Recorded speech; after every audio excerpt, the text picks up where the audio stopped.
Marion Zimmer Bradley's Ravens of Avalon by Diana L. Paxson. Narrated by Lorna Raver. Copyright 2007 by the Marion Zimmer Bradley Literary Trust and Diana L. Paxson. This unabridged audiobook is published by arrangement with Viking, a division of Penguin Group USA Incorporated, and was produced in the year 2007 by Tantor Media Incorporated, which holds the copyright thereto. Prologue. Lhiannon speaks. At Sarwen we open our doors to the spirits of those who are gone. These days I find it easier to remember the dead than the living. I recall the most insignificant details of dress and habits of the women who were priestesses when I was young, and forget the names of the girls who serve me now. Even at this season of chill winds and falling leaves, the house they have made for me beneath the trees of Wenematon is comfortable. But when I remember our sanctuary on the Isle of Mona, it is all one golden afternoon. For Listeru was a place of magic. These girls have grown up in the shadow of Rome. How can I show them the glory of that world in which we lived before the legions came? I suppose it was no more perfect than any other society of humans, but it was our own. The Druids of Listeru preserved a noble tradition which we can practice only in pale imitation here. Ardano says that to survive we must bow our heads, conceal our powers, compromise. I do not gainsay him. What use would it be? But sometimes I wish that we could make these young ones understand why we fought to stay free. They say that the Society of Ravens is rising again. Will they call upon the Lady of Ravens to lead them? Boudica did, and nearly brought Rome to her knees.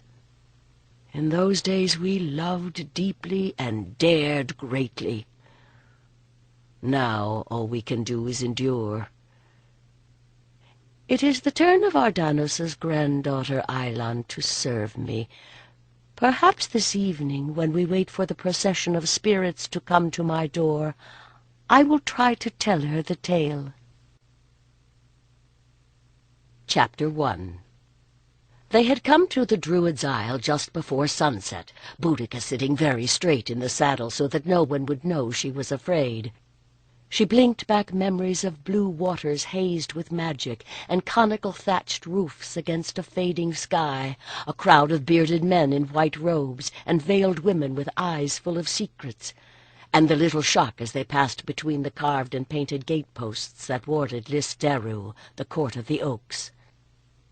They had taken her to the House of Maidens. 8 girls of varying ages, from 9 or 10 to 14, her own age, stared back at her. "Is it always cold here?" Boudica asked. She did not know whether she was shivering from exhaustion or from magic. "Cold?" answered a dark-haired girl who had been introduced as Brenna. "In the winter, surely, but now it is spring." She was dressed in the simple sleeveless tunica of undyed linen that all the girls wore, pinned at the shoulders with bronze fibulae and girded with green. "You will learn how to keep your inner fire burning so that you are not cold," Brenna went on. "But for now, let us see if we can make it warmer in here." She frowned in concentration, then gestured, and the sticks on the central hearth burst suddenly into flame. From Brenna's smile, Boudica thought that she had only lately learned this skill herself. She smiled back, trying not to show how much the feat had impressed her. She might be a novice to magic, but she came of royal kin, and had been fostered in the household of the great King Cunobelin. Boudica was very aware of having lived in the woolen tunica and breeches she wore beneath it for the past month of journeying, but the simple garments the other girls were wearing seemed a poor alternative. And as for a wash, the Druids probably bathed in the chill waters of the stream. She straightened and stroked the fox fur edging of her cloak, which was so near in color to her hair. Better they should think her vain than weak. She had wept the first few nights of this journey across Britannia, huddled in cloak and blankets upon the hard ground, but she would not do so now. "You are from the Iceni country, are you not? Let me introduce you to the rest of our company. This is Coventa." Brenna put her arm around a small, fair-haired girl. "She comes from the Briganti lands like me. And that's Mandua of the Atrebates." She pointed to an older girl with a discontented face.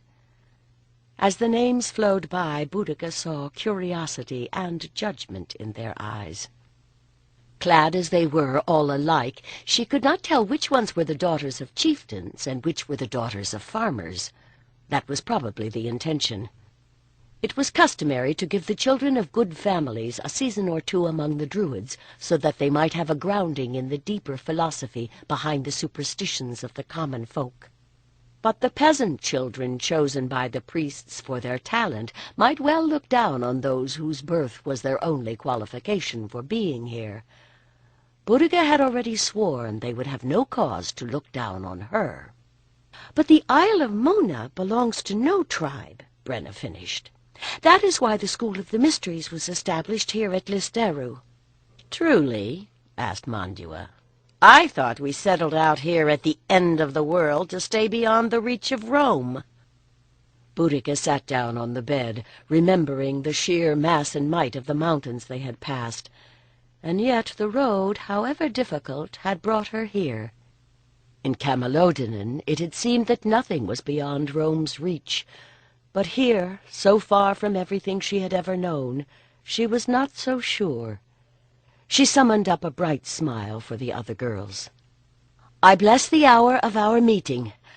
I am sure you will all have many things to tell me." "It is Lhiannon you have to listen to," said little Coventa with a laugh. "Helva has the title Mistress of the House of Maidens, but Lhiannon does the work." She broke off at Brenna's frown. "Well, it's true. And is not truth what we are seeking here?" Boudica lifted an eyebrow. "If it is, then the Druids are different from any other group of people I ever knew," she said dryly. "Do you think you know so much more because you were fostered in a king's dune?" objected Brenna. "Here we serve the gods." "But you are not yet gods yourselves," Boudica shrugged. "The Druids who served King Cunobelin were as avid for power as any of his chieftains." Coventa frowned. "Perhaps living in the world corrupted them." "Well, we must not quarrel about it on your first night here," Brenna said peaceably. "What was it like in Camalodunum? Does Cunobelin's dune really have golden thatching and marble walls?" Boudica laughed. "Only the gold of wheat straw, but it is cut in layered patterns, and the outer walls are whitewashed and painted in spirals of color." "It sounds like a dwelling of the gods," sighed Brenna. "It was," said Boudica, eyes prickling with a sudden surge of longing for the place that had been her home since she was 7 years old. But the great king was dead, his household dispersed, and her father had sent her here to the end of the world. "We are not gods here, but we will not let you starve," came a voice from the doorway. Looking up, Boudica saw a slim young woman in the blue robe of a full priestess, whose fair hair fell halfway down her back beneath a dark veil. As she came into the roundhouse, the other girls straightened and bowed. Boudica cast her a swift look, wondering how much she had heard. If the woman was a power in this place, she would have to treat her carefully. She looked again, and found her glance held by eyes of a blue so light they seemed luminous. The blue crescent of the goddess was tattooed between pale brows. "My name is Lhiannon," the woman said then. As she smiled, her lashes veiled that blue gaze, and Boudica was able to look away. "I will be your teacher." The current in the stream was running fast and strong. Overhead 3 ravens called as they danced on the wind. Boudica had been glad for a break from lessons, but fighting the water was not her idea of fun. She waded carefully toward the middle of the stream, where brown waters were frothing around a tangle of branches. The stream was said to be sacred to the goddess Brigantia, but if so, She was an angry goddess now. The priests had set all the young ones to clearing the course of the creek that flowed behind Lhiannon, swollen now with water from the spring rains. The flood had brought down quantities of debris that choked the watercourse and threatened to flood the roundhouses, and the ditch that kept cattle from wandering into the village was not deep enough to carry the overflow. As Lhiannon pointed out, they always needed firewood. It would have been ungrateful to waste the bounty. The young priest Ardanos, who the girls said was courting Lhiannon, had told them that clearing the stream would be a service to the spirit who lived there. Boudica hoped so. She got a good grip on the nearest branch and began to pull, swore as her fingers slipped on the wet bark, and pulled again. Something gave way, then snagged. A twig had hooked under another branch and was holding it there. Clearly this task needed more hands. She turned, eyes narrowing as she looked for the others. More clouds were piling up overhead. The rocky coast that fronted the Sea of Enraged would take the worst of any storm, but the rain would sweep across the island. "Manua!" she called, recognizing the girl's brown braid.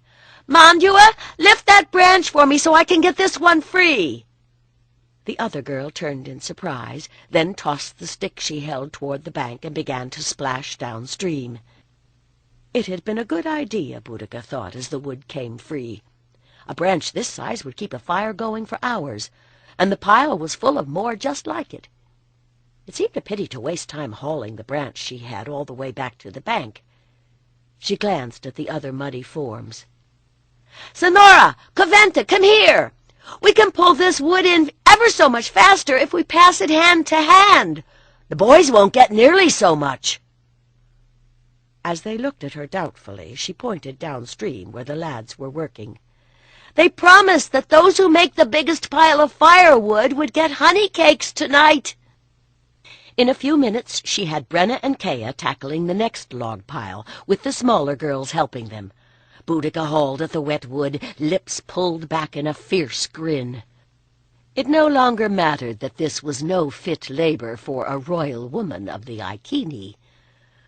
So many of the Druid ways were strange to her. It was a relief to tackle something that she could really do. Lost in the rhythm of the work, she had no attention for anything but the tangles of wood before her. It was only when there were no hands ready to take the next log that she focused once more on her surroundings. "I can't hold it, Boudica. My hands are numb." Sonora held them up. "Trade places with Coventa, and put your hands in your armpits while you wait for her to hand you the next one," she ordered. "Come, Coventa. No, it's not too deep. Here, take this end of the stick and pass it along." Coventa looked almost as pale as Sonora, but she obeyed.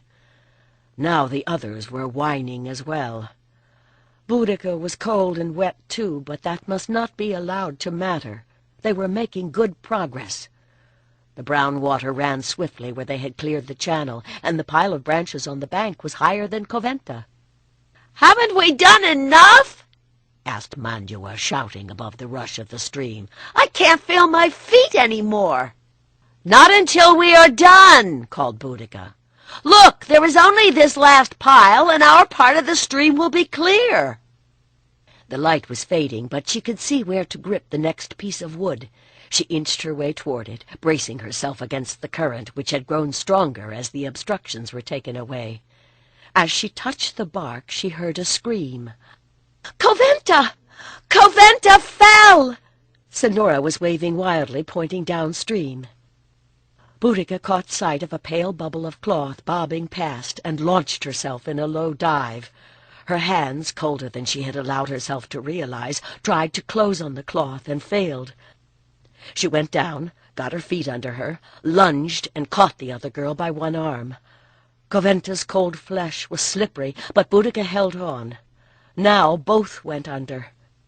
Was it a waterlogged branch that was tangling in her tunica, or cold hands that sought to drag her down? Once more she struggled upright, grabbing Coventa around the body. Brenna splashed toward her with the others behind her. Hand to hand, they passed the girl to the shore, and then Brenna was helping Boudica up the bank, where she sat, teeth chattering as much with shock as with cold. Presently Ardanos lifted her to her feet, and she was hustled back to the House of Maidens. Coventa had been taken to the healers, but no one seemed to care that Boudica, too, was wet and chilled to the bone. She rubbed herself dry as best she could, and pulled on a wool tunica and her fur-trimmed cloak, then sat by the little fire with only the stone head of the house spirit in its niche by the threshold for company. Were they going to send her home? Boudica did not know whether to hope or to fear. To go home in defeat would gall her soul. She would rather stay the year, and when the tribesmen came with next year's offerings, she could choose to leave with them. Her hair had dried from wet auburn to its usual curling red gold when the hide that covered the door rustled.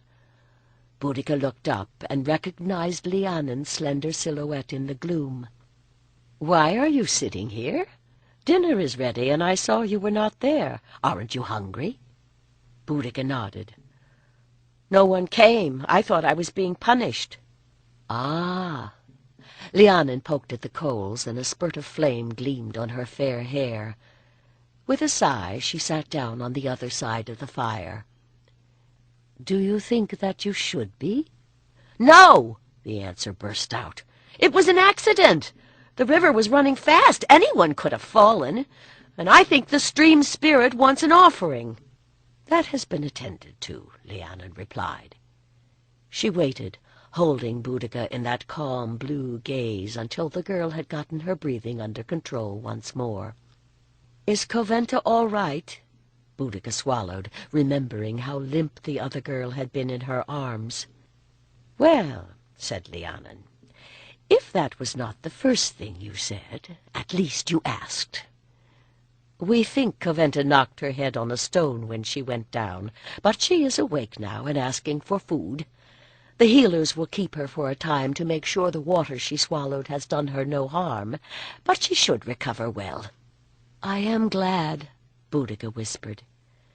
She sat back, relief at the release of a fear she had not known she felt, sending a flush of heat through her veins. "You should be. So I will ask again. Do you think we should punish you?" The girl shrugged. "People always look for someone to blame when something goes wrong." She had seen that all too often in King Cunobellin's hall. "Let us look at it another way," Lhiannon said. "If Coventa had died, would you owe compensation for her loss?" Boudica looked up at her, understanding that this was a different question. "Do you mean that what happened was my responsibility?" Lhiannon looked at her, the pale eyes gleaming faintly. "Why was Coventa in the stream?" "Because you ordered us to clear out the wood that blocked it," snapped Boudica. "Indeed. And it should not surprise you to hear that the High Priestess and I have already had the same conversation that you and I are having now. That you were there at all was my fault, and I should have stayed to supervise you." "But we were doing very well." "It was a good plan," Lhiannon agreed. "But even the greatest warrior cannot fight well with a weakened sword." Boudica frowned, seeing in her mind's eye the small form of the younger girl. "She was too little," she said at last. "She was not up to the job you had given her, and all of you had worked too hard and too long. It is my guess that you have not spent much time with other children. Is that not so?" As Boudica nodded, she went on. "You come of the Belgic race, who are a tall and vigorous people, and you yourself are strong beyond most girls your age. You must learn to see others as they are, not as you would wish them to be. You made yourself their leader, and so they were your responsibility." "King Cunobellin had a gift for that," said Boudica. "Even when men tried to betray him, they served his purposes, because he put them in positions where their natural inclination would further his goals. But I am only a girl. I never thought—" Do you think that because you are a woman you have no power?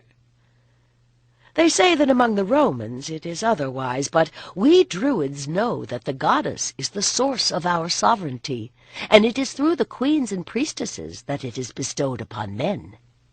And you are a child of generations of chieftains. I am not surprised that the other girls obeyed." The girl bristled at the tone. What did this woman know about the ways of kings? But she had a point. Boudica had always been subject to someone. It had never occurred to her that she too might have power. "I understand," she said slowly. "Well, if you do, then something useful has come out of this day," Lhiannon said briskly. "Come with me now and get something hot in your belly. And then, if you like, we can pay a visit to Coventa, and you can assure yourself that she is well." In the week after Coventa's near drowning, a last rainstorm sent waters laughing through the cleared bed of the stream. Then the weather turned warm, as if the spirit of the stream, having been propitiated, had brought the spring. It was not until the night of the new moon that Lhiannon had a chance to speak with Ardanos. As they passed through the woods toward the grove, he had slowed his usual swift step to match hers. He was barely taller than she, and wiry in build rather than muscular, but he had a natural authority, and other men respected him. He was whistling softly. She blushed as she realized it was a song he had written for her. "My love is a girl with hair like golden flax, with eyes like the summer sky. The reeds bow down in envy at her walk, the swaying willows sigh." Seeing her response, he laughed. "And how is our Iceni princess settling in?" he asked. "Rather too aware that she is a princess, I fear," answered Lhiannon. She lowered her voice as a group of younger priests moved past them, their robes a pale blur in the dusk. "But she is a natural leader. She might make a priestess if she can learn humility." "Ah, well, she wouldn't be the first to have that problem," Ardanos replied. He meant Helva. Lhiannon followed his gaze. Long ago this part of the forest had been planted with a triple circle of oaks, whose jagged leaves rustled softly in the evening wind. The moon glimmered like a curved river pearl caught in a net of branches. The cloaks of the priestesses made a dark blot beneath the trees. She gave his hand a squeeze of agreement before she crossed the grass to join them.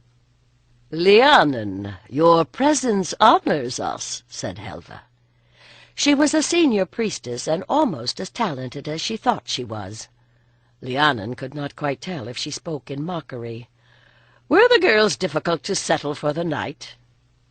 If you had been there, she thought, you would not need to ask. "That new one, the Iceni girl, will bear watching. Perhaps I should take her for special training," Helva went on. "You are the mistress of the House of Maidens," Lhiannon said quietly, but she was thinking, if you want to teach Boudica, I suggest you begin by learning her name. She was not sure whether to hope Helva took the girl off her hands or to fear it. Boudica was just as proud as the priestess, and might be even more stubborn. The girl might rebel, or worse still, Helva might encourage her in arrogance rather than teach her humility. A shimmer of bells sounded from across the circle. Escorted by her handmaidens, the high priestess was emerging from among the trees. Moving with the pace of ritual, Mirren's stout figure had a balanced grace. Though all the community worshipped together, the moon rites belonged to the priestesses, as the priests took charge of the solar rituals. And this was the ladies' hour. "Behold, O my children, how the maiden moon shines above us." The voice of the high priestess rang across the circle. "She is early to rise and early to seek her bed, young and full of promise, like the children who have come to study here. From us they will learn our ancient tradition. But what will we learn from them? This evening we ask the goddess to open our hearts and our minds, For though the wisdom of the old ones endures, the world is ever changing, and the meaning of that wisdom changes as well. It will profit us nothing to stay safe on our island if we grow so apart from the people we are here to serve that they cannot understand our words." The circle was silent. In the oak grove a dove called once, and then was still. Focusing on her link to the earth, Lhiannon tried to let her tensions drain away. The hush deepened as the others did the same, and the circle's silence became charged with energy. The high priestess approached the standing stone in its center. "To you, beloved lady, we bring these offerings." One by one, her handmaidens laid the spring flowers they carried upon the stone, and Lhiannon and the other priestesses moved inward to surround them. "Holy goddess! Holy goddess!" Women's voices soared, invoking the sacred name in woven harmonies. "Upon these holy ancient trees now cast thy lovely silver light, uncloud thy face, that we may see unveiled its shining in the night." Marion stood before the altar, hands lifted in adoration. As the song continued, the moonlight seemed to focus around her. As sweetly and gently, the goddess entered in. Her stout figure was growing taller, her face radiant. She shone with power. Forgotten now was the face of wrath the goddess showed when men called her as Raven of Battle. It was the sweet lady of the silver wheel who had come to them here. "Holy goddess, holy goddess," the men were chanting as if the solid earth had found a voice to reply. "Shine forth upon the fertile earth, shine bright upon the sounding sea, send down thy tender light to bless all living things that pray to thee." The goddess turned, hands opening in benediction. In her deep gaze they found forgiveness, understanding, love. Lhiannon sighed, releasing the last of her resentment. And as if that had been the offering awaited, she felt her soul filling with white peace. "Ah, Boudica, this is what we have to offer you," a stray thought came to her. "I hope that one day you will understand." Then that too was gone, and there was only the light. It was not until autumn that Boudica's turn to serve Lady Marion came. The high priestess occupied a large round house at the edge of the sacred grove. Each moon 2 maidens and one of the younger priestesses would join her there. Boudica told herself there was no reason to be nervous. She had served in the dune of a great king. But kings only wielded physical power. Life among the Druids was not full of signs and wonders, but in the 6 months since she arrived, she had glimpsed enough strangeness to know that the power was there. And yet in daily life the high priestess seemed little different from any other woman of her years. She slid her arms into the sleeves of her tunica one at a time, and got tangled if her attendants had folded the garment wrong. But when the high priestess was looking at her, Boudica could always feel her gaze. In the house of the high priestess, the sweet scent of drying herbs mingled with the smoke of the hearth fire, and there was always a copper kettle of water for tea hanging over the coals. The only sounds were the murmur of women's voices, the crackle of the fire, and the whisper of falling rain. On one such evening, when the dusk had drawn in early, Boudica found herself alone with the high priestess while the others fetched food for the evening meal. She tensed as the older woman motioned her to sit nearby. "So, have you been happy with us here?" Marion asked. The girl ventured a quick glance at the priestess.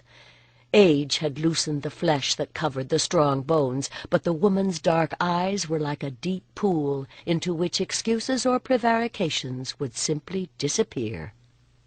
"I like Listeru," Boudica said abruptly, "but I have no talent for the things you do, and I don't like being treated like a baby because I can't do them." "To see what must be done and lead others to do it is a gift as well," said the priestess. "Do not be so certain you know all that you can and cannot do." Boudica was trying to find the words to ask what she meant when she heard voices at the door. Mandua shouldered through, followed by Lhiannon and Coventa, all laden with food. They were followed by a gust of stinging rain. "This looks splendid," said the high priestess, "and the water in my kettle is near the boil, so we shall have tea soon." "And bannocks?" asked Coventa hopefully. "As soon as the stone is hot," answered Boudica, pouring a little fat into the bowl of ground oats. It was pleasant to listen to the rain lashing the trees outside while sitting with friends beside a good fire. She dribbled sour milk into the mixture, working it into a paste, sprinkled oatmeal onto a flat board, and turned the mixture onto it, coating her fingers with more meal before she began to knead. The ruddy light colored the long folds of the robes that hung from the house posts, and touched the shapes of less identifiable bags and boxes with magic. Probably, she thought, they were magic. Herbs and stones and bits of this and that, the things a druid needed for her spells. Coventa flicked a drop of tea onto the flat slab of slate they had placed on the coals. As it sizzled, Boudica patted the dough into a circle and swiftly quartered it. A splash of fat upon the stone, and it was ready for the bannock. In moments, the warm smell of baking oat-cake began to mingle with the other scents in the room. "Listen to the wind," said Mandua, shivering. "It whispers stories of all the places it has been," Coventa agreed. "Or shouts them," corrected Boudica, listening to the framework of branches that supported the conical thatched roof flex as a new gust hit. Lhiannon smiled. "On such a night I always think of those who braved the storms to reach this island. They say that the first wise folk to dwell on Avalon came there from a great island that was overwhelmed by the sea." "But how did the Druids get here?" asked Coventa, scooping the toasted bannocks from the stone into a basket. "It seems an appropriate night for the story." Lady Marion drizzled a little honey on her bannock and took a bite with a satisfied sigh. "Those first oak priests must have found the ocean frightening when they came here, following the first Celtic war leaders to see this land. Their people had grown great, and their clans spiraled outward in every direction. Some fared north to settle Gallia, and from there they ventured to these isles. The Atrebates are of the Belgic tribes, which were the last to come here, and so are the princes who rule the Iceni lands," added Lhiannon, "though there is older blood in the people they rule." She turned back to the high priestess. "Who was the first of our order to come to Avalon?" "The first?" Marion smiled. "There is a tradition that it was not a priest who came first to Avalon, but a priestess, fleeing the destruction of her dune in one of the early wars. Her name was Catuera. The winter storms had been fierce, so that Avalon was indeed an island. In such weather, when the mists lie close upon the marshlands, it is easy to lose your way. Catuera blundered through the mists, soaked and shivering, until she came—" Marion paused for a sip of tea. "To Avalon?" Coventa said eagerly. The priestess shook her head. "She came to a place with neither sun nor moon, where the trees are always in fruit and in flower, and the queen of its people, who have been here longer than any human folk on these isles, took her in. For a time out of time she stayed there, and when she was healed, she passed through the mists once more. That is how she came to Avalon." "Were priestesses living there?" asked Boudica. "Priestesses and priests," Marion replied. "Descended from the mingling of the first people in these islands, and the masters of high magic who had come from the drowned lands. But there was this difference. While among those early Druids the priestesses were present only to serve the priests in the rituals, On Avalon, priest and priestess worked together, and it was the Lady of Avalon who wielded the greater power. And that is still the difference between our order here and the way it is, or was, in Gallia," added Lhiannon. "The wise women of Avalon taught Catuera, and sent her back to make peace between her people and the men of the old race. And though wars and raids continued, they were never so evil as they had been. And in the end, we became one people as we are today. And all men honor our priestesses," added Coventa with satisfaction. "Let us take care to deserve that reverence," said Lhiannon. Chapter 2. One is for the source, the divine origin, nameless, unknowable, beyond perception, chanted the boys and girls who sat beneath the ash tree. For the first time in weeks the clouds had let through a little sunshine, and the teachers had brought their charges out to enjoy it. Ardanos had sent the bardic students to practice beyond the grove. Even their mistakes sounded sweet in the spring air. "Truth may be forever one," thought Lhiannon, "but its manifestations in the world are always changing." The thought made her shiver. "Two is for the god and the goddess, male and female, light and darkness, all opposites that meet and part and join once more." She spoke the words unthinking, then paused. Spring was giving way to summer. In another week they would light the Beltane fires. At the festivals, when man and woman lay down together to bring the power of the Lord and the Lady into the world, only those priestesses who had vowed virginity for the sake of the higher magics stayed apart. She cast a quick glance at Ardanos, who sat on the other side of the circle, and felt the hot blood heat her cheeks.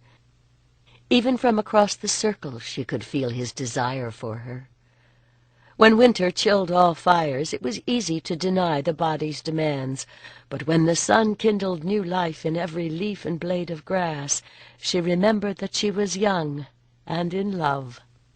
"Three is for the divine child that is born of their union, and three the faces of the goddess who gives life to the world." The spring sun filtered down through the new leaves, crowning the students with light. Coventa's fair hair shimmered silver gilt, and behind her she glimpsed a bent head like a blazing fire that could only be Boudica. Were these the only children Lhiannon would ever have? Once more she glanced at Ardanos. She might dream of bearing him a child, but she had never cared much for babies. Let others create bodies. Here at Mona, she and Ardanos formed minds and souls. She wanted to sit in the seat of prophecy and soar through the heavens, but she also desired the wiry strength of his arms around her. The senior Druids taught that one must choose between the body and the soul. Lhiannon's lips continued to move as the chant droned on, but her mind was far away. As the young people trooped back toward Listeru, Lhiannon could hear them speculating on what they had heard. Boudica in particular seemed thoughtful. It was about time. After a little more than a year, the girl still sometimes acted like a Roman visiting barbarians. But Boudica was forgotten as Lhiannon felt a warmth at her side and turned to find Ardanos there. Her whole body flushed with response as he took her hand. "When I read the heavens, they tell me that Beltane is near," he said softly. "Will you dance with me when they light the festal fire? Will you lie with me?" He did not need to say the words aloud.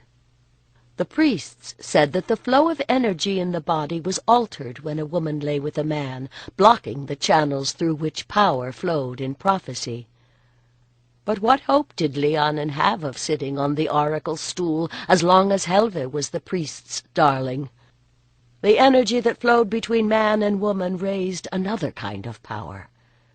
Was she a fool to refuse that ecstasy for the sake of an opportunity that might never come? She could not speak, but her grip tightened on his hand, and she knew that her body had replied. "But girls don't play hurley. Boudica, they'll never let you on the field," cried Coventa, grabbing for her sleeve. From the field came a shout as one of the players caught the leather-covered wooden ball on his cumin stick and lofted it back over the goal. Boudica resisted an impulse to stride on, dragging the smaller girl behind her. At 15, she had nearly reached her full height. "It's a game to train warriors," Coventa said when she had caught her breath. "In the old days it was not a little ball they hurled with that stick, but the head of an enemy." "I know that," retorted Boudica. "They play it in my tribe as well. But Druids do not fight, so why are they playing? Anyway, in Eriu the women still go to war." Coventa blinked, trying to sort out the logic, and Boudica started forward once more. The Druids recognized that a healthy mind functioned best in a healthy body, and a large meadow near Lys Deru had been made into a playing field. When 30 youngsters pursued the ball with knees, elbows, and 3-foot ash staves, the game could be almost as dangerous as a battlefield. It was only a matter of time before someone was taken out of play. "Oh, very well." Coventa sat down on the grass. "You always do what you want anyway." A shout from Ardanos had separated the combatants, who regrouped into their teams, facing their own goals across the center line. The young priest threw the ball into the air and dashed backward as the two sides closed once more. Beyond the strait, the great humped shapes of the mountains stood like a wall upon the horizon. Were they a protective barrier or a prison wall? To be given to a husband would be to go from one captivity to another. But did Boudica want to stay here as a teacher, or go to some chieftain's clanhold, or perhaps to the marshes of the summer country to serve the goddess upon the Isle of Avalon? How could she decide? She flinched as the ball spun toward them from the center of the heaving mass of boys and sticks. Ardanos' student Bendigad smacked the ball toward a dark-haired Trinowante boy called Rhiannon, who pelted after it, stick whirling as he leaped forward. The first swing missed, but the second sent the ball hurtling toward the 2 holly trees that flanked the goal. "It is a good thing the ball doesn't fight back," thought Boudica. "If that was an enemy with a sword, he would be dead before he could strike a second blow." She tried to discern the pattern of the play, but if either team had a plan, it was not apparent. In that also, it was like the way her people made war.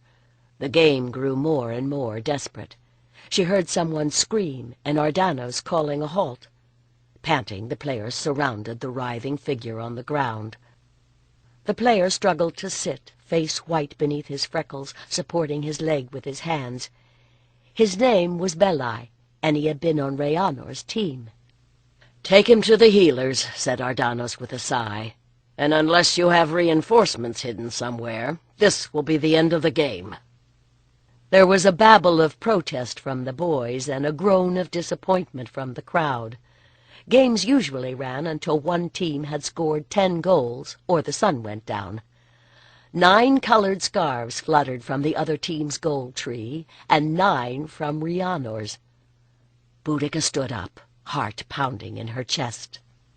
"I'll take his place," she said in a clear voice. She kilted up her skirts and strode onto the field.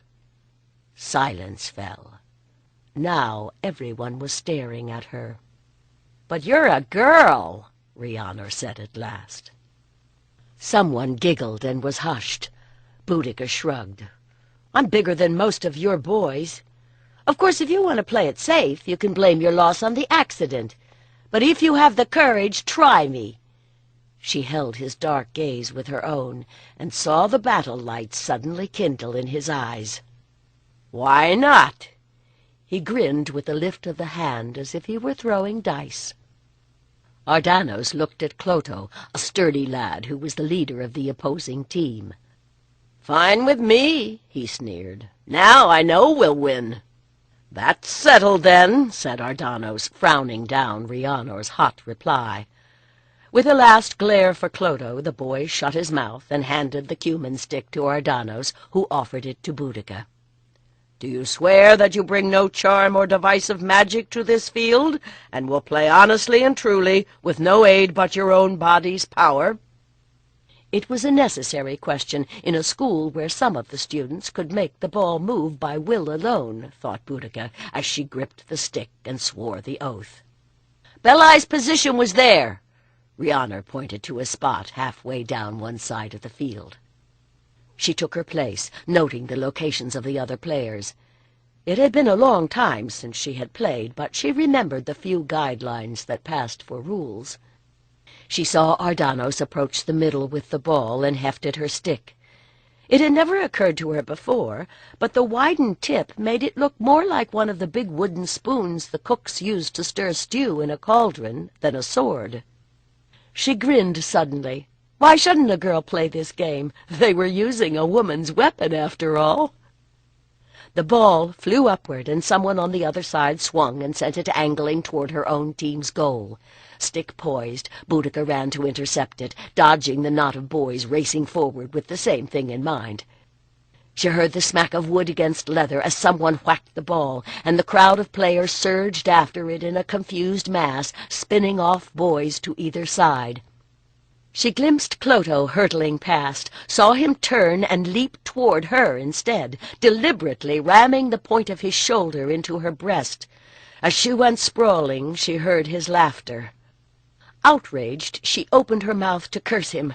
Hurley was a rough sport, and the shoulder block a legal move, but only to stop an opponent from getting the ball. But pain robbed her of breath. "I'll kick his balls up between his ears!"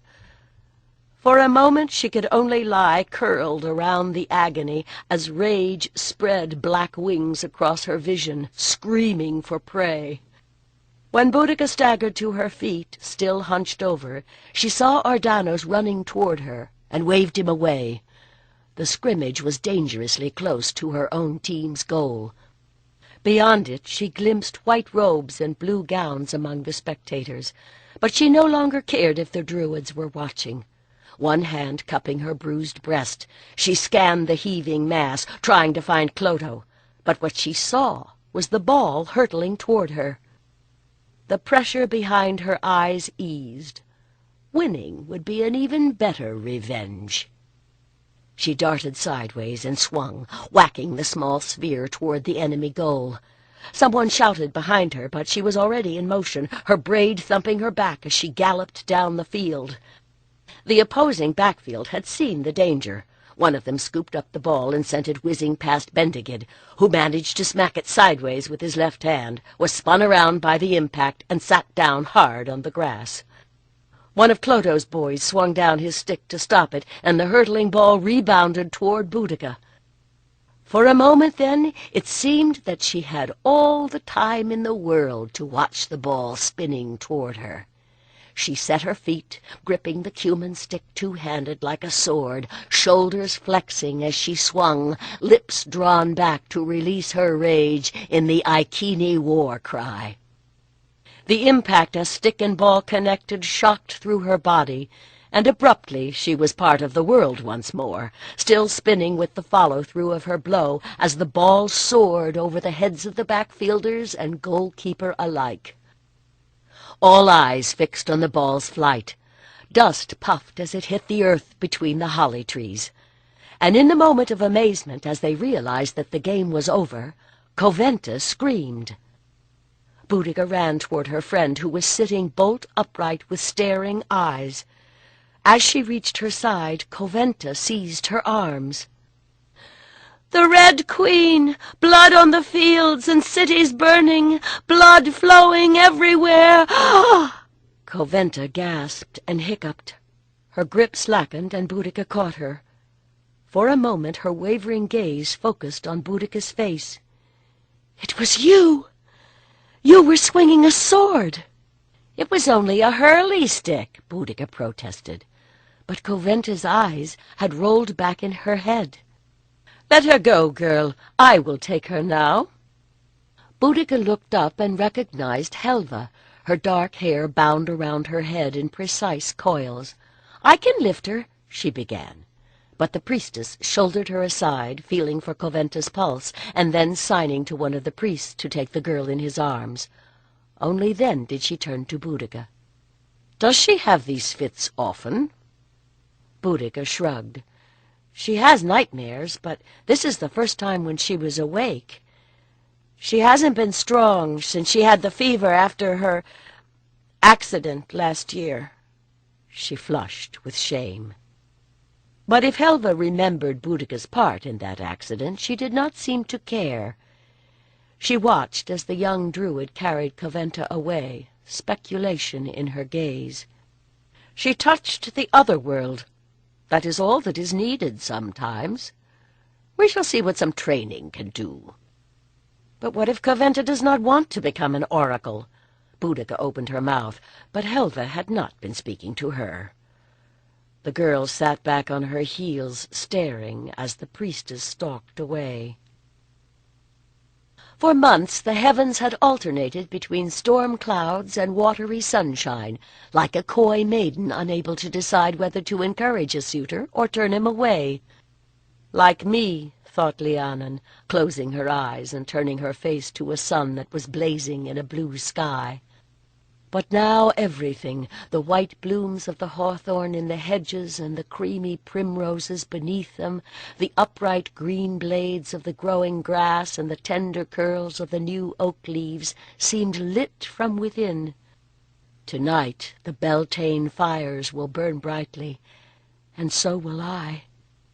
She had been to the herb sellers to purchase more poppy seed for the potion the priestess drank before the ritual. The open fields around Lysderu had filled up with traders' booths and tents and wagons and stock pens.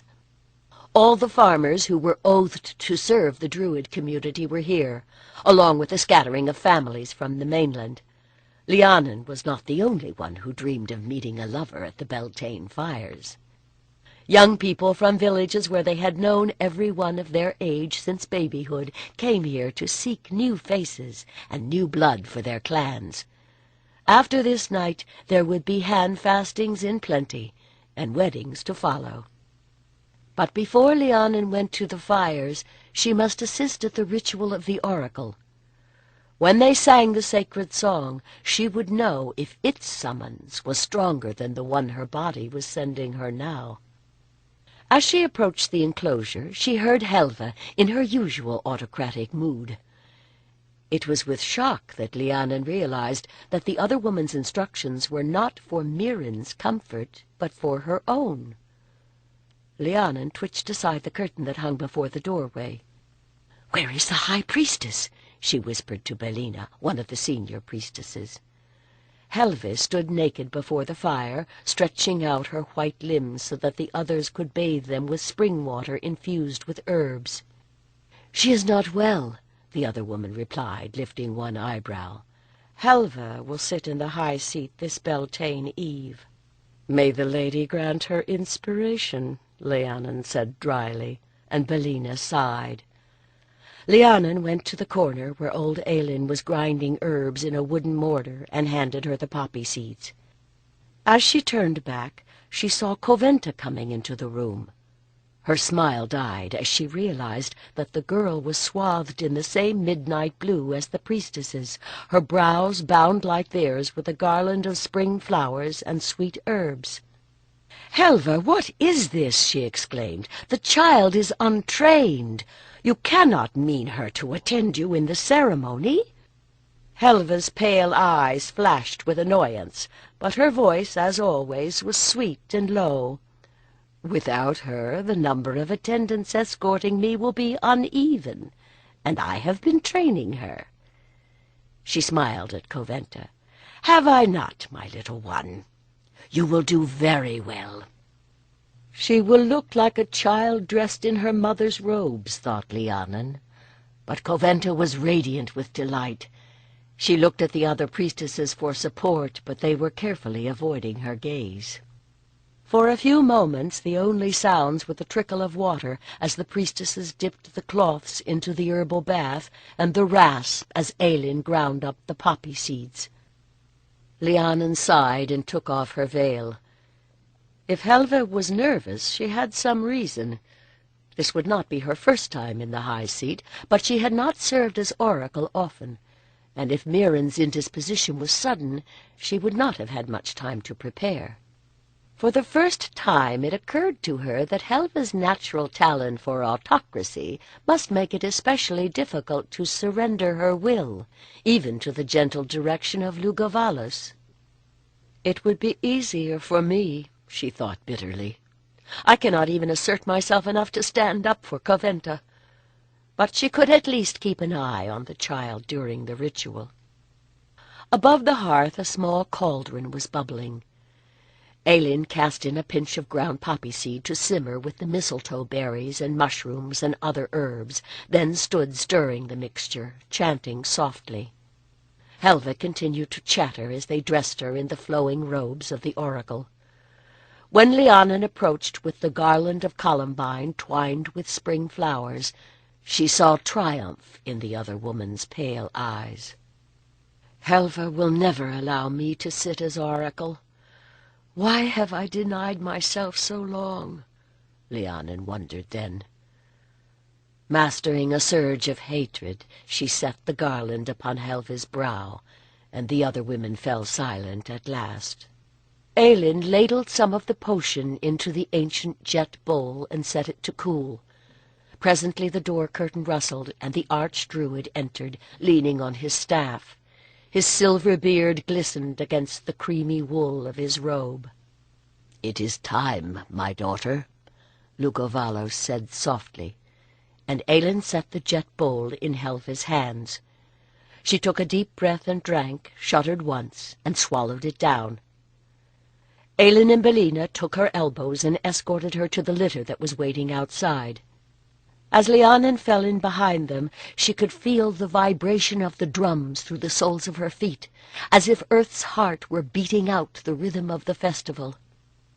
In the west the sky was a translucent blue, deepening overhead to the same midnight shade the priestesses wore. A great crowd had assembled before the sacred grove. Helva swayed when she was seated on the three-legged stool, and for a moment Lhiannon feared she would fall. But before anyone could touch her, she straightened, seeming to grow taller. Lhiannon felt a breath of warm wind, scented with flowers no mortal garden could boast, and knew that the goddess was here. Relieved, she drew Coventa back to stand with the others, and relaxed as they settled into the familiar rhythms of the ritual. She had to admit that Helva was a powerful seeress. From her place behind the high seat, she could feel the woman's aura expand as she sank deeper into trance, and brought up her own barriers to shield against it. The first question came from Lugovalis, and was, as expected, about the prospects for a good harvest. There was a murmur of satisfaction as the seeress spoke of sunny skies and fields golden with ripe grain. Now the air around her was beginning to glow. Lhiannon smiled. Mona was one of the bread-baskets of Britannia. It would take an evil fate indeed to threaten that harvest. Coventa swayed beside her, humming softly, and Lhiannon gave her hand a sharp squeeze. "Fasten yourself to the earth, child," she whispered sharply. "Only the seeress is supposed to go through the gate of prophecy." Coventa hiccuped and then grew still, but she remained unsteady as Lugovalis spoke once more. "In Gallia the legions of Rome have placed an iron yoke upon our people, and now their emperor has banished the Druid order from their lands. Say then, seeress, what the future holds for us here in Britannia." There was a silence, as if not only the Archdruid, but all Britannia was waiting to hear. The blossoms in Helva's garland began to tremble, and Lhiannon felt Coventa shake as if in sympathy. Once more she damned Helva's pride. The child was being caught up in the vision, and had no defense against it. "I see oars that lift and dip like wings on the water," muttered Helva. "As the geese flock north in the spring they come, 3 great flocks of winged vessels stroking across the sea." "When will they come, wise one?" Lugovalis asked urgently. "And where?" "Where the white cliffs rise and the white sands gleam," came the answer. "When the hawthorn is in white bloom." Time was notoriously difficult to fix in prophecy, thought Lhiannon, as a murmur of unease swept through the crowd. But at the earliest it could not be until next year. To collect so great an army would take time, and though the Druids might be banned from Gallia, the Order had agents in plenty on the other side of the sea. Surely when the invasion was planned they would know. She put her arm around Coventa, holding her close and praying that Helva would finish soon. But the Archdruid wanted more. "And what then? Where are our armies?" he demanded. "The red crests march westward, and none oppose them. I see a river." Helva's moan was echoed faintly by Coventa. The glow around her deepened to a fiery hue. Lhiannon shook her head as vision teased at her awareness, armies locked in combat and corpses floating downstream. "The river runs red, red. It becomes a river of blood that covers the land." Coventa's thin scream joined Helva's shriek in eerie harmony. Focused on Helva, the priests did not appear to notice, but the other priestesses turned in alarm. "Get her out of here!" hissed Boudica in Lhiannon's ear. Coventa's limbs were twitching now. With the strength of desperation, Lhiannon lifted the girl and stumbled backward into the trees. Behind her she could hear Helva's wail and the murmur as Lugavala strove to stem the torrent of visions. The Druids would have more questions about the Romans, but Lhiannon did not need to be in trance to predict they would not be asking them at a public festival. Panting, she leaned against a tree. She tensed as a shadow appeared beside her, and then relaxed, recognizing Boudica. Coventa had gone limp, still muttering. Together they carried her through the trees and back to the house of the healers. "Will she be all right?" Boudica looked from her friend's still face to the strained features of the priestess, alternately lit and shadowed by the flickering of the little fire. Coventa had quieted as soon as they got her away from the grove, and now she lay as one in a deep sleep. She leaned forward, wondering in what dream Coventa wandered now. "Should we try to wake her up?" "Best not," answered Lhiannon. "People often fear being lost in trance, but if one cannot return consciously, it is better to simply pass into normal sleep. Coventa's mind will reorder itself before waking again. All we can do is to guard her. If she wakes too suddenly, some part of her spirit may be dream-lost, and it will be difficult to fetch it back again." "But you would do it, wouldn't you?" It was not quite a question. "Would Helva?" The sound of the festival was like distant waves on the shore. They might have been alone in the world. Lhiannon looked at her in surprise, and Boudica held her gaze. Except for Coventa, for a year she had refused all offers of friendship, especially Lhiannon's, suspecting condescension, or worse still, pity.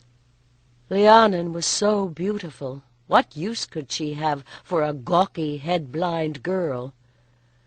But tonight they were united by a common need and a common fear.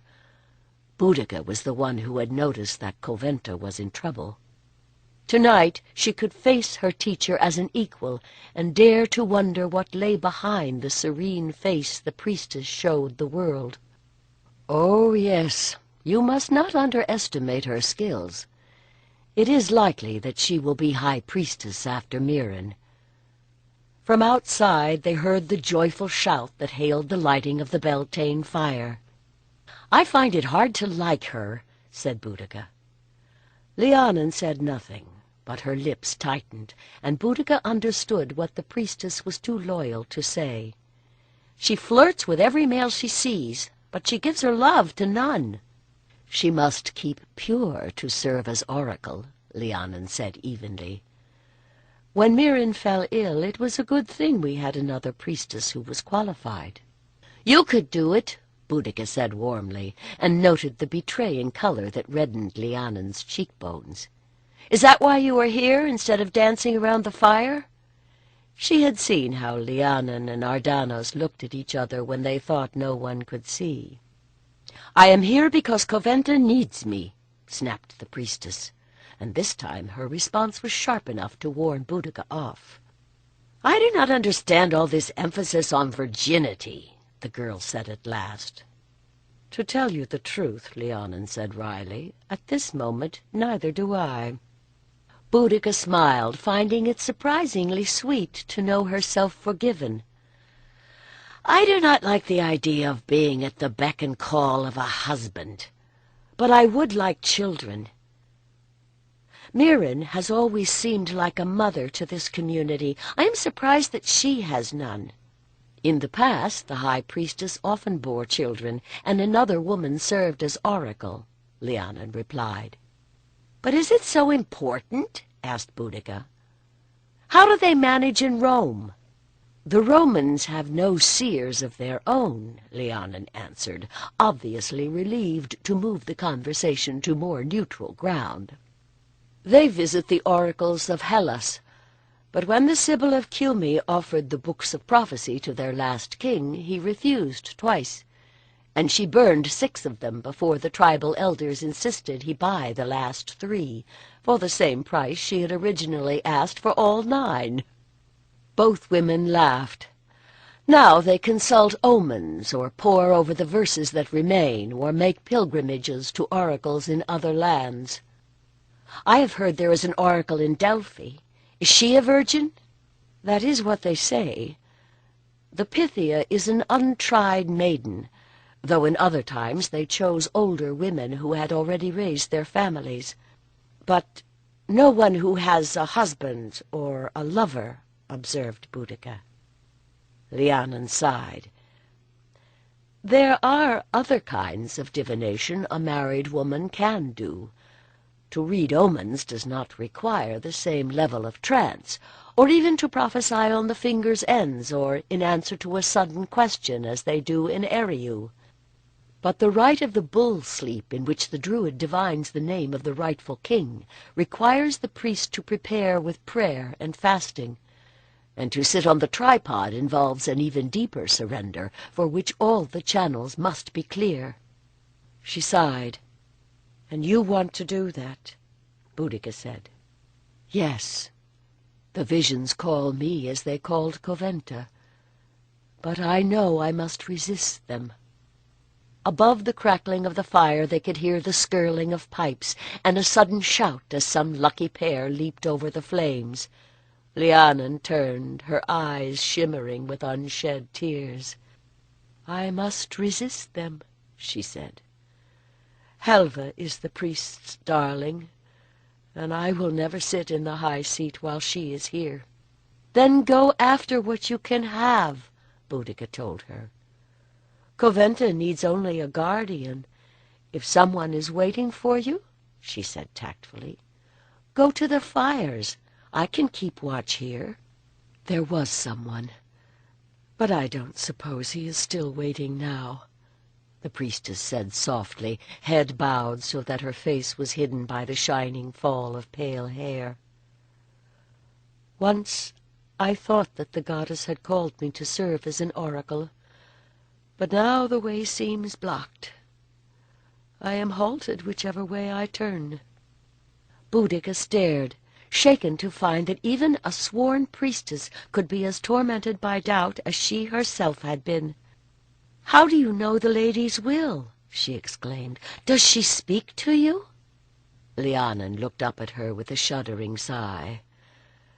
"Sometimes, though I am usually too fixed on my own pain to listen at those times when I most want to hear." "Such as now," thought Boudica. "Sometimes she speaks to me through the lips of others." Lhiannon managed a wry smile. "As I think she is speaking through you now." Once or twice she has spoken to me aloud when she occupied Lady Mirren's body during a ritual. And sometimes I have heard her speaking in the stillness of my soul. But sometimes we know what our choices were only after we have made them. I thought that to gain love I would have to relinquish power. But instead I appear to have traded love for duty. Or perhaps for friendship? Asked Boudica, only now when she found herself letting down the barriers that had kept her solitary here, realizing how lonely she had been. Yes, little sister, perhaps that is what I have done. Lhiannon managed to smile. Chapter 3. On a hot afternoon just before the Feast of Logos, the blare of the bronze caranch's horn echoed across the fields. After the Beltane oracle, the Archdruid had summoned the kings to take counsel for the fate of Britannia, and they were coming at last. Boudica ran for the House of Maidens to change her clothing. For more than a year her world had been limited to the community here on the Isle. What could she say to them? Would any of those she had met at Camulodunum remember her? Her second summer at the Druid's Isle had been as bountiful as Helva had promised.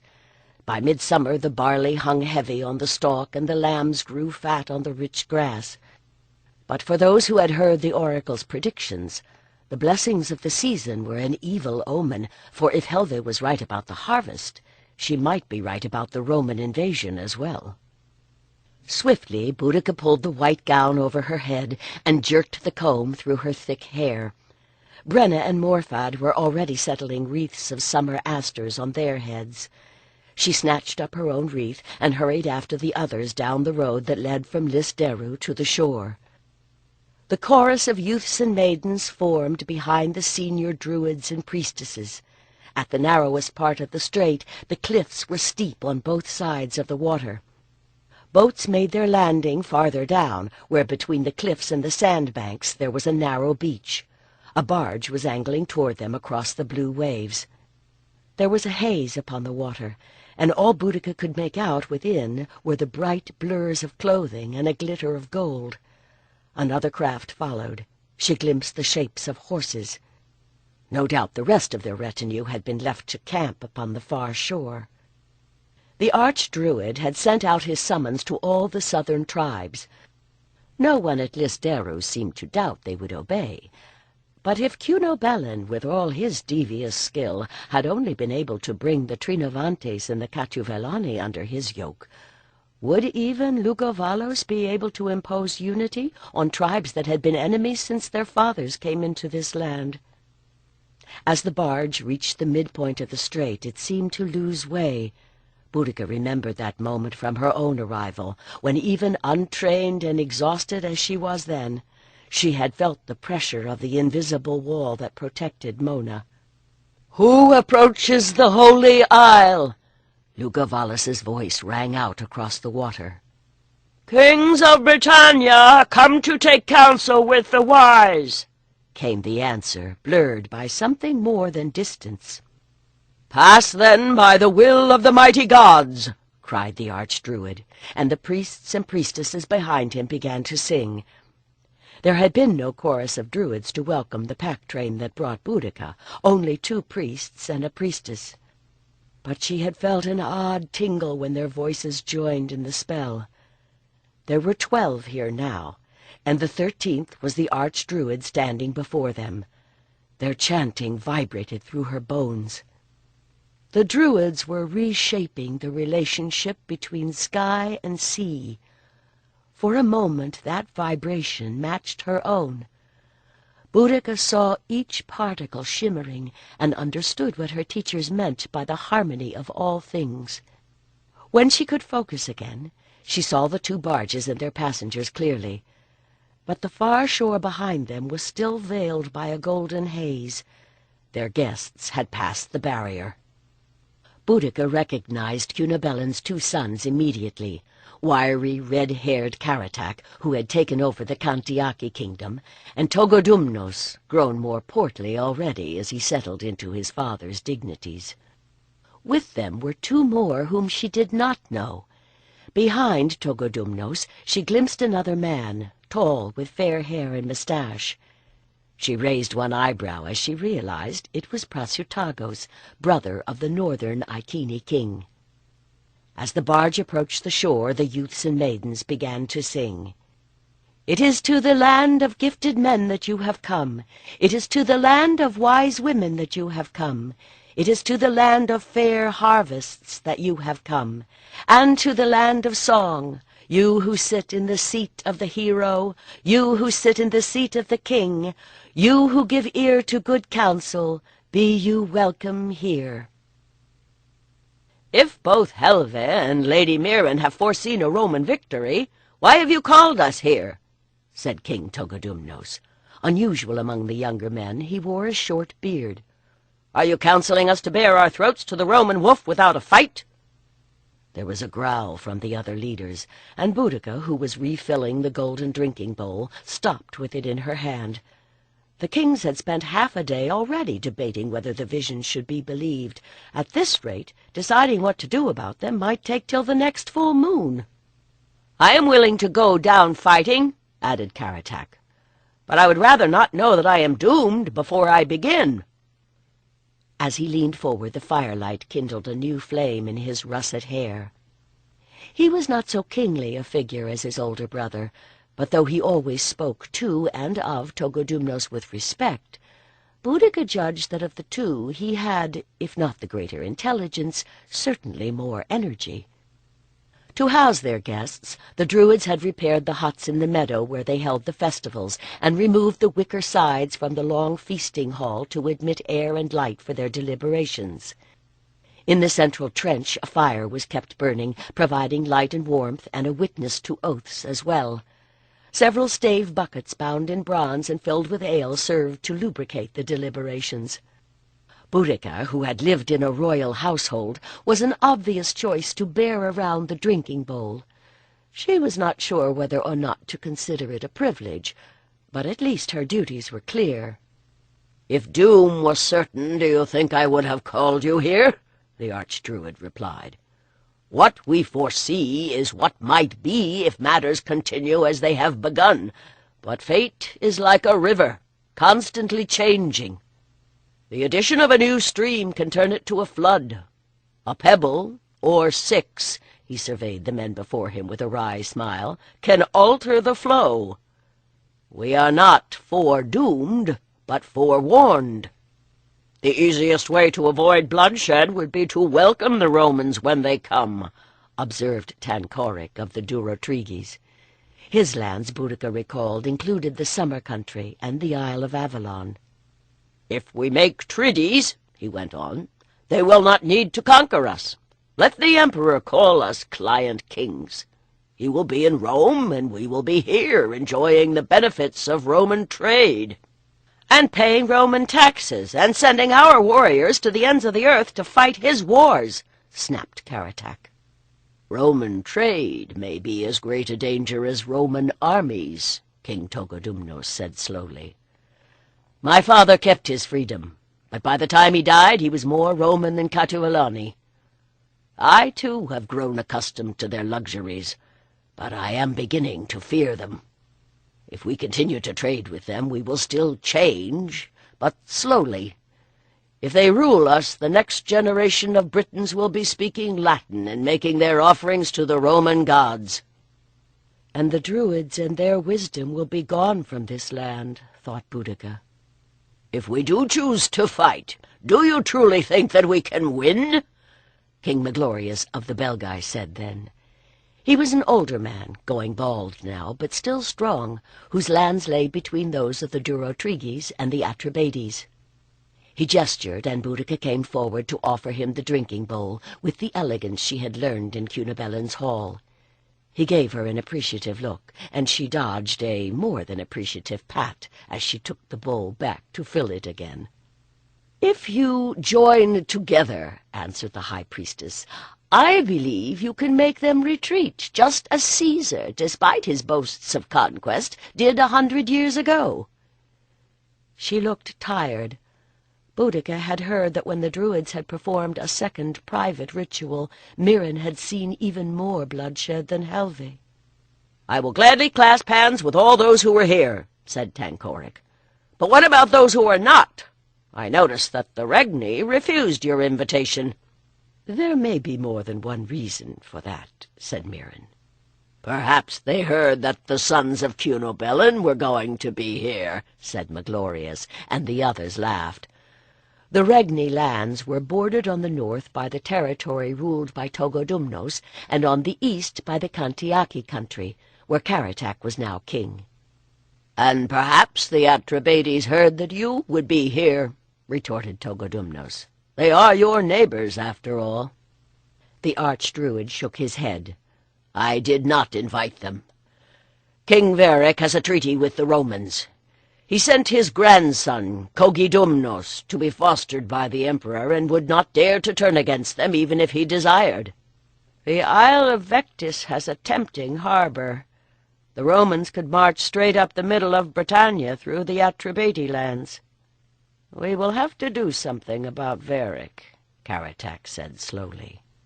He looked at his brother, and Boudica shivered. Cunobelin's sons had inherited his ambition to unite Britannia. The threat of Roman conquest might be what they needed in order to succeed. "And will the men of art fight with us?" came a new voice.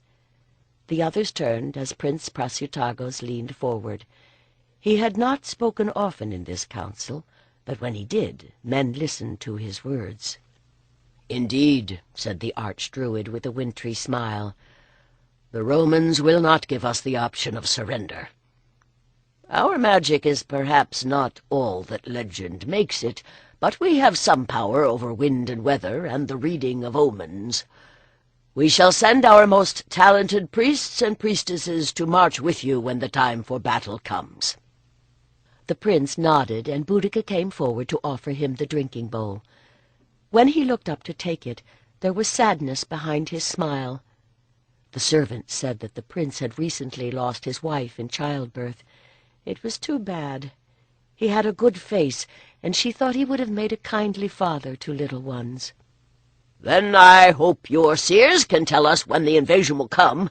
It will be hard to gather an army, and even harder to keep it together," said King Maglorius. Boudica carried the drinking bowl around the circle, and the discussion of warriors and supplies and strategies went on. Much as Lhiannon loved Listeru, at times its atmosphere of focused dedication could become constricting, especially now when the presence of the royal strangers reminded them so forcibly that there was another world beyond the Druid's Isle. She had been honored to accompany the kings to make their offerings at the Lake of Little Stones, although she was still not certain whether Mirren wanted her assistance as a priestess or as a chaperone for Boudica, who was striding along ahead of her.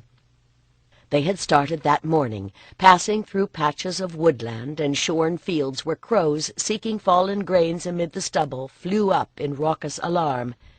It had been a bounteous harvest indeed, and in coming seasons the grain that filled the storage pits might be needed to feed people whose fields were trampled by war. But Mona's fields, though rich, did not cover the whole island.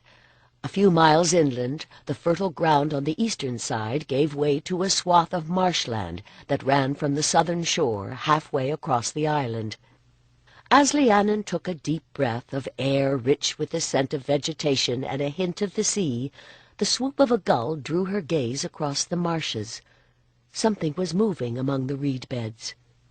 She recognized the stately stalk of a heron, gray feathers sheened with blue in the sun.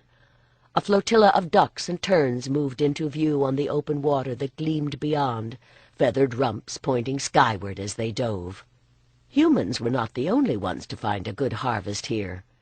The wind tugged at her veil, and she unpinned it, letting her fine hair fly free as Boudica's.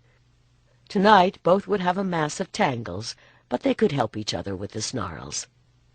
From ahead came the deep rumbling of male laughter where the kings marched together. After them came the Archdruid, flanked by Ardanos and Cunitor, with young Bendigid leading the gentle mare that carried Mirren. The High Priestess was the only one of them who was riding. These days the pain in her hip made walking difficult. Lhiannon suspected other ills that the older woman hid, but none of them dared to question her. As Lhiannon watched, Ardanos dropped back to speak to Marion. She shook her head, and he looked up with a worried frown that wrenched Lhiannon's heart. "Oh, my dear, of course she is in pain, but she will never admit it to you." But she loved him for trying. Since the aborted tryst at the Beltane fires, there had been a constraint between them. He said he understood why she had not come, but she saw the hurt in his eyes, and did not dare try to heal it until she was certain she understood what the goddess wanted of her. From behind, she could hear an irregular clop of hooves and a jingling of harness from the ponies that carried the offerings. The island had few roads fit for wagons, and there were places where even laden horses could not go. It was a roundabout way that would take them to the sacrificial pool, but on such a fine sunny day Lhiannon found it hard to care. Just past noon they crossed the stream that fed the marsh and turned westward. Thick woodlands shrank to tangles of gorse that clung to scattered outcrops of grey stone, and reed-edged rivulets drained the land. As the day drew on, Lhiannon began to wish that she had spent more time in physical activity and less in meditation. She glared at Boudica, envying the girl's limber, easy stride. Her back ached and her feet were sore. They halted at last in a hollow where a standing stone marked a narrow path turning off from the road. The sun was disappearing behind the grey mass of the holy mountain ahead of them, but to their left the ground fell away toward the sea. Nearer still, a small lake reflected a translucent sky. "Sit, child," said Lhiannon, waving at Boudica, who had climbed the outcrop to get a better view. "It makes me tired to watch you." Lhiannon eased back against a boulder and stretched out her legs with a sigh as the girl slid down again. "Is that the sacred pool?" she asked, pointing down the hill. "That is the pool we call the Mother," answered Lhiannon. "The daughter lies farther along, protected from casual view. We will seek her fasting at dawn." "But we'll eat tonight, won't we?" asked Bendiged, who had wandered over to join them. Ardanos and Cunidor were helping Marion off the horse and leading her to a seat covered with folded cloaks. Though she smiled in thanks, she looked pale. "If it were up to Lugovalis, we would not," Lhiannon answered. "But even the Archdruid will not require such self-denial of kings. Console yourself with the thought of the meat we'll feast on tomorrow." "If we are to get any dinner at all this evening, we had best get busy now." She levered herself to her feet and hobbled over to the fire-pit. Some of the men had already set up tall fire-dogs of wrought iron to suspend the riveted bronze cauldron and gotten a fire going beneath it. Lhiannon stood over the cauldron, waiting for curls of steam to rise from the water. When she saw them, she dropped in the bag of barley. Boudica balanced a board across 2 stones and began to chop greens. The long summer day was fading to twilight in ever more delicate shades of rose and gold. The bubbling of the cauldron blended into an evening hush that muted even the voices of the men. 3 ravens came flying from the direction of the holy island, their elegant shapes sharply defined against the luminous sky. "Sorry, brothers, we've nothing for you this time," called King Tancoric. "Come back tomorrow and we'll feed you well." "And when the Romans come, we'll make you a truly worthy offering," added Karatak. A burst of laughter echoed his words. The ravens circled the campsite as if they were listening. Lhiannon shivered as with a last harsh cry they sped away. "Are you cold? I could fetch a cloak," said Boudica. The priestess shook her head and gave another stir to the cauldron. "It was the birds," she explained. "We call the gods for blessings, but they can be terrible, especially Cathubodva, the battle raven, whose birds these are." "What did he mean by a worthy offering?" asked Bendai. "He means corpses," said Ardanos, joining them. "After a battle, the wolves and the ravens feast on the dead." You know what the oak wood looks like in the fall when acorns cover the ground? The acorns are the mast that the pigs eat, but they say that on a battlefield the severed heads of the fallen lie like acorns, and they call them the mast of the Morrigan, the great queen whom we also call Cathu Bodva. He turned to Lhiannon.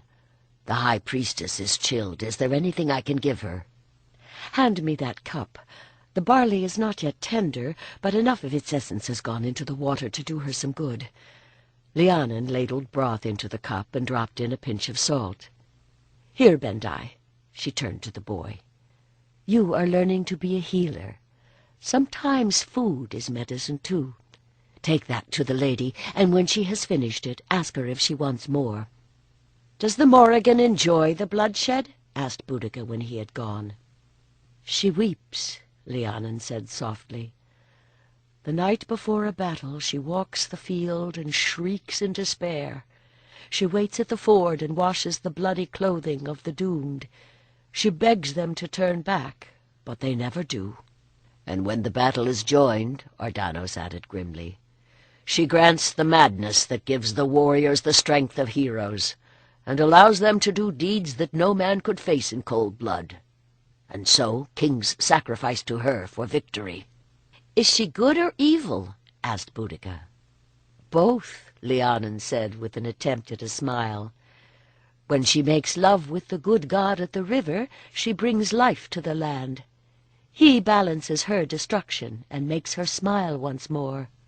Look at it this way, said Ardanos. Is a storm good or ill? I suppose it is good when it brings the rain we need, and bad when a flood washes away our homes. We do not always know why the rain falls, added Ardanos, or why the gods do what they do. Folk call the Druids wise, but you must realize by now that we should be called the people who seek wisdom. We study the visible world around us, and we reach out to the invisible world within. When we truly understand them, we become like the gods, able to command their powers because we move within their harmony. This is what I love in him, thought Lhiannon. Not only the touch of his hand, but the touch of his soul. And as if he had felt her thought, Ardanos looked back at her, and the breach between them was healed. It was the grey hour just before the dawning. They rose in silence, the white robes of the Druids ghostly in the gloom. Even the kings moved quietly as they loaded the offerings onto the horses. Boudica rubbed sleep from her eyes and wrapped her cloak more tightly around her shoulders, wincing as the movement jarred muscles she had not known were sore. Then with the others she followed the arch-druid down the path. In the dim light, the shape of his goose-feather headdress and the stiff folds of his horse-hide cape loomed as contorted as the stone outcrops that crouched like monstrous guardians against the brightening sky. A torch flamed in his hand. Behind him came the high priestess, supported by Ardanos and Lhiannon, her frail form swathed in dark draperies from which an occasional glint of silver gleamed. With each movement came a faint shimmer of sound from the silver bells tied to the branch in her hand. As they left the campsite, a harsh call split the silence. The ravens were back again, wheeling above like shards of night. They remember the feast the kings promised them, thought Boudica. Suddenly the shapes of rock and tree seemed insubstantial, as if they were only a veil that at any moment might be drawn aside to reveal some more luminous reality. And she understood why the sacrifice had to take place at this liminal hour between night and day. Halfway down the slope the ground leveled. She could not see what lay beyond it. The kings unloaded the horses, then took them back up the hill, except for the last one, a white stallion that had borne no burden but its own gleaming hide. Him they tethered to the thorn tree that grew at the edge of the overhang. In the gloom she could just make out 3 dark shapes among the branches. The ravens, waiting. The high priestess and Lhiannon stepped forward to face the arch-druid at the edge of the cliff. Below it the waters gleamed black and so still that the surface was etched with smooth spirals by the passage of the gulls that floated there. "By heaven that gives us life and breath," sang Marion, "by the waters in whose movement all things grow and change, by the solid earth on which we stand, O spirits who dwell in this place, we ask your blessing. By the fire of life that illuminates the spirit, by the pool from which we draw power, by the tree that links earth and heaven," Lugovalos held his torch high, "we call the shining ones to witness." Lhiannon moved forward. "By all the hopes borne on the wind, by all the memories that lie within the pool, by present knowledge in the fields we know, we call on the wisdom of our fathers and mothers who have gone before. Hear us, bless us, be with us now," they cried as one. The stallion pulled nervously at its tether, and the startled gulls burst yammering into the air. The sky had brightened to a translucent pale blue. The sun was still hidden behind the mountains on the mainland, but its coming was proclaimed by a growing radiance. Togodumnos picked up a long sword, and the light gleamed on its blade. The Druids taught that there were two kinds of sacrifice: those that were shared to bind men and gods in one community, and those that were broken and put beyond use by humankind. It was the second they meant to offer now. "These weapons we won from our foes in battles between the tribes. As I destroy this blade," he set his heel upon the point of the sword and leaned, and the metal groaned and gave, "I end the enmity that was between us. Gods of our people, accept this sacrifice." The sword wheeled outward as he released it, the distorted curve carving the pale sky, and disappeared with a splash into the dark waters below. Karatak snapped the shaft of a spear, then broke off the tip against a stone. "Nevermore shall this spear drink Celtic blood. May the Lady of Ravens accept the sacrifice." If only, thought Boudica, the hatreds between the tribes could be drowned so easily. But perhaps the Roman threat would frighten them into setting old enmities aside.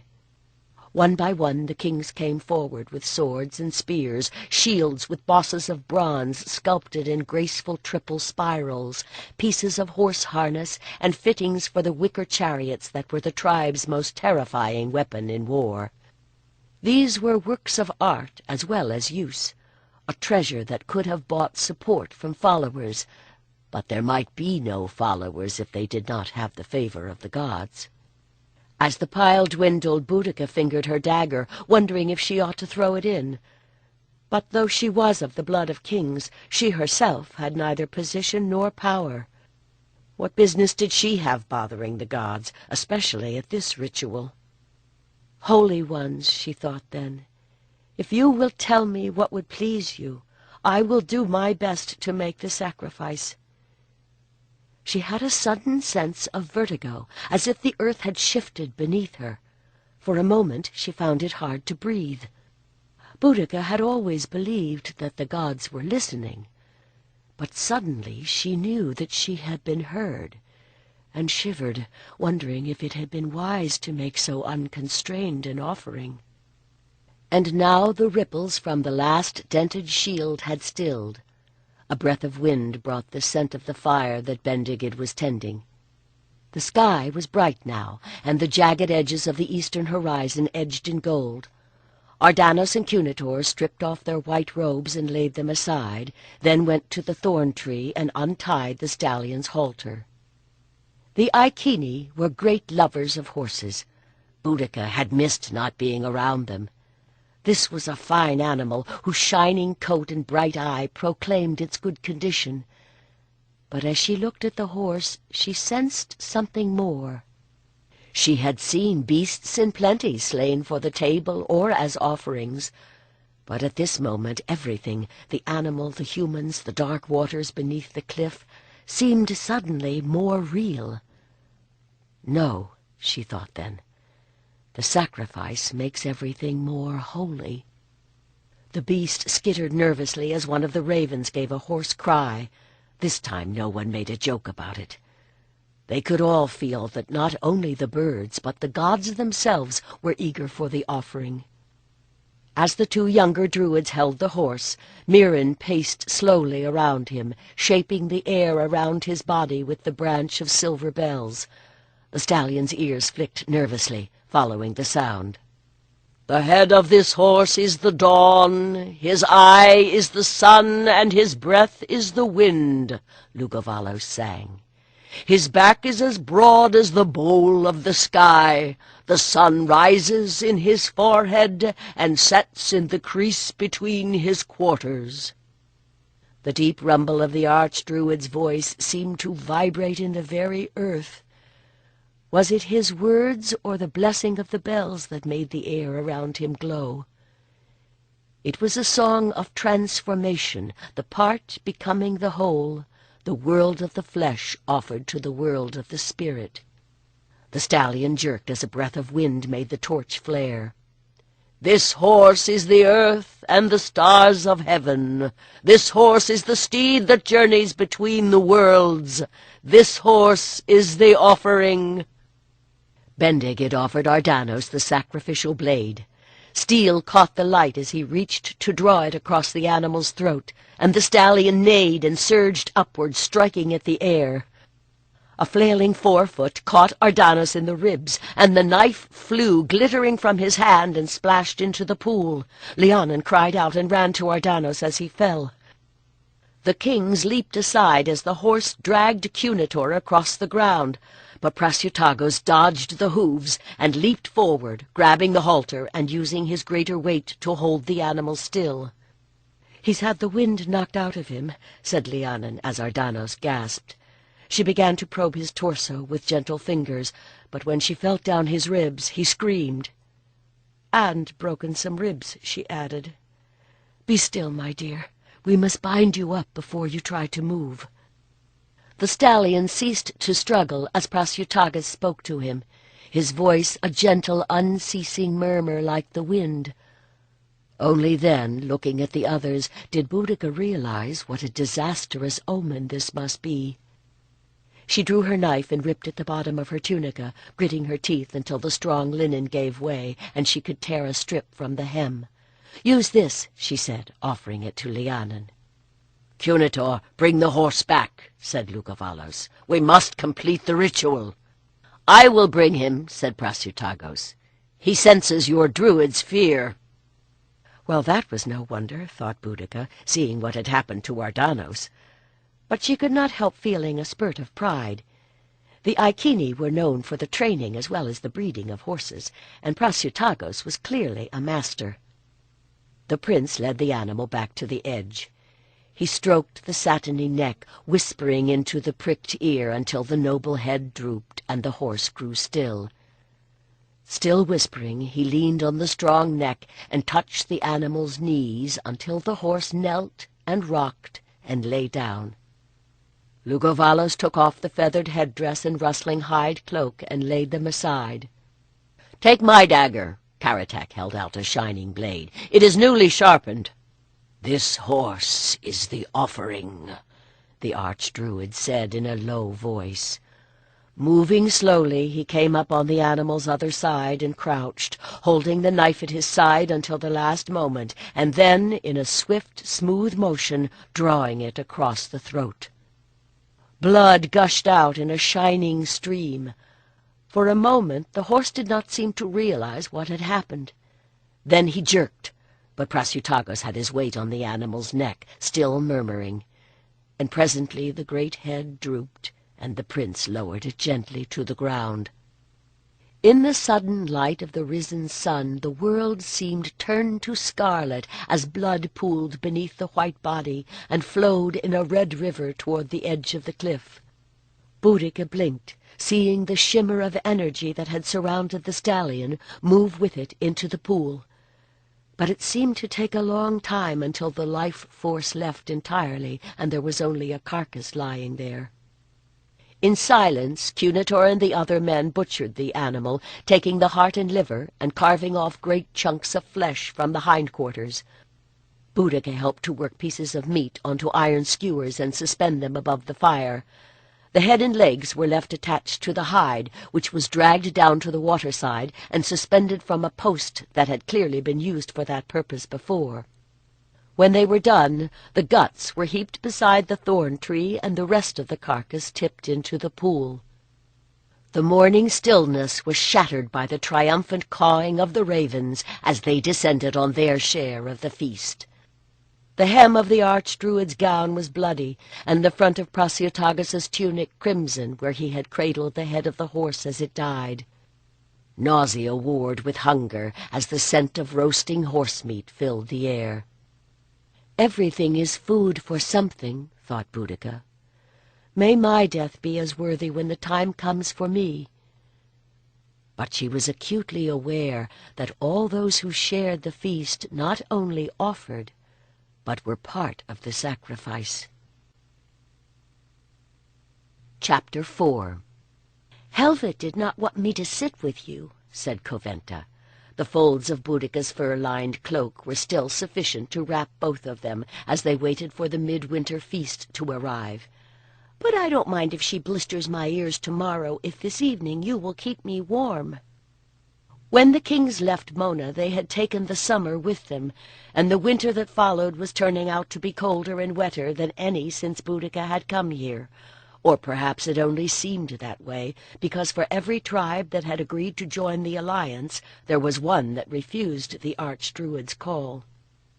A ripple of music brought Boudica's head around. At the end of the fire pit, screens of laced hides kept draughts from the dining couches and side tables where the senior druids reigned. That new man, Branganos, had come in, and was adjusting the strings on his crescent-shaped harp. A bard of the Druid order from Gallia, he had only recently reached the haven of the isle. He was tall and thin almost to the point of emaciation, with a streak of white through his black hair. He was also a much better harpist than Ardanos, who had been the chief of their bards until now. But even when he smiled, one could see sorrow in his eyes. As he finished tuning, there was a stir at the door. The archdruid was entering. In honor of the festival, over his white robe he wore a thick-fringed mantle woven of 7 colors. After him came the senior druids, followed by Ardanos and Cunitor and the other younger priests. Where, she wondered as they took their places at the head of the fire-pit, were the priestesses? At a nod from Lugavalos, Branganos rose, the harp cradled in the crook of his arm, and began to sing. The people cheered for the leader of war bands. The king of the marching men called the tribes to war. Now all the shouting is silent, and the wind plays a harp of bone. The harp gave forth a shimmer of sound as the druid drew his fingers across the strings. He comes from the land of Vercingetorix, remembered Boudica. At least the only Gaul who bested Caesar in battle is remembered there. Everywhere in the Celtic lands they knew the story of how Vercingetorix had united the Gaulish tribes, using the hill forts and the hills themselves as bases from which to attack Caesar's legions. But in the end, the Roman imperator penned him up in Alicia and starved him out. The high king came to the Lord of the Eagles, laid down his arms to save his warriors. Nameless is his grave, and the wind plays a harp of bone. Once more sound sighed from the strings. Then the harp was still. The Gaulish king had been dragged through the streets of Rome in Caesar's triumph and imprisoned for years in a hole in the ground before the Romans killed him. This was certainly no very cheerful music for the solstice. Why was it always the defeated who got the best songs? While the bard was playing, Mirren had appeared. For a moment Boudica was disappointed to have missed her entrance, for the high priestess usually took her meals in her own house, and her appearance at the high festivals was attended by some ceremony. But even the ruddy firelight could not disguise the fact that she was pale. Perhaps she had taken advantage of the distraction to keep them from noticing that she had to be assisted into her chair. Helva, on the other hand, was blooming. The priestess had always been pleasant to Boudica, but that was more because she knew that Boudica was high-born than from any personal feeling. The girl had seen that look on sons of kings who were eager to inherit their father's honors, and she had seen them afterward sometimes when the choice of the chieftains fell upon another man of the royal kin. She did not think that Helva would deal well with disappointment, but she wondered how the rest of them were going to deal with Helva if her expectations were fulfilled. The hides that covered the doorway were drawn aside once more, and the marvelous scent of roast boar filled the hall. Crowned with ivy in honor of the season, old Avalon led the procession. There were bowls of porridge with dried fruit, platters of root vegetables, and baskets of sausages and cheese. Two of the older boys bore between them a plank from which chunks of pork sent white curls of steam into the air. Mouths watered as the archdruid lifted his hands and began to intone a blessing over the food. Boudica drained her wooden ale cup and sat back with a sigh. "That was good. This is the first time in days I have felt warm inside and out." "Your cheeks are flushed from the ale," observed Coventa. "Or is it because Lhiannon is staring at you?" "He is not." Boudica looked up and saw that the boy had taken her glance as an invitation and was coming toward them with two of his friends. "I think he likes you." Coventa grinned and squealed as Boudica pinched her. Lhiannon was no longer a boy, she realized suddenly. He had shot up during the past months, and his chin bore a trace of dark beard. It was just that, compared to warriors such as those who had visited them last summer, he still seemed a child. "Move over, maidens," he grinned. "Or did you eat so much there's no room on the bench? It's not fair that you should block all the heat of that fire." "Are you saying I've grown fat?" protested Boudica, but she was already sliding over so that Lhiannon could squeeze in. She flushed a little as he put his arm around her shoulders. His friend Alby tried to do the same and missed, landing in the straw at their feet, where he was joined by the other boys, playfully cuffing each other as her father's hunting dogs used to scuffle before they stretched out before the fire. In the pack there was an order. In the boy pack, too. Lhiannon was a leader. So was Clotho, but since the visit of the kings, many of his former followers were avoiding him. "What did you think of our new bard?" Lhiannon asked. "He has such sad eyes," observed Coventa with a sigh. "Well, his song was sad enough," Alby agreed. "Then we should learn from it," Clotho said harshly. "You can't fight Rome. Vercingetorix tried and died, and all those proud kings who came here will die too." "Caesar conquered Vercingetorix, and Caesar is dead," objected Lhiannon. "This emperor they have now is not a warrior." "He does not have to be," Clotho said grimly. "He has generals who will do the work for him." "And so you think we should just lie down and let them?" exclaimed Alby. As they grew louder, others began to turn. Boudica made a hushing motion, and for a moment everyone was still. When Clotho spoke again, his voice was intense, but low. "We should welcome them, make treaties. They will have to treat us fairly if we are protected by their law." "Like Theric," said Boudica. Clotho shrugged. Everyone knew he was a cousin of the Atrebati king. Of course he would agree with him. "And when we are all as tame as the tribes of Gallia, what then?" whispered Lhiannon. "Our children will grow up speaking Latin and forget our gods." "I don't think that is quite fair," Alby said slowly. "I've heard that all the peoples of the Empire are free to worship their own gods, so long as they also honor the gods of Rome." "All except the Druids," Coventa said suddenly. Her eyes had gone unfocused, and she was trembling. "The Druids of Gallia who did not flee were killed." Boudica gripped her arms and gave her a little shake, willing her to focus on the here and now.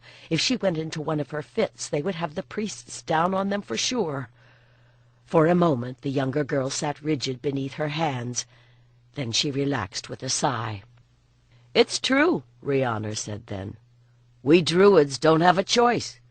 If the Romans rule Britannia, the people may survive, but they will no longer be Atrebates or Brigantes or Regni. His voice rose. "By the gods, we of the tribes love our freedom so much we will not even join together as Britons beneath one king. How can you think it would be better to be swallowed up by Rome?" He glared at Clotho, and the other boy leaped to his feet, fists balled and ready. As Rhiannon surged upright to face him, Ardanos appeared suddenly behind them, gripping each boy's shoulder in a strong hand. "What are you thinking?" he hissed, his ginger hair appearing to stand on end. "Your quarrel profanes the festival. Thank the goddess, the high priestess and the archdruid have departed already." They gaped at him. How much had Ardanos overheard? Boudica knew that the Druids were having the same arguments as the young people they trained, but not, she had to admit, in front of the whole community at a festival. Ardanos let the boys go. "If you can fight, you can work. The feast is over. Get busy cleaning up the hall." "Are the gods many, or are there only two? Or one?" Lugovalos leaned forward, his white beard glistening in the light of the spring day. Boudica rubbed her eyes and tried to pay attention. She had recently passed her 16th birthday, and her long limbs were finding a new harmony. She would so much rather have been chasing sheep or gathering spring greens for the pot, or any kind of labor, if it let her move. "Lhiannon teaches us that all of those are true," said Brenna with a grin for their mentor. "All the goddesses, all that we see as womanly and divine, we call the goddess. But when we pray, she wears one face or another, maiden or mother or wise woman, or Brigantia or Cathubadva." And none of them, thought Boudica, seemed to want to talk to me. "All that is divine and male we call the god. We call on them as Lord and Lady at Beltane." Brenna blushed. She had just returned from her womanhood ceremonies on the Isle of Avalon, and was making sure everyone knew that she planned to seek a lover at the Beltane fires. "Your teacher has taught you well," said the archdruid. Lhiannon bowed her head, but she did not look as if the praise had made her very happy. Or perhaps it was the reference to Beltane. Would she go to meet Ardanos this year? "So," said Lugovalos, "you understand that the gods are both one and many. We honor the one, but there are few indeed who can bear the touch of that power." For a moment he paused, his upturned face illuminated, and Boudica was abruptly certain that he was one who had been in the presence of the source of all. Then he smiled and turned to them again. "Perhaps we know more while we are between lives, but as long as we are in human bodies with human senses, it is to the many that we make our prayers and our offerings." Rhiannon raised his hand. "My lord, which god should we be praying to now, when we face war?" "How do you name that power in your own land?" "The Trinowantes offer to Camulos," came the proud answer. "Camulodunum is the war god's dune." Boudica nodded, remembering the stately circle of oaks in the meadow to the north of the dune. It housed a slab of stone where the god had been carved standing between two trees, wearing an oak-leaf crown. Other students were offering additional names: Red Coquidios in the north, Teutates among the Catuvellani, and Lenos of the Siluries. The Belgi sacrificed to Oludios, and the Brigantes to Beluta Kedros. Among her own people, Korotikos was the name they called when they went to war. But like many among the tribes, it was a goddess, Andraste, to whom they prayed for the battle fervor that would bring victory. "When the tribes joined together, which god or goddess should lead them?" Bendigeid asked. "I will ask you a question," the archdruid replied. "What is the difference between an army and a warrior?" "A warrior is one man, and an army is many," the boy replied. He was not the only one to look confused. "But the army is more than a collection of fighters. When you say a druid, you could mean me, or Cunitor, or Mirren. But when you say the Druids, You are talking about a greater entity that includes all of our powers and our traditions." "People are like that too," said Coventa suddenly. "A woman can be a daughter and a mother and a priestess, but people talk to you as only one of those at a time." The Archdruid nodded. "An army is also more than the sum of its warriors. It has a spirit, a mind of its own, and so it is with the gods. When the fighters in an army call the war god by different names, they call into being a greater power that includes them all." "Not all of them," someone said quietly. Ardanos was standing at the edge of the circle, looking grave.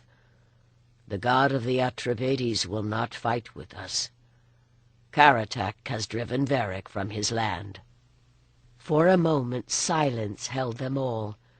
The news was not unexpected, but to hear it suddenly and in this context was startling, as if by talking about the god of war they had summoned him. In the faces around her, Boudica could see the shock of that awareness. "Curse you all!" Clotho jumped to his feet, glaring around him. "And you most of all!" He spat at the Archdruid's feet. "The Catavalani have always lusted after our lands, but without your support they would not have dared to take them." Cunitor laid a hand on the boy's arm.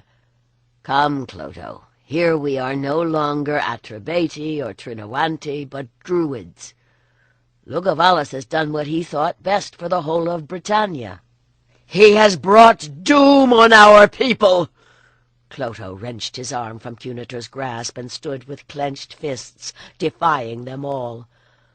Lugovalos could have immobilized him with a word, but the Archdruid only gazed at the boy, sorrow in his eyes. "You think you are so wise," Clotho spat. "Do you not see that you will bring upon us the very thing you fear? Karatak has driven Varric into the arms of the Romans. Their treaty requires them to help him, and this will be all the excuse they need." "But Helva saw them invading," said Coventa, holding out her hands in appeal. "Don't you understand that to unite against them is our only chance to survive?" For a moment they stared with locked gaze, the furious boy and the fey girl. Who had the right of it?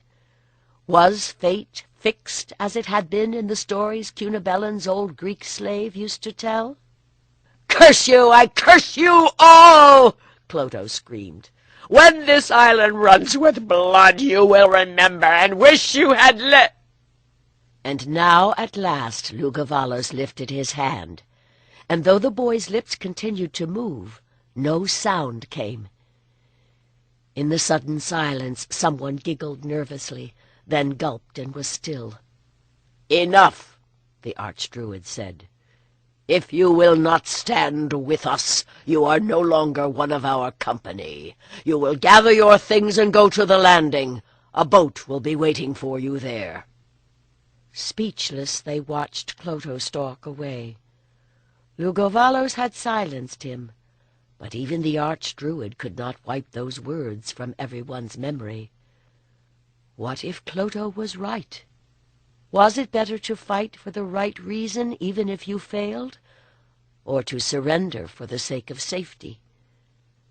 The Druids had no choice, and if they were doomed, at least the bards could sing about how valiantly they had tried.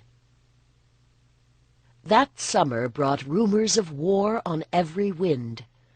Some said that King Varric had been killed, others that he had fled across the sea to hold the Emperor to their treaty, and would return with a Roman army to win back his land.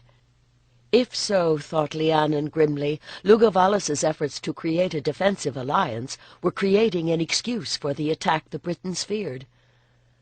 But as spring gave way to summer, she found it hard to care, for Lady Mirren was dying. As Lhiannon came up the path to the round house where the high priestess lived, she saw Boudica push through the cloth that hung across the door, a wooden basin in her arms. "How is she?" "The lady has kept nothing down today," Boudica exclaimed. "She has grown so thin, Lhiannon. I think that only the strength of her spirit is keeping her alive." "She always had courage," murmured the priestess. "I saw King Cunobellin die," He drifted between sleep and waking until finally he woke no more. But Marion is awake. Is there nothing you can do for her, Lhiannon? If she cannot take the infusions, we cannot help her with medicines, but I may be able to help her detach her mind from the body's pain. Boudica nodded and carried the bowl off to empty it. Lhiannon took a last breath of the hay-scented air and went inside. As she noted the waxy pallor of Marion's skin, she had a sinking feeling that the battle being waged here was one that they were going to lose. "My lady, how fare you? Are you in pain?" she asked softly, kneeling beside Coventa at Marion's side. Slowly the bruised eyelids opened. "Not now. I feel light." And well she might, thought Lhiannon. It seemed to her that the strong bones of the older woman's face poked through the skin even more sharply than they had the day before. "I think that soon I will float away." Marion paused, then drew breath again. "It is not by my will that I leave you, but some good may come from this. Between the worlds I can see." "You must not tire yourself." Lhiannon heard herself say the denying words, even as she realized that Marion was right. It was said that the final vision of an adept had great power. "You must not delude yourself," the high priestess echoed wryly. "I know that I am dying." Lhiannon sat back on her heels as Boudica came in with the emptied bowl and a pitcher. "My lady, here is cool water from the sacred spring," said the girl. "It will ease you." Lhiannon helped the sick woman to sit upright so that she could drink, and then laid her back upon the pillows once more. "Thank you." Marion closed her eyes. For a few moments her labored breathing was the only sound. "Hear me. This morning I lay in a waking dream," she said. Lhiannon straightened, attention narrowing to the focus in which all she heard would be remembered, as she had been trained to do. "I saw you, Lhiannon, only you were old. Older, I think, than I will ever be." "Is that who it was?" exclaimed Coventa. She flushed as she caught Lhiannon's disapproving glare. "I know I should not, mistress, but truly I could not help it. I was half asleep and sitting right beside her, so I saw—" Lhiannon sighed. If the child picked up the visions of a seeress in the chair, it was no surprise that she should share Marion's visions now. For her own good, Coventa should be given other duties, but if Lhiannon suggested it, Helva would no doubt disagree. "Never mind, child," she murmured. "Lady, what else did you see?" "You were in a house surrounded by forest, some place I have never been. You wore the ornaments of a high priestess." Eyes still closed, she smiled. Lhiannon stiffened in shock, looking at the two girls to see if they had heard. "Marion," she whispered, "what do you mean? Am I to be high priestess after you?" It was the privilege of the high priestess to choose her successor, though the Druids could decide whether to accept that choice. And Helva had been so sure. "High priestess!" The sick woman's voice strengthened. "Yes, that you will be, but not now, my daughter, and not here." She coughed. "Between that time and this, there is a void. There is something there, fire, blood." Her head rolled fretfully on the pillow.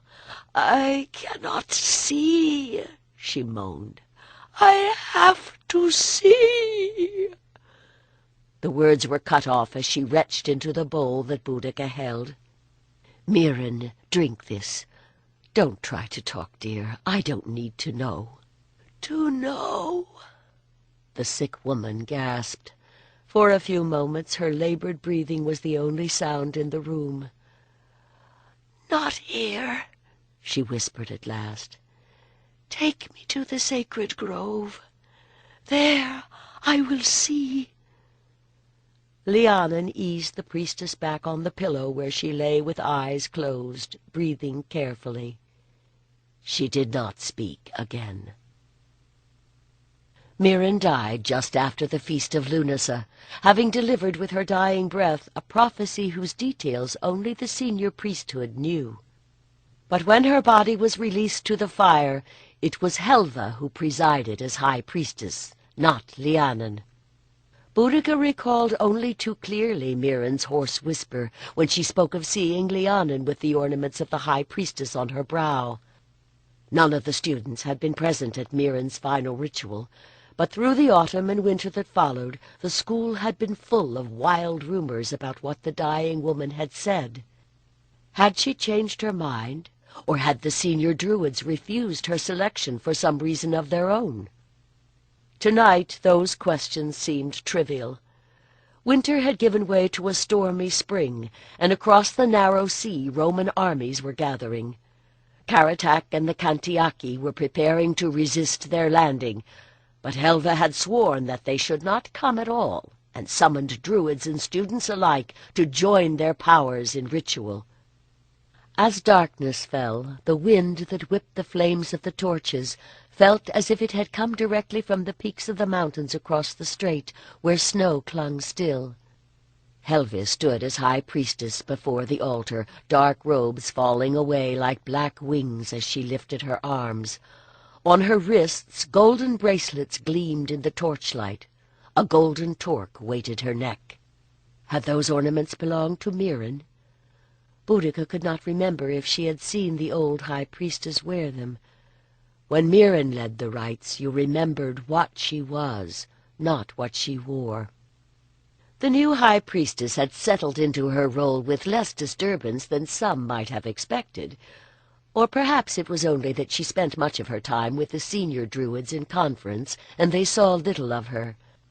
But she was like a high-bred mare that Boudica's father had once owned, strong and beautiful, and as likely to bite as to bear you. Lhiannon had been given the title of Mistress of the House of Maidens, and now, as if even that much recognition was a threat to her, Helva had assigned her rival to go with Ardanos and the other Druids, who were being sent to Durovernon to support Karatak with battle magic, if this ritual should fail. Boudica jerked back to attention as the murmur of invocation ceased, a shiver of mingled anticipation and apprehension chilling her spine. At the equinox, the world hung balanced between the old season and the new. What was done at this moment would push the luck of the new season in one direction or another. But did they really want to involve the gods? It was one thing to discuss the Lady of Ravens in a teaching circle at noon, and something else entirely to call on her as darkness swept across the land. The Archdruid touched one of the torches to the seasoned wood laid ready on the altar, and it exploded into flame. "Raven of battle!" the high priestess cried, and like a sigh the priestesses echoed her. "Hear us! Virgin, hag, and lover, lady of the twisted mouth, lady of the open thighs, bone witch, bride of shadow, truth-teller, nightmare rider, great queen who gives victory, great queen who gives death. Kathubadva, great queen, hear us!" The response grew ever louder, male and female choruses clashing as they drove each other to greater intensity. "Your meat is death, your drink life's blood. Here is food for your ravens, lady. Receive our offering." Two of the younger Druids came forward, carrying some small furred creature that jerked and struggled in their hands. A hare. Boudica suppressed a pulse of superstitious terror. The hare that rose reborn from beneath the scythe was sacred. It was never eaten. This sacrifice would not be shared, but taken to some lonely spot and given to the goddess entire. One man grasped the creature by its long ears, holding it stretched. Steel flashed red in the firelight as Helva slashed the hare's throat. A deeper crimson stained her hands as its blood spurted sizzling into the fire. The air above the flames shimmered. With smoke, or was she seeing the life energy of the animal? Boudica's nostrils flared at the burnt meat smell as the emptied carcass was set aside. "You shall take from our foes the blood of their hearts and the kidneys of their valor." More pungent clouds billowed upward as the high priestess cast a handful of herbs onto the fire. "Upon our foes you shall cast the shadow of fear and loathing, the shadow in the ocean, the shadow in the forest, the shadow in the spirit. When they turn toward Britannia, every night terror, every noonday fear their hearts hold shall rise up to haunt them." Helva turned, arms outstretched, but no one moved. It was not their bodies she was calling, but their souls.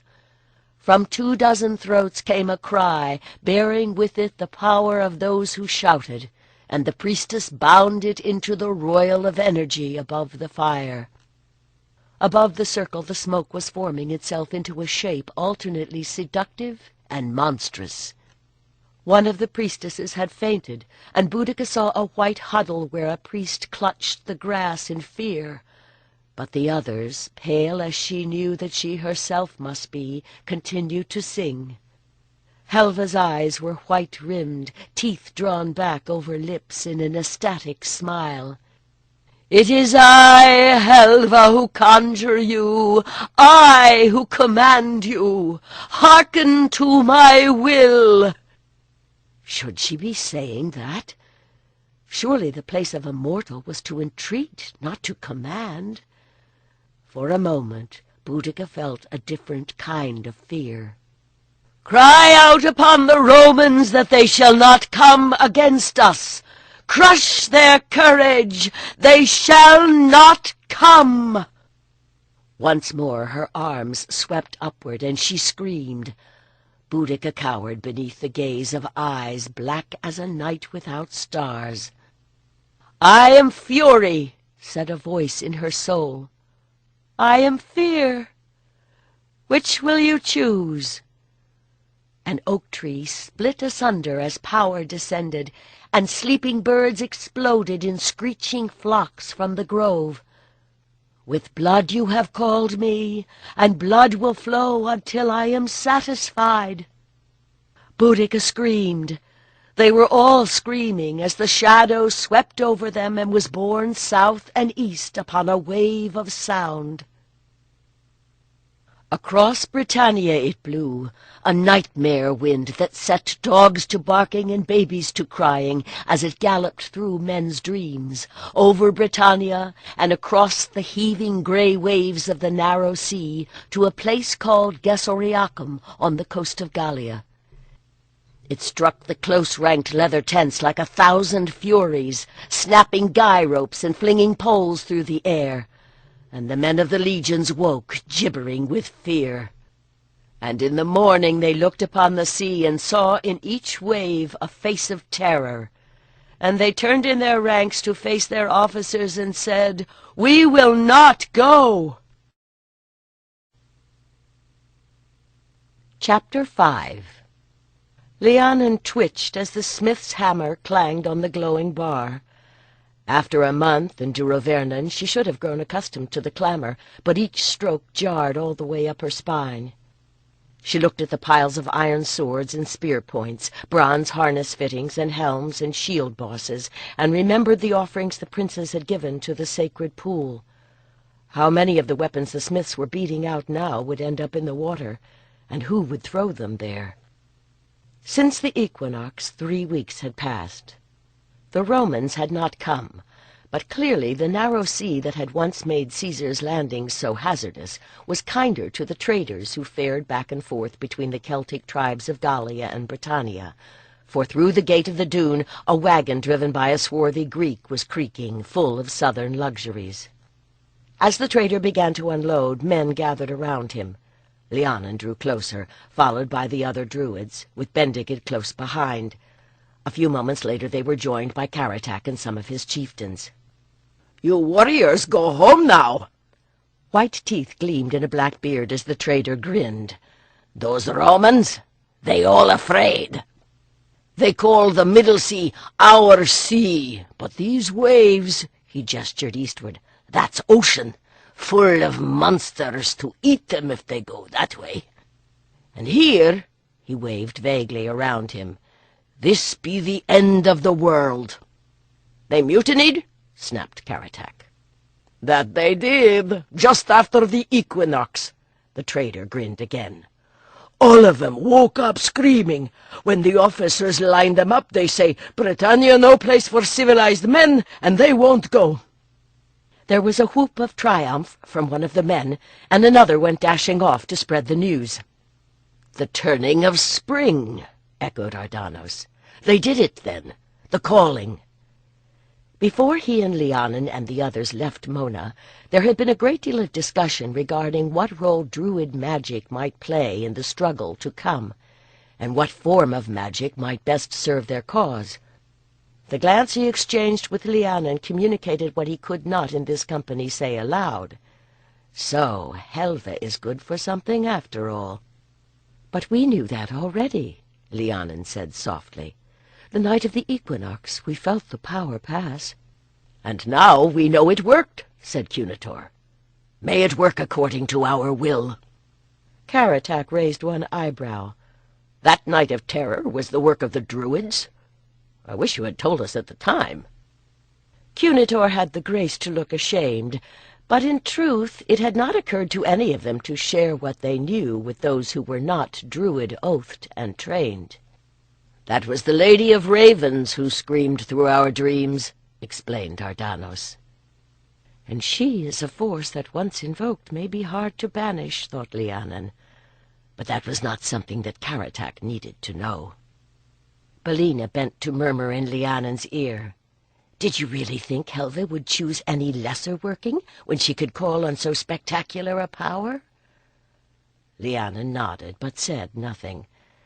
Bellina, who had never been in the running for High Priestess, could afford to express herself without being suspected of jealousy. "Well, whatever you accomplished, my warriors seem to be convinced you worked a miracle. Good for your reputation. Not so good if I want to keep an army." Caratak pointed toward the encampment that had sprung up outside the dune, buzzing now like an overturned hive. Already some were packing up their gear. Bendigeid watched them wistfully. In the last year he had grown gangly with the approach of manhood. Since they arrived at Durovernon, he had spent most of his time badgering the warriors to teach him sword and shield. There had been times when the hardships of the journey had made Lhiannon painfully aware of just how easy her life at Listeru had been. But bruised feet and aching muscles were a small price to pay to be with Ardanos instead of wondering how he fared. "How many do you think will stay?" Ardanos was asking now. "Half of Britannia already believes that this gathering is a ploy to make Togodumnos high king over all the tribes," Caratak said bitterly. "And those who did answer my call will be wanting to get home to sow their fields." The Druids nodded. All men knew that the time for fighting was summer, between planting and harvest. It was only the Romans who had made war a way of life and could field an army at any time of the year. "The question is whether the Romans are truly discouraged or only waiting," observed Cunitor. "They will not have forgotten how Caesar's ships were savaged by our storms. Surely they will not board ship before summer, if indeed they come." "I would just as soon they came now while I still have an army," muttered Caratak. Frowning, he turned to Lhiannon. "I know that some among your order are trained as oracles. Lady, if you are such a one, will you seek to see what is going on? Surely you understand why I wish to know." "So do we all," murmured Lhiannon. "She will try, but not until the eve of Beltane. Ardanis's words cut across her own. "In 3 weeks the energies will be stronger, and she must have time to prepare." There was an edge to his words that only Lhiannon could understand. Helvi's accession as High Priestess had changed many things about Lhiannon's relationship to the community at Mona. It was not yet clear whether her relationship to Ardanos had been among them. At night, on their journey here, she had been acutely aware that he was sleeping on the other side of the fire. What would it be like to sleep beside him, with the length of his body curled against hers, the little snorting sounds he made as he slept tickling her ear? Sometimes he would wake, and she would feel his gaze like a touch upon her soul, and know that he was wondering too. But their journey, which might have offered so many opportunities, had been quite lacking in the privacy to take advantage of them. And if she was needed to serve Karatak as a seeress, there was a reason to preserve her virginity after all. Helva would probably prefer that she be the only one to serve as oracle. But was not this one of the druidic skills that they had been sent to Karatak to provide? Now Ardanos was looking at her, and she understood both the pain and the resolve in his eyes. He knows that this means that he will not lie with me this Beltane, and we would make the same decision again. She felt an odd pain somewhere near her heart as she realized that they would always choose duty above their desires. In the days that followed Beltane, it occurred to Lhiannon that when most people thought about oracles, they had it the wrong way around. Seeing visions was easy. The hard part was understanding what you had seen. They had gone to one of the mounds the ancient ones had raised for their dead for the ritual. She had seen an eagle fight with a raven, and a white narcissus blossom that towered over all. And the eagle had become 3 flocks that flew toward Britannia. But they were not left long to wonder what the vision might mean. Before a week had passed, a light craft came skimming over the waves from Gallia with news. The mutiny was over. One of the Emperor's secretaries, a freedman named Narcissus, had halted it, haranguing the soldiers from the general's podium, and after the first shock appealing to a sense of humor one would not have suspected the legionaries had. And now the fleet that had waited for so long was being loaded with supplies and men. 3 fleets there were, as Lhiannon had seen, one to return Varric to his country, and the 2 others to seek Caesar's route to the Cantiaci lands. The Druids joined their energies to send out a psychic warning to any who could hear. Those of their order who served as priests in the villages would alert their warriors, if anyone believed them. And Karatak had sent runners to summon those who had so recently returned to their homes and who were now in the midst of work in the fields.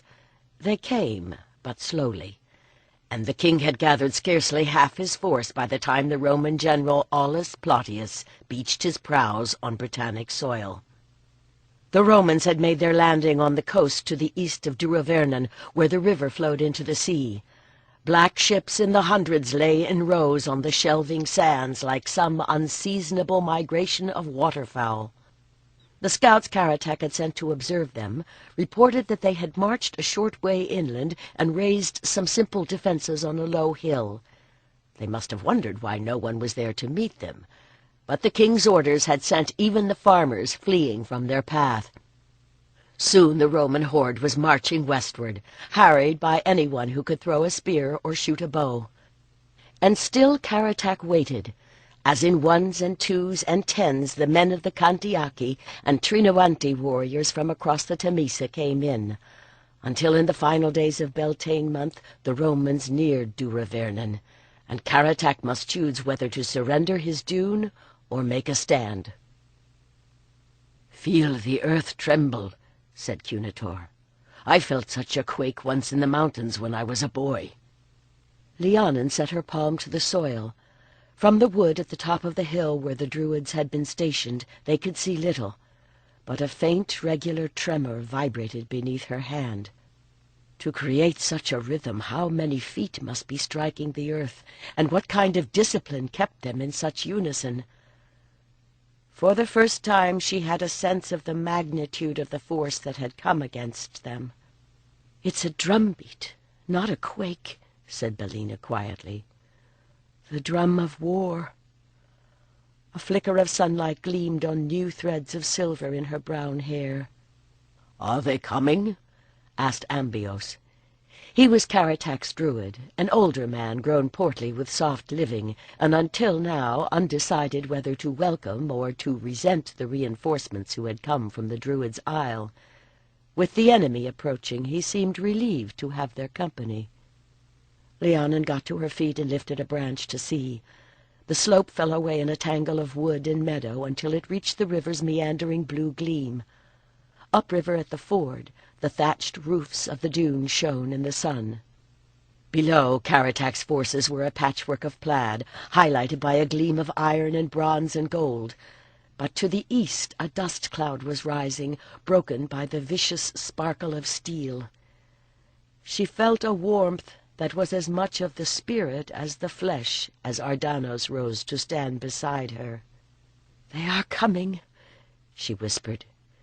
Instinctively she reached out, and he took her hand. As they watched, the dust began to resolve into 4 divisions of marching men, divided into dozens of smaller squares, following the same route Caesar's legions had found. Mounted officers moved among them, and cavalry trotted to either side. Now the other Druids were on their feet, peering through the leaves. She looked up as a shadow flickered between her and the sun. A raven's wing flared white as it caught the light, then black again as it circled and then settled onto a branch. It called, and others answered. "You can afford to be patient," Lhiannon thought bitterly. "Whoever wins this battle, you will have your reward." For the first time she wondered whether the Lady of Ravens herself cared which side won. Ardanos nodded to Bendiged, who lifted the horn he carried and blew one long call.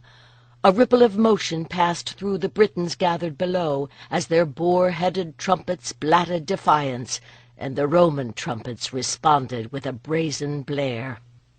"Wait for them," muttered Ardanos. "Karatak, you have the advantage of the ground. Let them come to you." Onward came the legions, inexorable as the tide, hobnailed sandals crushing the young grain. The dune had been emptied, but the enemy passed as if a barbarian capital were no temptation. Nor was the river at this point, both broad and shallow, any barrier. But now the precise formation was breaking up at last. No, it was shifting. In a movement as disciplined as a dance, one legion moving forward as the others spread out to support it, a spearhead aimed at the multicolored array of Celts on the hill. From the Celtic line, first one naked warrior, then another, would dash forward, shouting insults at the foe. But Karatak still had his men in hand. Behind the champions waited the chariots, and behind them the mass of shouting warriors. The air boomed hollowly as long swords clashed against their shields. Lhiannon trembled at the sight of that deadly beauty, but the time for contemplation was past. The others were joining hands, setting feet firmly in the loamy soil, and drawing breath for their own part in this fray. "O mighty dead, I summon you!" Ardanos cried. "Ye who fought the fathers of this foe, hear us now. Arise to aid us, ye whose life-blood fed these fields when Caesar led the legions here, for the old enemy assails us once more. Rise up in wrath, rise up in fury, rise up and send the Roman horde screaming back across the sea." From below came an answering clamor as the Celtic warriors, released at last, swirled forward in a shrieking mob. "Boud! Boud!" they shouted. "Victory!" The chariots sped toward the foe, seated drivers reining the nimble-footed ponies around obstacles, the warriors who stood behind them by some miracle maintaining their balance as they hefted their javelins. Closer they sped. They turned. Romans fell as javelins arced through the air. But the heavy Roman pilum, though it had a shorter range, was just as deadly. As one chariot came too close, Lhiannon saw a missile embed itself in the body of the cart. The weight of the shaft bent the long neck of the spear until it tangled in the wheels, and in another moment the light frame was smashed. Spearman and driver leaped free as the ponies galloped wildly away, spreading panic among friend and foe. On a hill, a shiver that did not come from the wind stirred the leaves. The prickle that pebbled Lhiannon's skin was not caused by cold. She did not know whether it was Ardanos's invocation or the Celtic war cries that had awakened them, but the spirits were here. With doubled vision, she saw the struggling masses of the living on the field below, and their ghostly counterparts above, locked in mortal combat as they had been almost a century before. Beyond them, she glimpsed other figures, so huge that she could only catch glimpses of a plumed helm or a spear that struck like lightning, a cloak of raven wings whose wearer fought someone with the head of an eagle that tore with wicked beak at his foe. She felt her throat open in a cry, doubled, quadrupled as the others joined her in a screech of fury that resounded through both worlds. It was not the scream of the Morrigan, but it was enough to make the first rank of legionaries waver. For a moment the Druids savored triumph. Then the Roman trumpets blared once more, and the enemy surged forward with renewed energy. Lhiannon's fists clenched with fury. If only she could be out there striking the foe. From the tree above her a raven called, but what Lhiannon heard were words. "You can! You can! Fly free on my wings! Fly free!" Vision blurred, dizzied, she swayed. She heard someone swear as she fell, but that made no sense. She was rising, abandoning the weak flesh to soar above the battlefield. In a moment she sensed another raven flying with her, and in that part of her mind that still possessed memory, recognized Bellina. But her focus was on the men who struggled below, the flash of swords and the splash of blood as flesh met steel. Where she swooped low, screaming, men faltered and fell, but there were always more. Consciousness whirled away on a red tide. The ground was shaking, each jolt a hammer that stabbed through her skull. Lhiannon whimpered and felt a strong arm lifting her. Water touched her lips and she swallowed, then swallowed again. The pain eased a little and she struggled to see. Now it was the trees that were moving. She closed her eyes once more. "Lhiannon, can you hear me?" That was Ardanos's voice. No one was screaming. Instead she heard the creak of wood and the clop of hooves. Slowly it came to her that she was in a wagon, lurching along a rutted road somewhere that was not a battlefield. "Ardanos," she whispered. Her reaching fingers found his hand. "Thank the gods." The pain as he squeezed her fingers was a distraction from the ache in her head. "Roman sandals," she said, "are marching through my skull." "No surprise there," he growled. "They've chased us the length of the Cantiaki lands." "We lost." It was not a question. "We're still alive," Ardanos answered with an attempt at cheer. "Everything considered, I count that a victory. But we left half our warriors on the field. They fought bravely, but the Romans had the numbers, and the discipline," he added bitterly. "We are in retreat. We would not have gotten even this far if their general Plautus had not stopped to loot and burn Durovernon and put up some kind of fortification there. Karatak lost half his army, but more have joined us since then. He means to make a stand beyond the Medu River. Please the gods, we're almost there, and thanks be that you are awake. I wasn't looking forward to carrying you across the river slung over my shoulder like a sack of meal." "How long have I been unconscious?" "You have lain there moaning for 3 eternal days. Damn it, woman, what possessed you to fly off like that? I was afraid." Ardanos swallowed, and added so softly she could hardly hear him, "I didn't know if you were going to come back to me."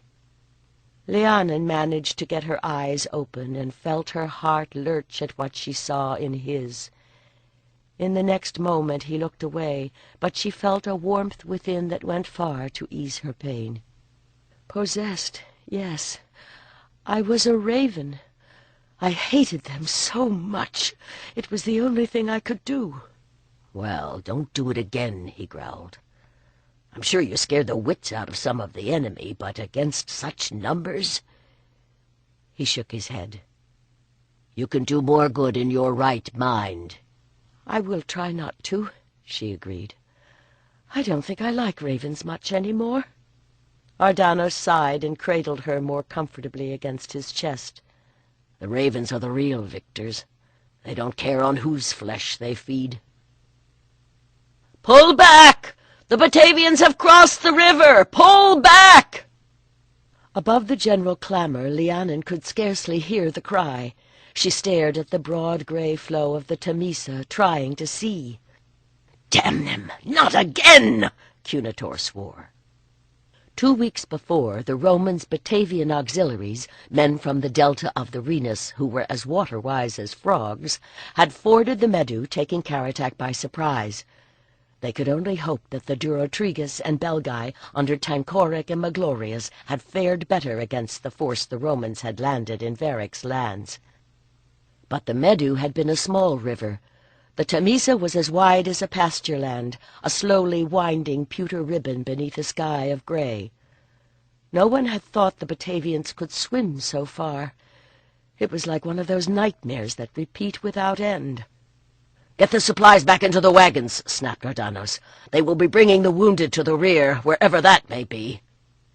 The strategy that had failed Caratac on the Medu ought to have worked for him and Togodumnos at the Temesa. To cross the river, the Romans must use great slow rafts and barges, easy to attack as they wallowed toward the shore. As Lhiannon grabbed the piles of bandages they had laid ready, she could see the barges beginning to pull out now, shrunk by distance to the size of trenchers, glittering with armed men. But the combined force of Trinowantes and Cativalani and the surviving Cantiaci could not attack them if their flank had already been turned by the Germans, fierce fighters whose tribes were close cousins to the Belgae.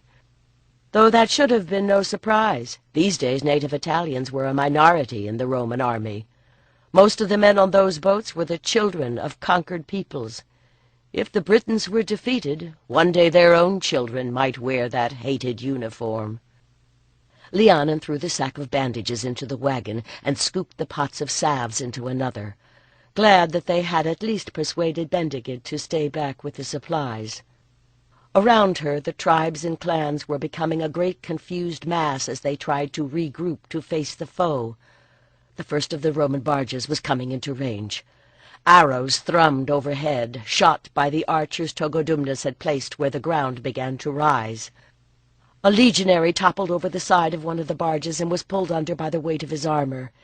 His red shield, painted in gold with paired wings to either side of the boss, and wavy arrows extending up and down, bobbed downstream. The pony's ears flicked nervously as the tumult grew louder. Bellina grabbed the halter and got the animal moving, murmuring in some language horses knew. Grabbing the last bag, Lhiannon hurried after. The clamor swelled to a roar as the Batavians plowed into their flank. The slingers had time for one volley, the fire-hardened clay pellets snicking past like maddened bees before friend and foe melded into a confused mass. To watch a battle from above had been a horror. To be in the midst of it was a terror that only a lifetime of mental discipline enabled her to endure. The faces of the men who ran past her were set in a rictus of rage. Lhiannon could feel the Lady of Ravens taking shape above the battlefield, summoned by the fury that beat like black wings in her own soul.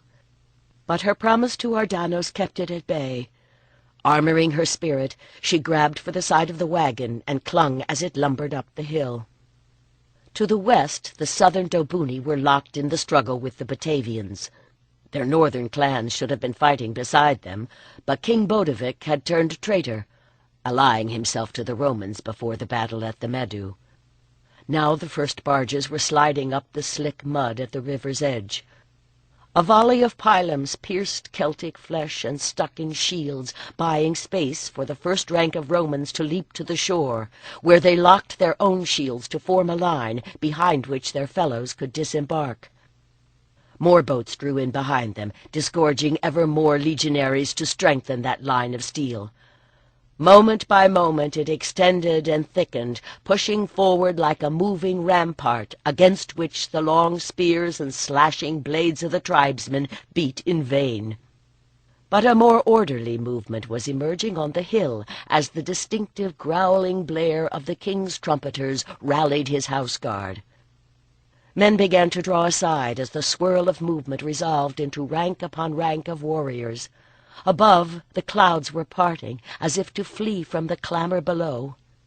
Sunlight blazed suddenly on golden torques and bracelets, on manes of stiffened hair bleached brighter than its normal red or gold, on the milky skin of sleekly muscled bodies that were bared only to make love or war. Heedless of the turmoil around her, Lhiannon stared. Surely this was how the war band of the gods must have looked when they marched out with Lugos of the shining spear to confront the armies of darkness. Above their heads she could see the king himself, balancing easily on the tenuous wicker platform of his war chariot, with his driver squatting at his feet, heels braced against the curving sides. As the champions spread out to either side, Togodumnos came fully into view. The cloak that flowed from his shoulders was woven in the Catuvellauni's favorite blues and greens.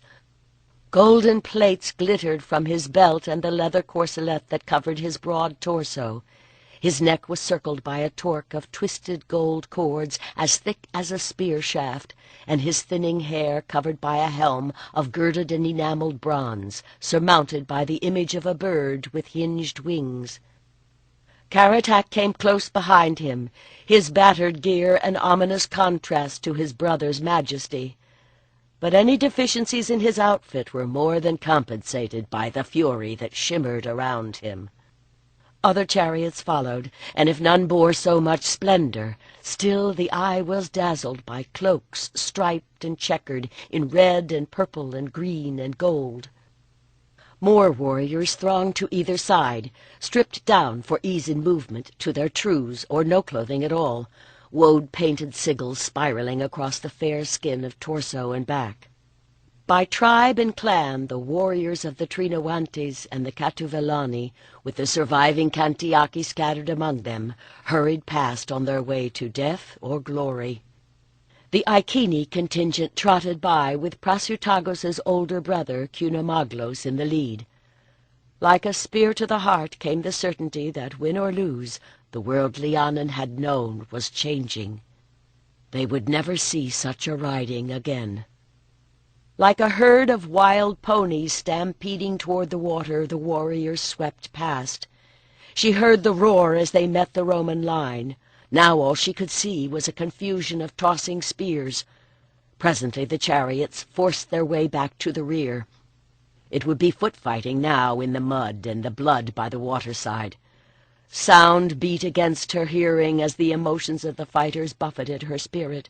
The clangor of blade on blade beat out a rhythm for the dreadful music of battle cries and screams. Now the wounded began to come to them, carried by their comrades or leaning on broken spears. The Druids were kept busy sewing and binding wounds.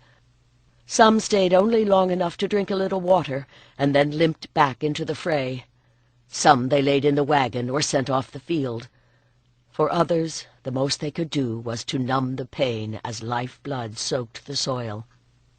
Lhiannon had promised to keep her spirit tethered, but nothing could prevent her from drawing power from the earth and projecting it outward to support the fighting men. Presently she realized that the shape of the battle was changing, the eye of the sword storm moving gradually up the hill. Stamping feet churned the drier ground to billowing clouds of dust, through which flocks of screaming ravens flew. She wondered if Togodumnos had been wrong to catch the Romans between his army and the water. She had heard an old warrior say it was a mistake to leave an enemy nowhere to run to. Once disembarked, The Romans had no choice but to fight their way through their foe. She was just turning to ask Dardanos if perhaps they ought to move the healer's wagon, when suddenly a knot of struggling men surged toward them. A javelin hurtled past and stuck quivering in the side of the wagon. Dardanos snatched up a handful of dust and cast it outward with a muttered spell. Suddenly the air was dark around them, the roar of the battle like the growling of a distant storm. One man only crashed through the barrier. As the Roman rolled to his feet, sword waving, Lhiannon grabbed the javelin and batted wildly, knocking him off balance. One of the wounded, whom she had thought on the point of death, grabbed his ankle and plunged a knife into his throat as he fell. The Roman gurgled horribly as blood spurted from the jugular, his eyes bulging with the same disbelief she had seen in the faces of their own as they died. The stink as his sphincter released mingled with the iron tang of blood. The Celt who had killed him was dead as well, but his lips were drawn back in a snarling smile. "Leave them!" snapped Boudica. "We've got to get out of here!" Mute, she nodded, sweeping the supplies into her veil. They would be out of bandages soon. As Cunitor and Dardanos guarded the rear, Boudica took the pony's head, and they creaked toward what they hoped was the new edge of the killing field. Men with horses and chariots cantered past them, ready in victory or defeat to carry their masters away. Before them the ground fell away in a long slope to the east, where pasture land was broken by thickets, around which the battle swirled as floodwaters divide around snags in a stream. The healers set up their new station in the shade, and soon they were hard at work once more. They ran out of water, and when the local people who had come out to help came back with more, they said that the Roman boats lined the shore for a mile. A swath of piled and scattered bodies showed where the battle had rolled on. There were more Celts than Romans, they said. Lhiannon hugged her arms, feeling suddenly very cold. The setting sun was beginning to cast long shadows across the field, and the Druids had lit a torch so that the wounded could find them, when the mass of struggling figures surged toward them once more. In another moment they realized that all the warriors coming toward them were Britons. "They're not fighting," whispered Cunitor unbelievingly. "This is a rout. We've lost." His face was smudged with dust and blood, his fair hair standing on end. "It can't be true," she thought numbly. "We tried so hard. We cannot lose now." She started as Dardanos gripped her arm. Were the Romans coming? A chariot lurched toward them across the field with as much speed as its driver could coax from the tired horses. In another moment she recognized the gilded harness and the black ponies, though without them she would not have known the half-dozen weary men who stumbled along beside it, for the splendid warriors who had followed their king into battle only a few hours ago. Lhiannon recognized the driver. She had seen Karatak in this state 2 weeks before. Only now the emotion that contorted his features was not fury, but despair. "Karatak," said Dardanos, "are you—" The question died on his lips as Karatak pulled himself upright, and they saw the body of Togodumnos sprawled beside him. Dardanos felt for a pulse at the king's neck, then passed his hands over the body, seeking to sense the energy there. Slowly he straightened, hands dropping into feet. "My lord," he said more formally, "the High King is dead."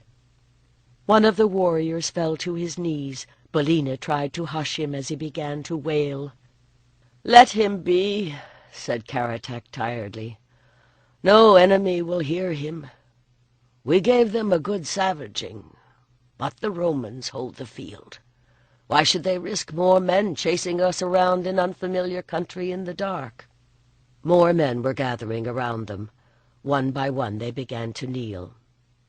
"You are the oldest of Cunobellin's sons now living," said one of them. "We are your men now. Where shall we bury him?" "Will you make a stand at Camulodunum?" came another question from the dark.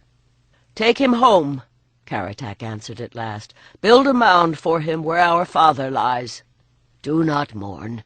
"Togodumnos feasts now with his fathers in the Blessed Isles," said Ardanos, but his voice was thin with strain. For a moment Karatak simply looked at him. "Did you think I was weeping for my brother?" he said grimly. "Today the dead are the lucky ones. I weep for the living, for all of us who must still fight this war." He bent and kissed his brother's brow, then gripped the heavy golden torque, twisted it, and eased it off the dead man's neck. The torchlight flickered on the king's face, and cutting through the blood and the dust, Lhiannon saw the glistening track of tears. "Camulodunum cannot be defended," he said harshly. "Not from such as these." "You must go west," Lhiannon heard herself saying, fatigue and sorrow leaving her suddenly vulnerable to vision. "In the land of the Durotriges, there are fortified hills where you can take refuge. So long as the tribes fight the Romans one by one, they will fall. Build an alliance. If we unite against them, the Romans cannot hold what they have won." Karatak nodded. He bent his head as if the heavy gold already weighed him down, and settled the torque he had taken from the neck of Togodumnos around his own. Chapter 6. "Boudica, thank the gods you were back!" cried Brenna. "Coventa's had another of her spells, and we can't wake her." Boudica dropped the bag of herbs she had gathered and ducked through the door of the House of Maidens. Coventa was writhing on her bed as Kea tried to hold her down. "Coventa!" Boudica knelt by the bed and gripped the thin shoulders, feeling the fine bones flex like those of a captive bird beneath her hands. "Coventa, come back, my dear." "It's me, Boudica. I need you, Coventa. Talk to me." Lhiannon could have fared into the spirit world to find her. Boudica could only try to persuade her back to the world of humankind. Coventa drew a shuddering breath. "Blood," she whispered. "There's so much blood." "Never mind that. It's not yours." Boudica tried to remember the words Lhiannon used to bring someone out of a trance. She took Coventa's hand and rubbed it against the blanket. "Feel the bed beneath you. Feel the rough wool. That's reality." She felt a spurt of hope as the girl's fingers moved. What else might serve? Lhiannon said that smell was the oldest and deepest of the senses. She took a deep breath, seeking to identify the scents in the air. "Now breathe, Coventa. Smell the wood smoke from our fire. In the fields the hay is almost ready to cut. Breathe in and out." She pitched her voice low. "Smell the ripe grass still warm from the sun. You're here on Mona. You're safe here with me," she added as the girl's breathing steadied. She could feel the tense muscles beginning to relax beneath her hands. "And with me," another voice cut in smoothly. Boudica looked up, eyes narrowing, as she saw Helva's tall figure in the doorway, silhouetted against the fading sky. One of her braids was still unpinned, the strands wreathed down her neck in serpentine coils, like the lady with snakes for hair and the tales told by Cunobellin's Greek slave. "You may go now," the priestess said in a lower voice. "I'll take care of her now." "I've almost got her calmed down," Boudica began, but the authority in Helva's gesture had her on her feet before she could think of resisting it. She moved back as Helva knelt by the bed and laid a white hand on the girl's brow. "Coventa, daughter of Vindomor, I call you." Boudica took a step, even though the priestess had not been speaking to her. The girl on the bed took a shuddering breath. "Lady, I hear." "You hear my voice, you hear my words. You will go as I bid you, and see as I say." "I hear and I obey," came the faint answer. Boudica stiffened. Was this how Helva had been training her acolyte? "Seek to the west where the Romans march. What do you see?" What was she doing? Was she going to force Coventa to endure the horror all over again? Boudica bit her lip, gaining focus from the pain. "Blood and fire!" Coventa's breath caught. "Bodies!" "Let her go," Boudica broke in. "Can't you see how she suffers? She—" "Be still!" It was the same blast of power Lugovalos had used to silence Clotho, and like him, when she tried to protest, Boudica found her powers of speech locked tight. "I have noticed, Boudica, that you have a strong instinct to protect your friends. That is no bad thing, but you need to choose your fights wisely. There are some powers you cannot oppose, and you will only end up hurting yourself if you try. I am one of them." Helva glanced back at Coventa, rather, thought Boudica, as a farmer might consider a prize ewe. "You must not meddle with what you cannot understand. When the vision is allowed to run its course, it passes and leaves the seer in peace. But if you try to suppress it, the horror will remain in her soul and return to haunt her. The child will take no harm." Helva lifted one exquisitely arched brow. "Indeed. Has she ever complained to you about her work with me?" Boudica shook her head. Now that she thought about it, she realized that when they were together, Coventa scarcely spoke of her teacher at all. But whether that was from respect, aversion, or because Helva had suppressed her memories, she could not tell. Helva's lips twitched in scorn. Then, so sure of her power that she did not even call to have Boudica removed, she turned to Coventa once more. "Coventa, child, rise above the battlefield. You are a bird soaring above a scene that has nothing to do with you. Fly higher, my dear one, and tell me what the bird sees." The girl on the bed gave a long, shuddering sigh. "Night falls. Women wander the field, looking for those they love. Men drag logs to build pyres, and the ravens feast on the slain." To Boudica it was as if those black birds were caged somewhere deep within. Dark wings beat at her awareness. "Then the kings have lost the battle," Helva said grimly. "Now you must seek for Ardanos and his companions." "I see the Druids. They are moving northward from the great river. In the wagon they follow lies the body of a man with a beard and brown hair." "Togodumnos," Helva sighed. Held by the spell, Boudica shook where she stood. Denied physical release, her rage exploded inward. In a moment it would break the barrier that protected her identity. But it was no longer simply an emotion. She could feel it taking a shape, coalescing into a being that could laugh at the priestess's spell. "I am fury," it whispered. "I am power. Let me fly free." "And what of the Romans?" asked Helva. "They are building a bridge," whispered Coventa. "They have built a camp with a square palisade, and there they stay. I see no more." Coventa shifted position with a sigh, the relaxation of sleep replacing the intensity of trance. The priestess sat back, frowning. In the small part of her mind that remained her own, Boudica saw her arm lifting, and knew that in a moment she would strike the woman down. Now her own terror warred with that other who had been born of her rage. Or had she always been there, waiting only for the moment of stress that would break the barriers that kept her locked within? Her lips opened on a strangled gasp, and Helva turned. For a moment her eyes widened. Then she straightened, eyeing Boudica as if she were a warrior confronting a foe. But then no one had ever doubted the woman's courage. "Speak!" It was the same note that had bound Boudica's tongue. "Who are you? I did not call you here." The response was laughter, a woman's laughter laced with mockery that, to Boudica's relief, began to transmute the rage. "Did you not? Have you forgotten already the rite by which you called me at the turning of spring?" The look of appalled recognition on Helva's face went far to reconcile Boudica to this invasion of her spirit.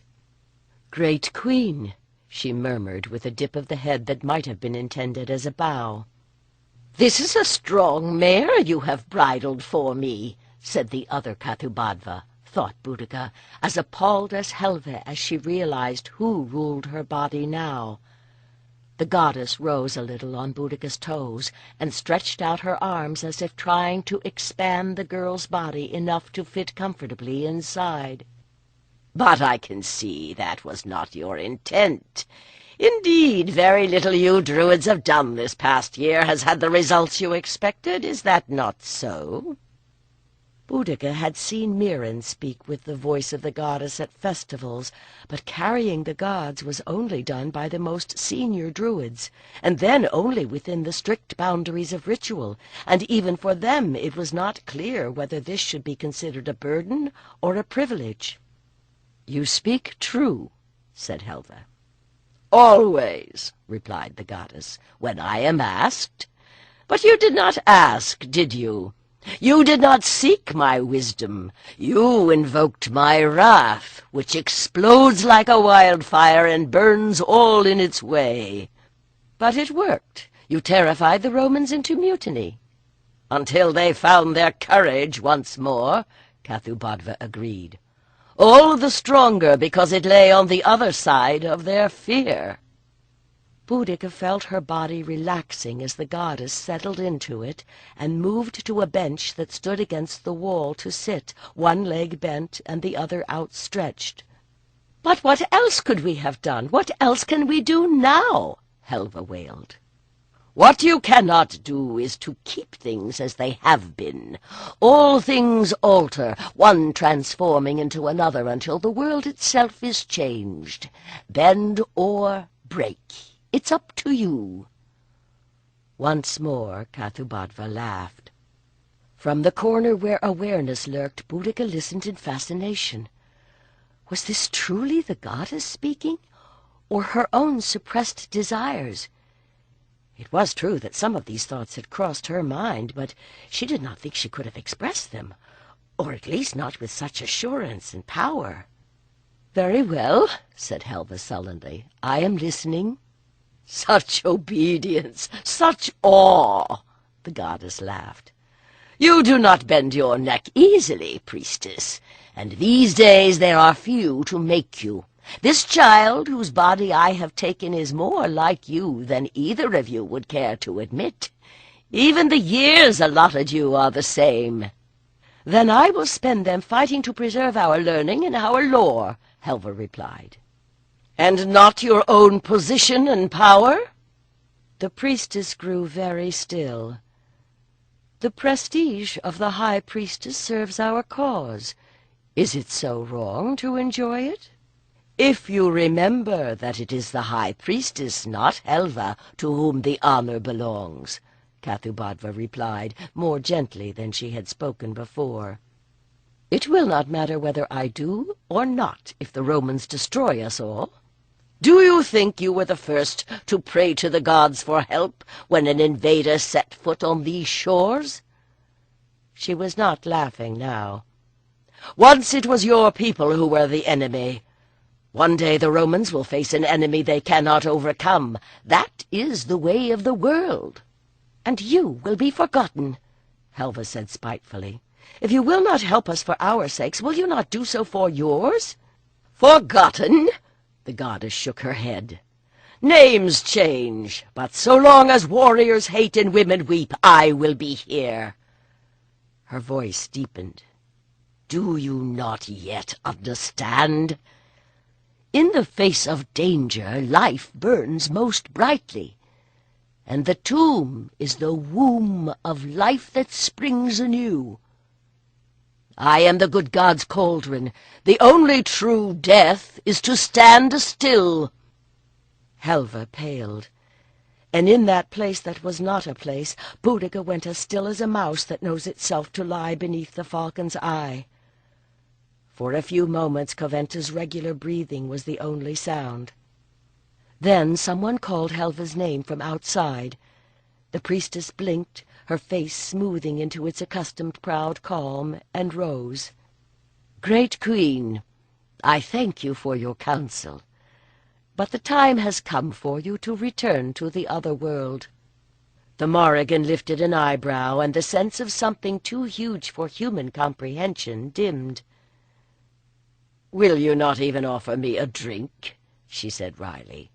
"I came uninvited, but I am sure you would not wish me to report you lax in hospitality."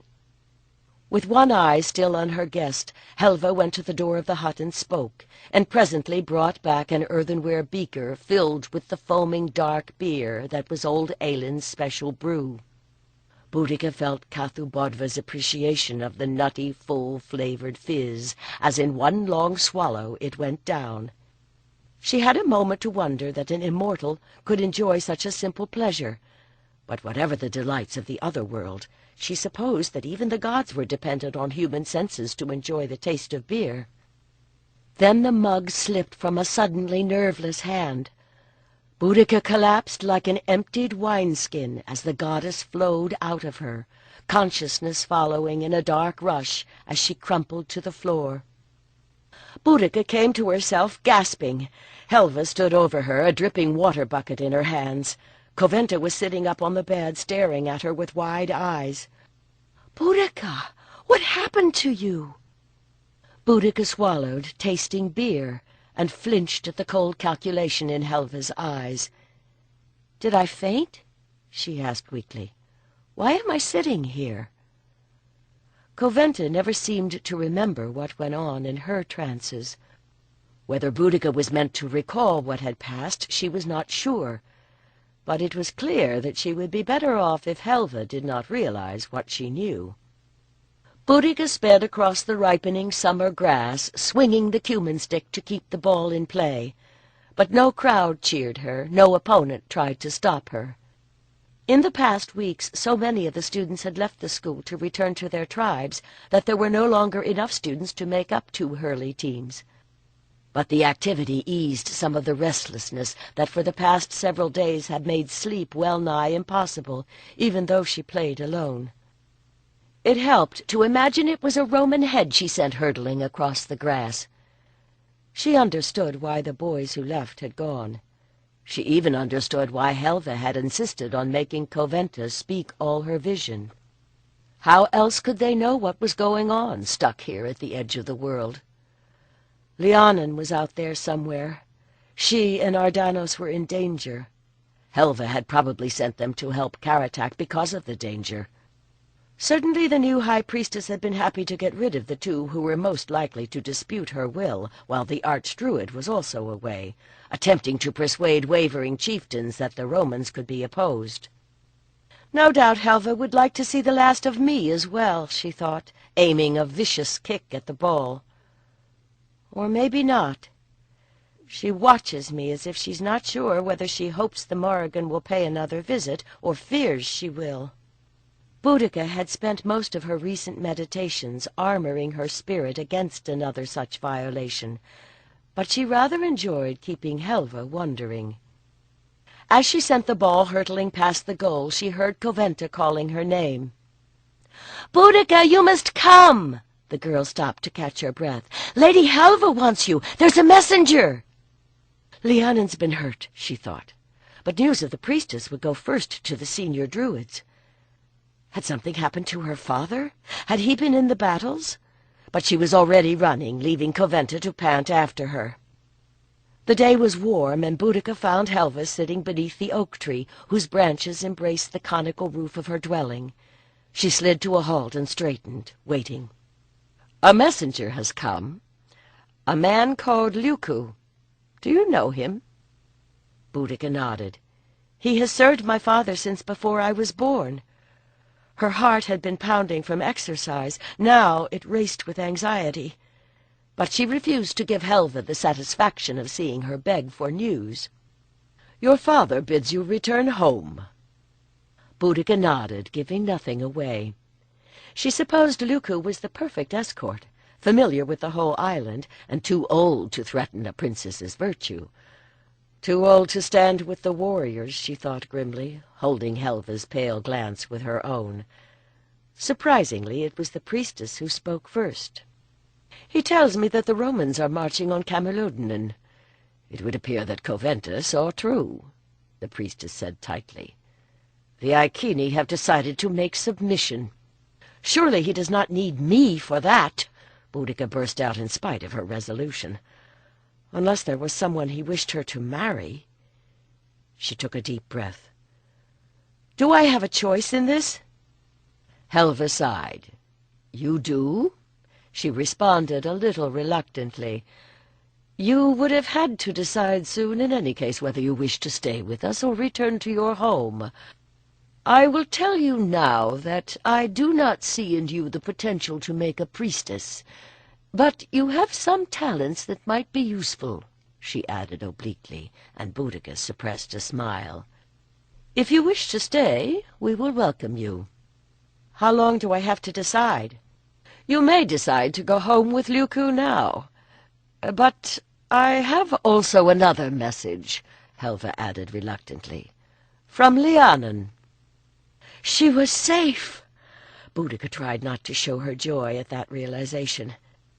As you know, it is the custom to send our maidens on retreat to Avalon before they take their place as women in our community. Lhiannon asks that you go to meet her in the summer country. Ordinarily, you would be sent with a group of priestesses, but in these times I can spare no one. Lhiannon will know what must be done. I will not complain. Of you all, Lhiannon is the one whom I would choose, Boudica thought then. Afterward you will go to Camulodunum. When you have seen both with the eyes of the woman instead of a child, you shall decide where your path lies.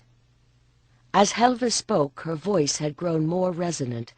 For a moment she sounded almost like Lady Mirren, and by that Boudica understood that Helva was speaking as High Priestess in truth, despite what she might personally feel. And it was to the priestess, not the woman, that she bowed. Lady, I thank you. I will go to Avalon. Instead of the tedious journey by horseback that Boudica had expected, the Druids found a trading ship heading south, whose captain was willing to take her and Luku down the west coast of Britannia to the wide estuary where the Sabrina met the sea. Still, her physical misery muted the sorrow of leaving the place that for 4 years had been her home, and by the time she was accustomed to the boat's motion, the places they were passing were all new and strange. Now the boat turned eastward along the coast, where the mountains protected them from northern gales. From there it was 2 days' sail across the channel of the Sabrina to a coast of reeds and mudflats, through which placid brown waters wound toward the sea. Boudica drew a sharp breath as the land wind brought her the rank, fecund scent of the marshes beyond. "Aye, it does stink, mistress," said the captain, misinterpreting her reaction. "I'll be glad to turn back to the clean breezes from the sea." Boudica laughed. "I don't mind," she said. "I come from the Iceni country. It reminds me of the fens near my home." "That's as well, as you must journey that way to reach the Holy Isle." He pointed vaguely eastward. Between the marshland and the sea she saw a cluster of huts on poles. Mist hazed whatever lay beyond the tangled trees. "We'll find you a boatman in yon village. They're an odd folk hereabouts, little dark people who have been here since this land was made. But they know their way through the marshes, and they're loyal to the holy ones of Avalon."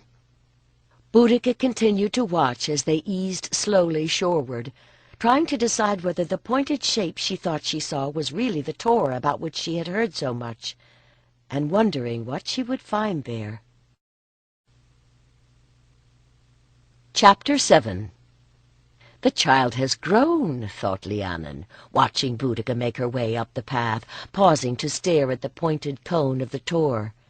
At her back, reed and thicket laced the shining expanses of the fen, islanded with green hills and fading away to the silver shimmer of the sea. Or perhaps she had simply forgotten just how impressive Boudica's long-limbed stride and flaming hair could be. She moved like a young goddess as she climbed the hill. The girl was a welcome sight after all the horrors Lhiannon had seen. She had hoped that the 2 weeks she had spent on the Tor would bring healing, but her nerves still twitched at any sudden sound. Maybe Boudica's robust cheerfulness would be a medicine. Lhiannon stepped from the shade of the wild apple trees that made a natural orchard on the hillside. A wide smile brightened Boudica's face, newly freckled from the sea voyage, as she saw the priestess waiting there. Lhiannon gave her a swift hug. "Come. After 2 days in the marshes, you must be hungry. I hope the boatman fed you something better than pond lily bulbs and smoked eel." "We ate smoked something," answered Boudica. "Just what, I didn't really care to ask." The priestess laughed. "Has the boatman taken your father's man to the lake village? He will be their guest until we are finished, although I can't answer for what they will feed him. We have greens and barley cakes and some roasted duck for your dinner. The huts where we sleep are simple, but in this weather we need little more." "Lhiannon, you are babbling," said Boudica, peering down at her. "And you don't look well. I know you were at the battles. Did you take some wound?" "Only to my spirit." Lhiannon felt her mouth twist with grief, started to turn away, then looked back again. How could she teach Boudica self-knowledge if she hid her own pain? But it was not until after they had eaten that the time seemed right for talking. Lhiannon cooked their simple meal over a fire outside the cluster of houses near the sacred spring where the priestesses stayed when they visited Avalon. A gentle hill partially hid the tor beyond, but one was always aware of its presence. The only permanent residents were a few old Druid priests who spent their time in contemplation in scattered huts on the northern side of the isle. Lulled by the chuckle of the water that welled continually from the blood spring, they sat and watched the evening deepen around them. Mist was rising on the marshlands, lapping the lower vale in mystery, but the sky above the tor blazed with stars. As the fire dimmed, Lhiannon began to speak, and in reliving the blood and anguish, she found that she could release it at last. "So King Tubadumnos is dead," said Boudica when she had done. Lhiannon nodded. "It was a hero's death. Now he feasts in the Blessed Isles. The flower of the Trinoantes dwell there with him, and far too many of the Catuvalani and Cantiaki as well. Karatak means to seek out King Tankoric in the West Country and try to build an alliance there." "Did you and Ardanos bury the king at Camulodunum?" Boudica asked softly after a while. Lhiannon nodded. "Eventually. That first night was a terror, running and hiding and running again, wondering when the Roman scouts would find us. It was not until the 3rd day that we dared halt long enough to burn the body. We carried the ashes to the grave fields just outside the dikes of Camulodunum and buried them near those of his father. It was a poor funeral with no grave goods, but we left him his spear and his shield." She looked up with a sigh. "How did you know?" "Coventa saw you." Boudica stopped short, as if there were more that she would not say. Somewhere an owl gave 3 hoots and then was still. "That poor child. Helva will use her without mercy, as I suppose I should myself if the choice had fallen on me." She leaned forward to stir the fire. "In the days to come, we will need every advantage." "And what are the Romans doing now?" "Waiting." Lhiannon gave a mirthless laugh. "The Roman general has built a bridge across the Temesa, and they say he is waiting for his emperor to cross it and complete our conquest." "Can he do so?" A stray gleam of firelight blazed in Boudica's hair. "My dear, in the southeast there is no one left to oppose him. Whether we will stay conquered is the question."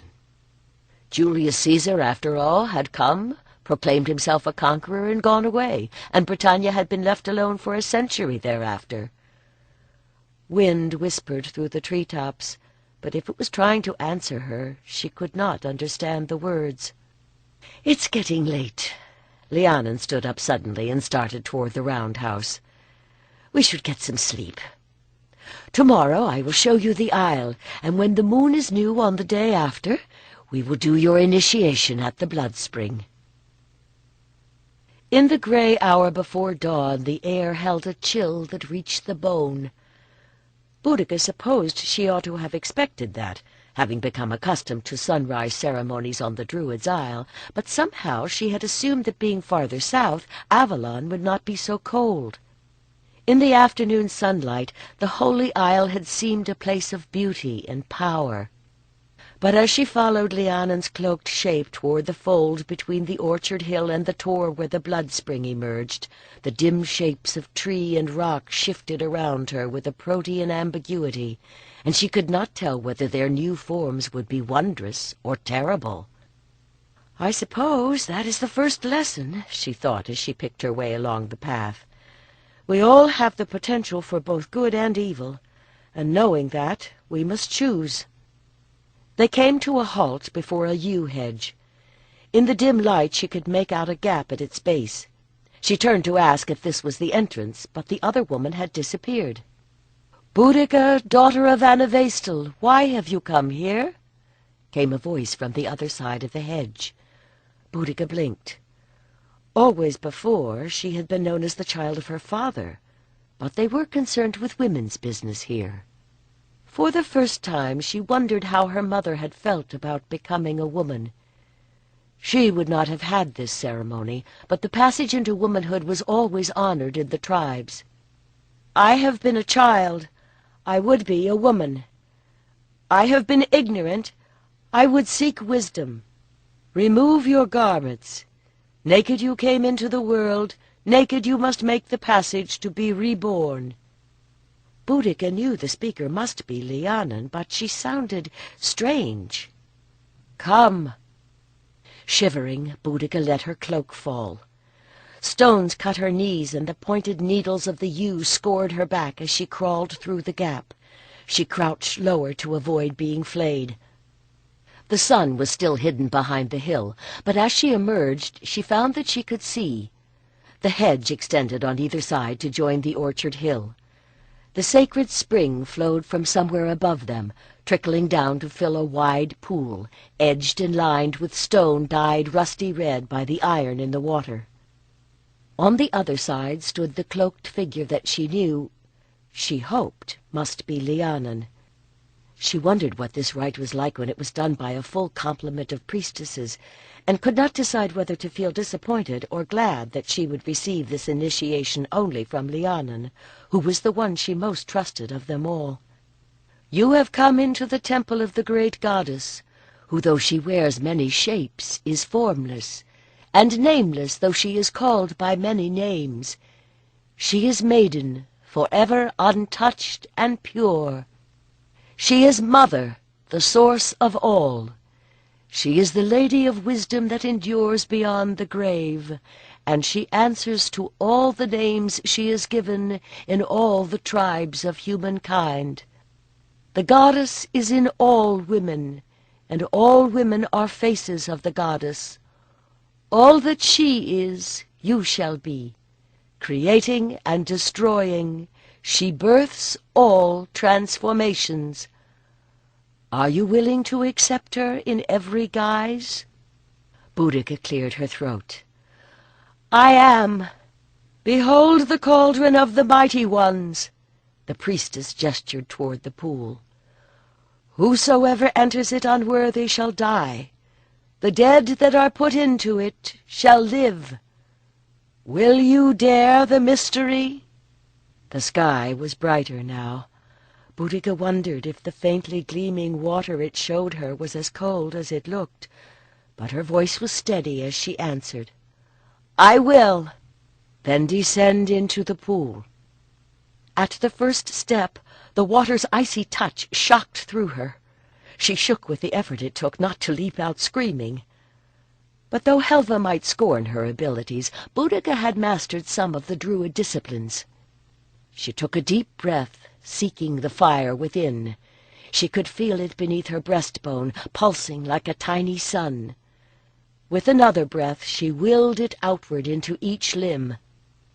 She stepped down without hesitation, skin tingling as the ice without met the fire within, and looking up saw another figure descending the steps on the other side, its movements mirroring her own. It was Lhiannon, she told herself, but against the glowing sky she saw only a silhouette. In the posture she recognized something of Marion, in the grace her own mother, and the turn of the head was one she had seen in herself when she bent over a reflecting pool. Ripples broke their images into myriad reflections as they sank breast-high into the water. Red and fair, leanly muscled and slender, they moved toward one another through the pool. "By water that is the lady's blood, may you be cleansed," whispered the other, who both was and was not Lhiannon. "From this womb may you be reborn." Their breasts brushed as Lhiannon moved closer. Then she set her hands on Boudica's shoulders and pressed her down. As the water closed over her, the wounds where the hedge had scratched Boudica's back stung fiercely, then began to tingle with a sensation that spread across her entire body, as if she were indeed being created anew. She could feel the hands of all those who had been initiated in this pool blessing her. The pulse of blood in her ears was like the beating of mighty wings. She bathed in light, and did not know whether it came from without or within. "Beloved daughter," from the depths of her awareness came a voice. At first she thought it was the Morrigan's, but this was far greater. It resonated in her bones. "In blood and in spirit you are my own true child. I give you to the world, and the world to you. Whatever may befall, I shall never be far from you, if only you will look within. Go forth and live." Then strong hands drew her upward. Skin slid smoothly across skin as she emerged into the circle of Lhiannon's arms. From the water light flared and glanced around them, a multitude of bright spirits rejoicing. During those moments when she lay in the water the sun had risen, and they stood in a lake of fire. "Was the womanhood right like this for you?" At Boudica's diffident question, Lhiannon finished tying the strings of her shoe and looked up. 2 days had passed since the initiation. Last night had been cloudy, but the mists were clearing from the marshes, and beyond the apple trees the tor rose smooth and green against a smiling sky. "It is always the same, and always different," she said, smiling. "The structure of the ritual has not altered much, I suppose, since the people of wisdom first initiated their daughters in this pool. But the power it invokes, the internal transformation, must be different for each maiden it blesses." She remembered her own initiation as a slow unfolding of awareness, level upon level, like the opening of a flower, until at the end she had glimpsed the core of light. An entire lifetime, she thought, might be too short to comprehend what she had touched as she stood in the pool. She did not think that what Boudica had experienced was the same, but clearly something had happened to the girl. And as always in ritual, the giver was as blessed as the one who received. Lhiannon still bore grief for Britannia's slaughtered warriors, but she had been reminded that the Great Mother who weeps for her children also gives birth to them anew. "I am still trying to digest all the wise words you gave me afterward, when we broke our fast beside the pool," Boudica said. Lhiannon frowned. In the euphoria that followed the blessing, their bare bodies still warmed by the sacred fire, she had found herself telling Boudica things she had scarcely admitted to herself. Not even when she walked with Ardanos could she share so deeply. Their souls had been as naked as their bodies, no longer teacher and student, but 2 women together in an intimacy of the spirit that would have been impossible if they had not been alone. Now she was beginning to suspect that a bond had been forged between them that she had not anticipated. "There is potential in this girl that in 4 years we never suspected," she thought wistfully.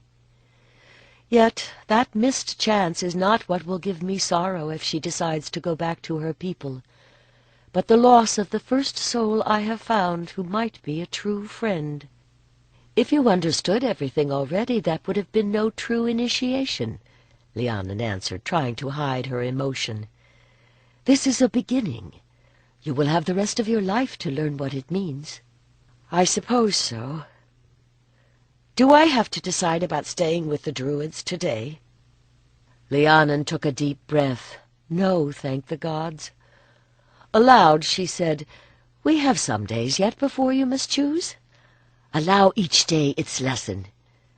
Today I propose that we climb the Tor."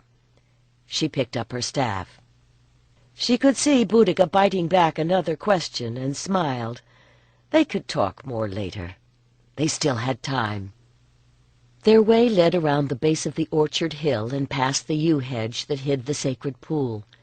Beyond it, the waters of the milk spring seeped slowly down to join the overflow, leaving their own pale film on the stones. Red and white, blood and milk, they nourished the land. Here the women stopped to fill their flasks. After the iron tang of the blood spring, the waters of the milk spring tasted of stone. Around the base of the Tor, trees clustered thickly, but in some previous age they had been cleared from the slopes, and sheep had kept the hill free of them thereafter. As the women emerged from beneath the branches, the long spine of the Tor rose up before them. "Are we going to climb straight up?" asked Boudica. From here the first steep slope hid the more gentle incline that followed it, and the stone circle at the summit could not be seen. "We could, or we could circle around to the back and take a way that is shorter and steeper still, if all we wanted was to reach the top and enjoy the view." She waited, watching as Boudica considered the undulating expanse of turf above her. The base of the Tor was roughly oval, lying in a northeast-southwest axis. From afar it appeared as a perfect cone, but its summit was at the northern end. From a distance it also seemed smooth, but here one could see clearly that it was ringed by terraced paths. "Those are not natural, are they?" Boudica pointed. "Is this one of the Druid mysteries?" Lhiannon shook her head. "The paths were here when our people first came to these isles. The people of wisdom made them. They are not rings, but a maze. One walks in silence as a meditation to reach the crown." Boudica looked at the path before them, its beginning marked by an ancient stone. "And when one has threaded the maze," she asked carefully, "where will one arrive?" Unexpectedly, Lhiannon laughed. "At the top of the Tor, usually. But sometimes, they say, the path leads inward to the other world." Beneath the broad straw hat, Boudica's face lit with an answering smile. "I think that you are more likely to find that path than I. But take care that you remember the way back again." "We'll arrive nowhere if we don't begin." Lhiannon stepped past the stone and started around the hill. For the first circuit she was very much aware of Boudica following her. The path led along the middle of the northern side of the Tor, and sunwise around on the south until they neared the stone, then dipped downward and turned back widdershins all the way around, looped down once more, and skirted the base of the Tor. Here the going was easy. Lhiannon strode along, enjoying the sun on her back and the way the wind fluttered the skirts of her gown. She had been this way before, and the exercise was welcome on such a beautiful summer day. Only when the path neared the entrance again did it lead up the spine of the hill and around on a long widdershins loop, reversing halfway up the slope to angle upward toward the standing stones. That was when Lhiannon began to suspect that this time might be different. The light seemed paler, though no cloud covered the sun. Each step seemed more deliberate. She did not feel heavier, but rather as if some force were pulling her toward the Tor. Lhiannon looked back along the path. She could see Boudica halfway down the slope below her, moving slowly, pausing sometimes to gaze toward the range of hills to the north and the distant sea. The vale of Avalon lay between two such ranges, a sheltered land with the Tor at its secret heart. The girl... no, the younger woman, would come to no harm. With a sigh of release, Lhiannon returned to the path. She could see the sacred stones above her now. The air overhead was shimmering. She circled behind them, started forward once more, so close she could almost touch them, but by now she did not need to see the path. A current of power bore her past, as if she walked in a flowing stream.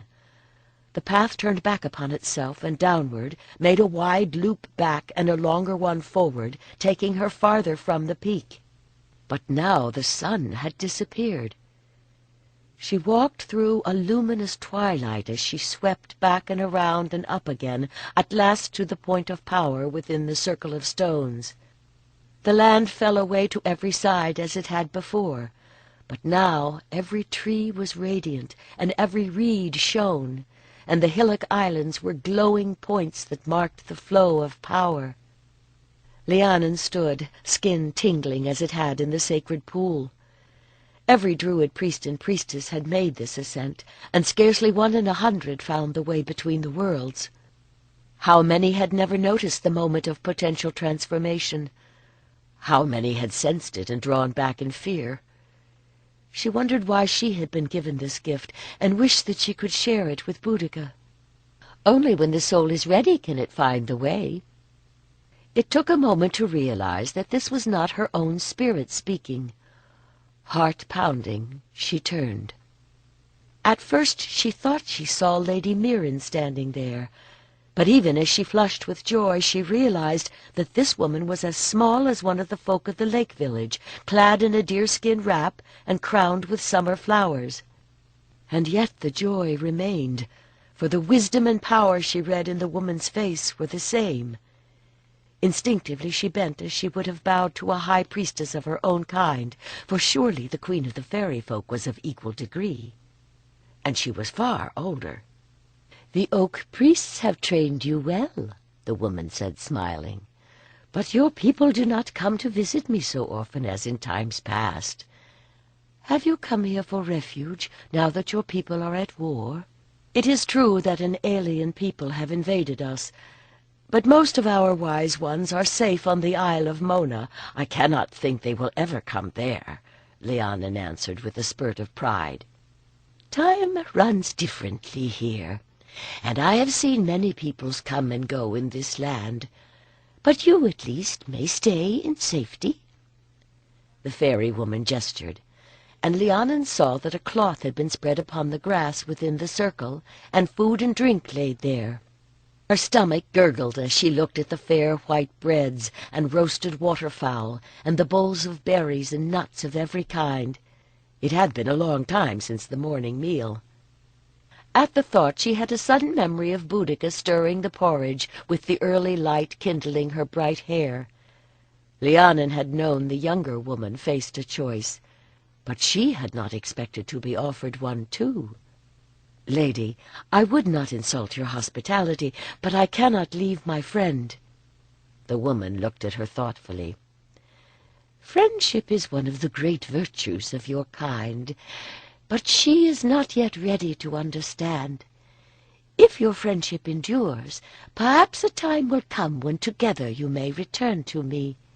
"Can you see the future, then?" Lhiannon asked eagerly. "Will we expel these Romans from Britannia?" For a moment the woman simply looked at her. "I forget how young you are.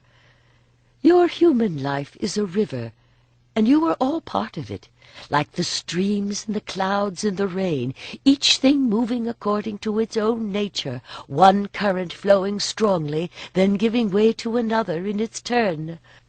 The Romans are very strong, but it is only here that I can tell you the future, for only my realm is without change." "Does that mean it's useless to resist the Romans?" Lhiannon fixed on the only part of this she could understand. "Useless? No deed of a brave heart is lost. If your kings fail you, look to your queens. Your love and your courage will be a mighty current in that stream. But you will know pain, and one day you will die." "But I will grow," said Lhiannon slowly. "And here I could become no greater than I am at this hour." "Perhaps you are not a child after all," the fairy woman said then.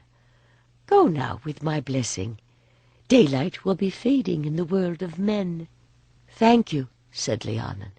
But both the woman and the fairy food were gone.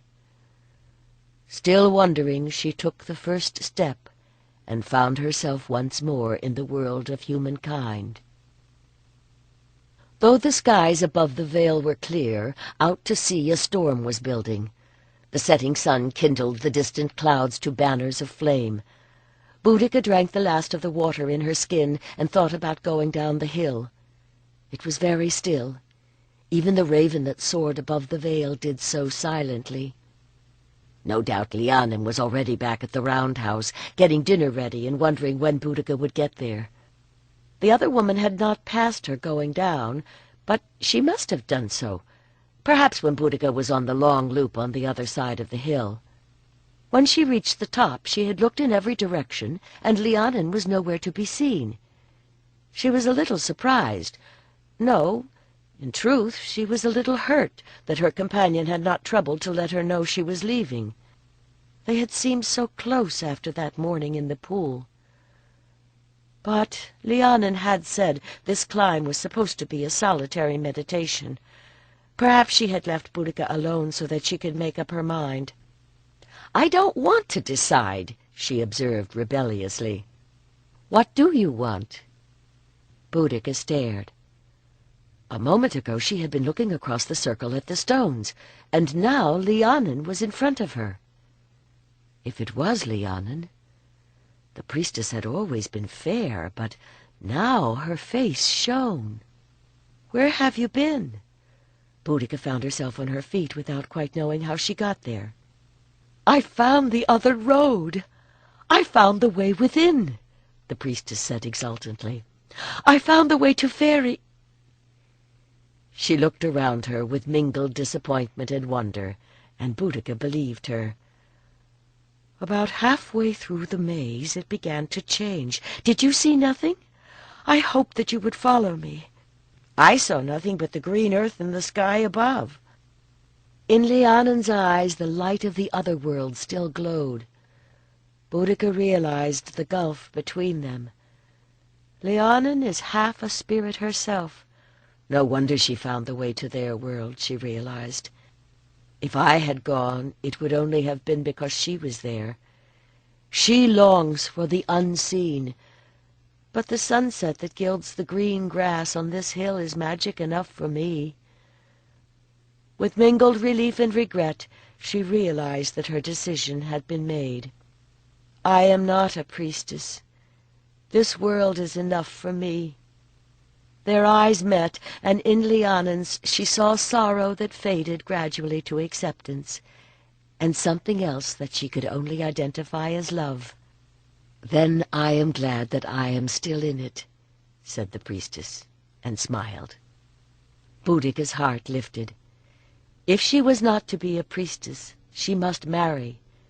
But whatever the future might hold, the link between her and Lhiannon would remain. Chapter 8. In the name of all the powers of earth, sky, and sea, what is that?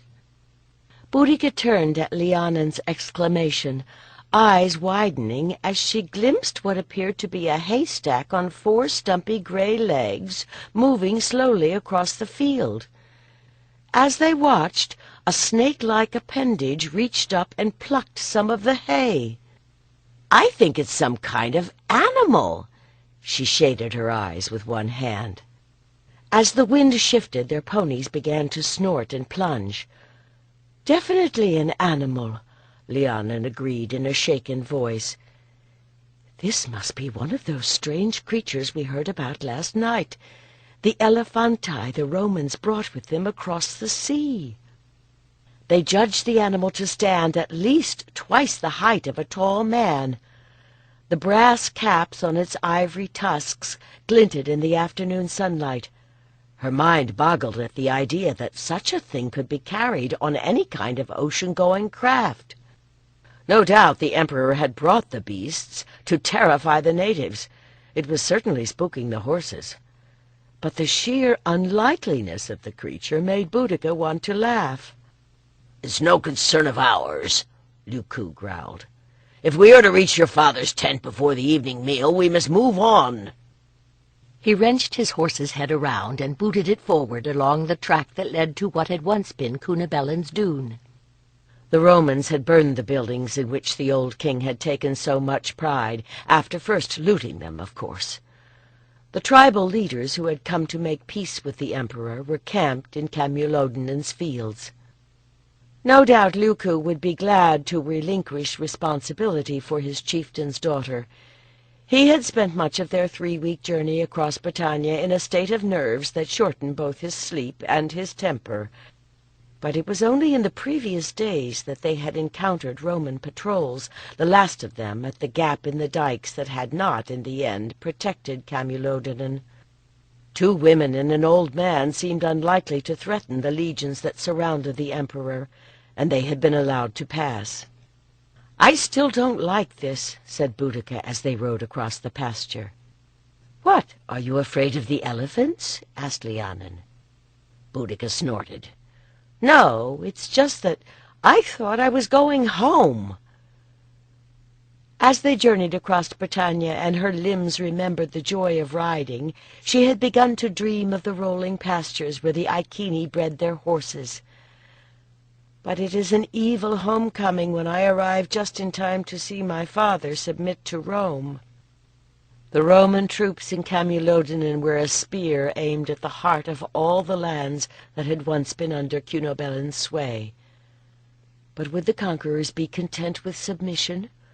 Or would she soon find herself in chains on a ship bound for Rome?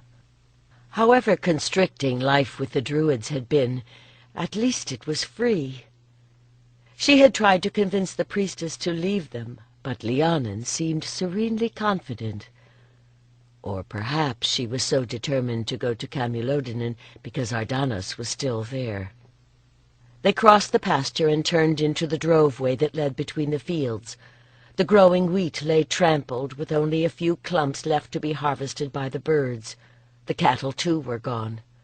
No doubt they had served the soldiers for a feast to celebrate their victory. Another ditch, its rim crowned with hawthorn, surrounded the compound, but the round houses whose pointed roofs should have showed above the hedge were gone. It had been a month since the Romans burned them, but the acrid reek of smoke still hung in the air. And yet the pasture beyond the compound bore a bright harvest of tents, as if this were a belated Lugos festival. The chieftains who had not marched in time to defend Camulodunan had come to make submission to their conquerors. After listening for 4 years to Druid diatribes, Boudica found it unsettling to see her own people baring their throats to the foe.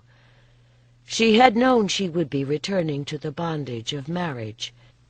Indeed, she and Lhiannon had spent much of the journey speculating on who her husband would be. She fought down anger as she realized that her tribe was to be bound as well. As they rode into the camp, people emerged from tents to see who had arrived.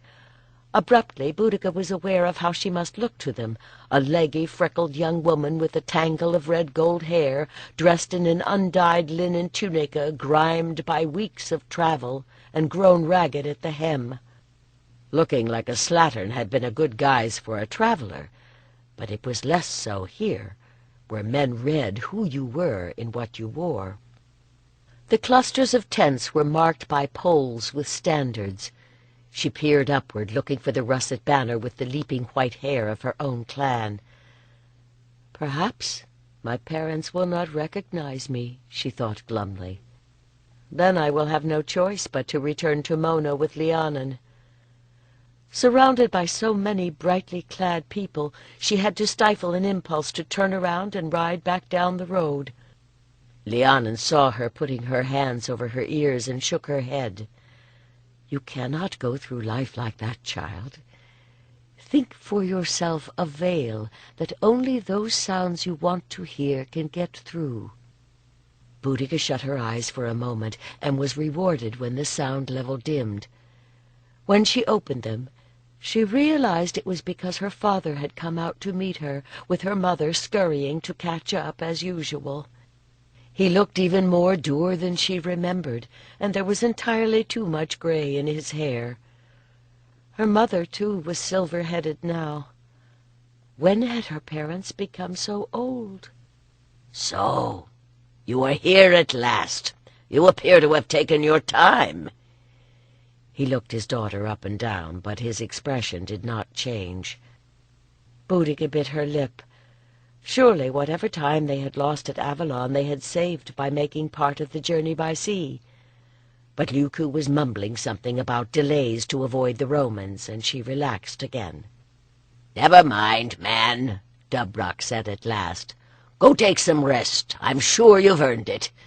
At least you got her here." He turned to his wife. "Get her cleaned up, Anna. She must be fit to show to the princes by the evening meal." He turned away. "Is it a feast or a cattle market I'm going to?" Boudica muttered as she swung a leg over the pony's back and slid down. She sent a beseeching glance to Lhiannon, but the priestess only smiled. Then her mother was hugging her, stepping back to look up into her face and embracing her again. "Oh, my darling, how you've grown!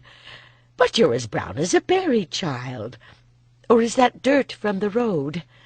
Never mind, never mind. Oh, how I've missed you! I have dreamed of this day." "I haven't," Boudica realized with a stab of guilt. But it was curiously comforting to be clucked over as if she were 8, not 18 years old, and for all her questions her mother did not seem to expect much in the way of a reply. "And to you, my lady, all my gratitude for your care." Anna turned as Lhiannon also dismounted, ducking her head in a sort of truncated obeisance. The priestess's blue robes were a little dusty, but she appeared otherwise untouched by the stains of travel. As if, thought Boudica with a familiar exasperated wonder, she used some Druid magic that directed all the dirt to me. "My women have prepared a place for you." Anna gestured vaguely toward the other tents as a serving girl came forward. "Whatever you need for your comfort, you have only to ask." Boudica had scarcely the time for a nod of farewell before her mother drew her into one of the tents, a roomy affair made by stretching a cover of oiled wool above wickerwork walls. Sighing, she allowed Anna to feed her oatcakes and mint tea, to cluck over her hair and her skin and discuss what she should wear. It had been like this, she remembered, when she was a little girl. As her husband took over the training of each son, all Anna's motherly instincts had focused on this one surviving daughter, who in turn only wanted to prove herself a better boy than any of her brothers.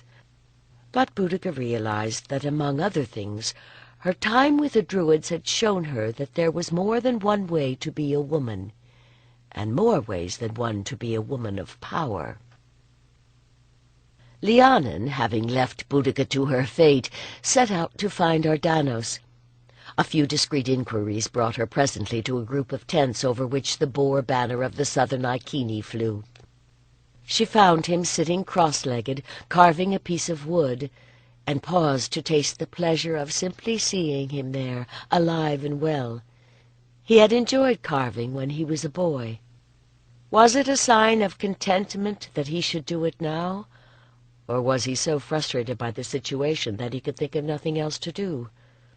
Frustration, probably, she thought as she moved closer. He was carving birds. "And when you have made them, where will they fly?" she asked softly. For a moment he was utterly still, but she saw his knuckles whiten on the handle of the knife. Very carefully he loosened his fingers and set down the blade. Only then did he look up at her. "What, my beloved, did you not want me to see in your eyes?" she wondered. They glimmered with water he was too proud to wipe away. She knelt beside him and picked up one of the birds. "King Antidios has a little daughter," he said almost steadily. They are water birds, and she will set them in the stream. And from the stream to the river, and then they will float to the sea, and from there they may come at last to the Blessed Isles. I understand." All went well? Ardanos reached up to pluck a leaf that had attached itself to her veil.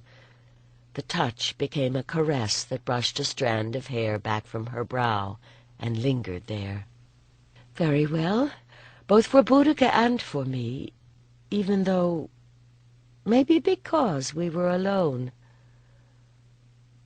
Ardanos, this time when I climbed the tor, I went inward. I have to tell you." "Not here," he said harshly.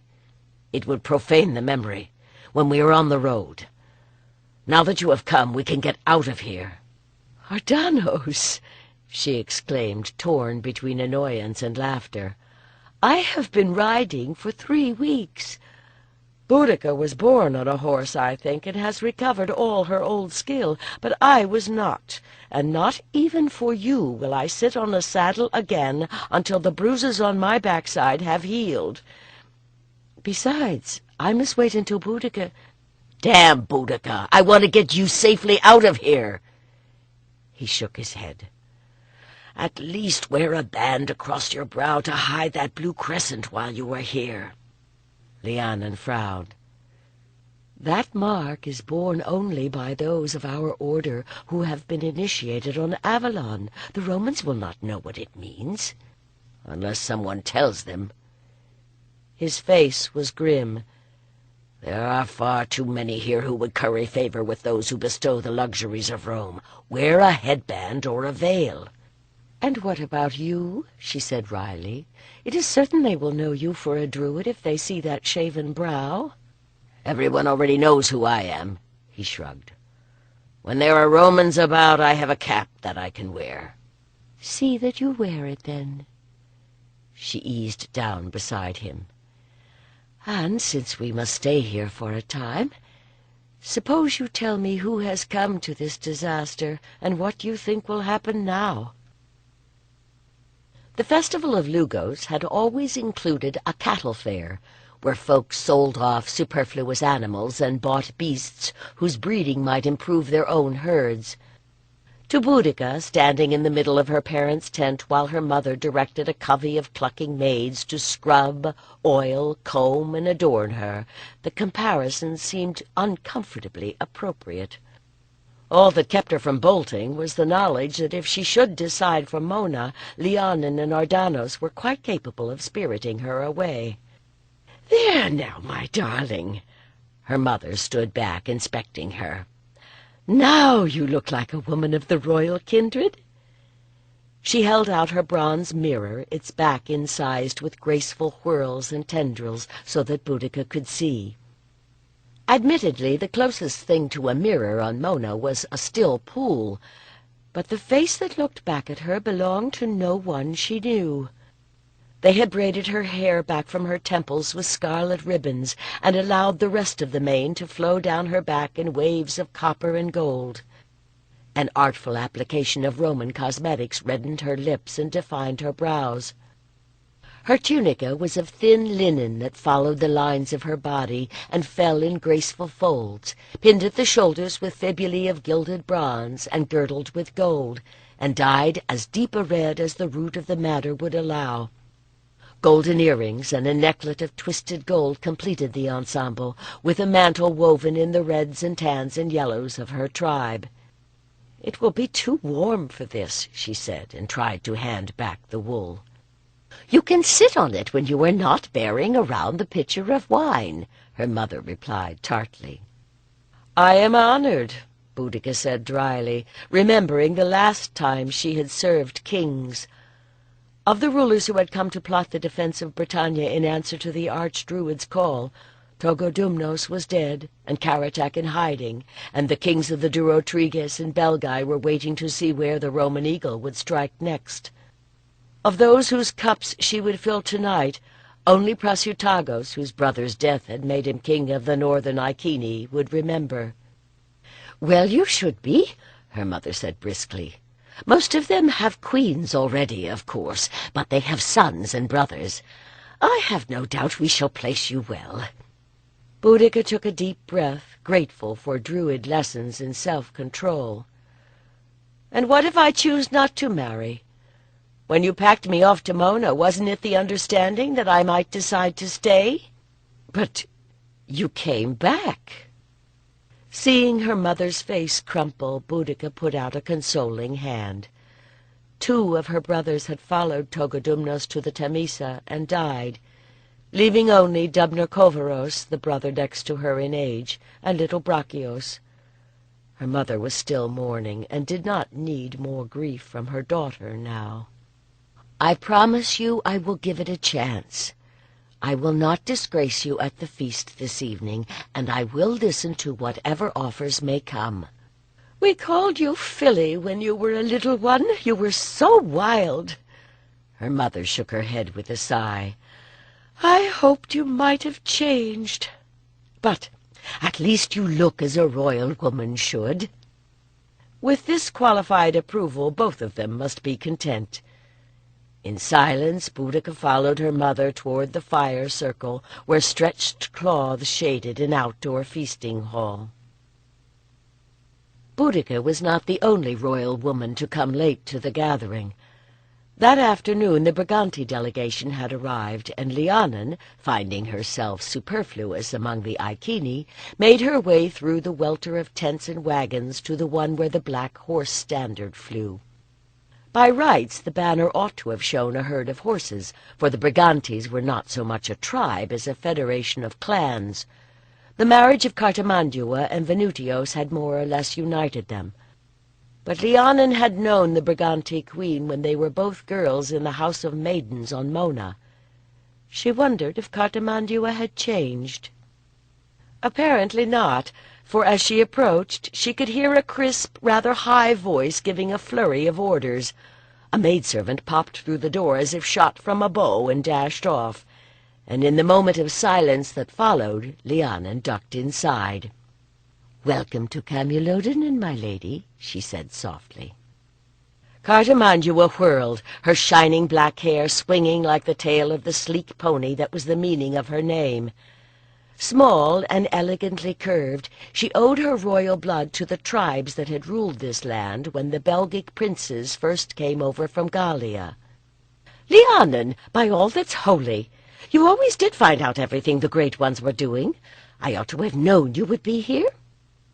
Lhiannon found herself enveloped in a scented embrace, then held away as the women conducted a mutual inspection. "You've kept your figure, I see," said the queen. "Is it any use to you, or are you still fighting Helva for the right to sit in the oracle's chair?" Lhiannon felt herself blushing in spite of herself. Clearly Cartimandua's speech had grown no less frank since she had become a queen.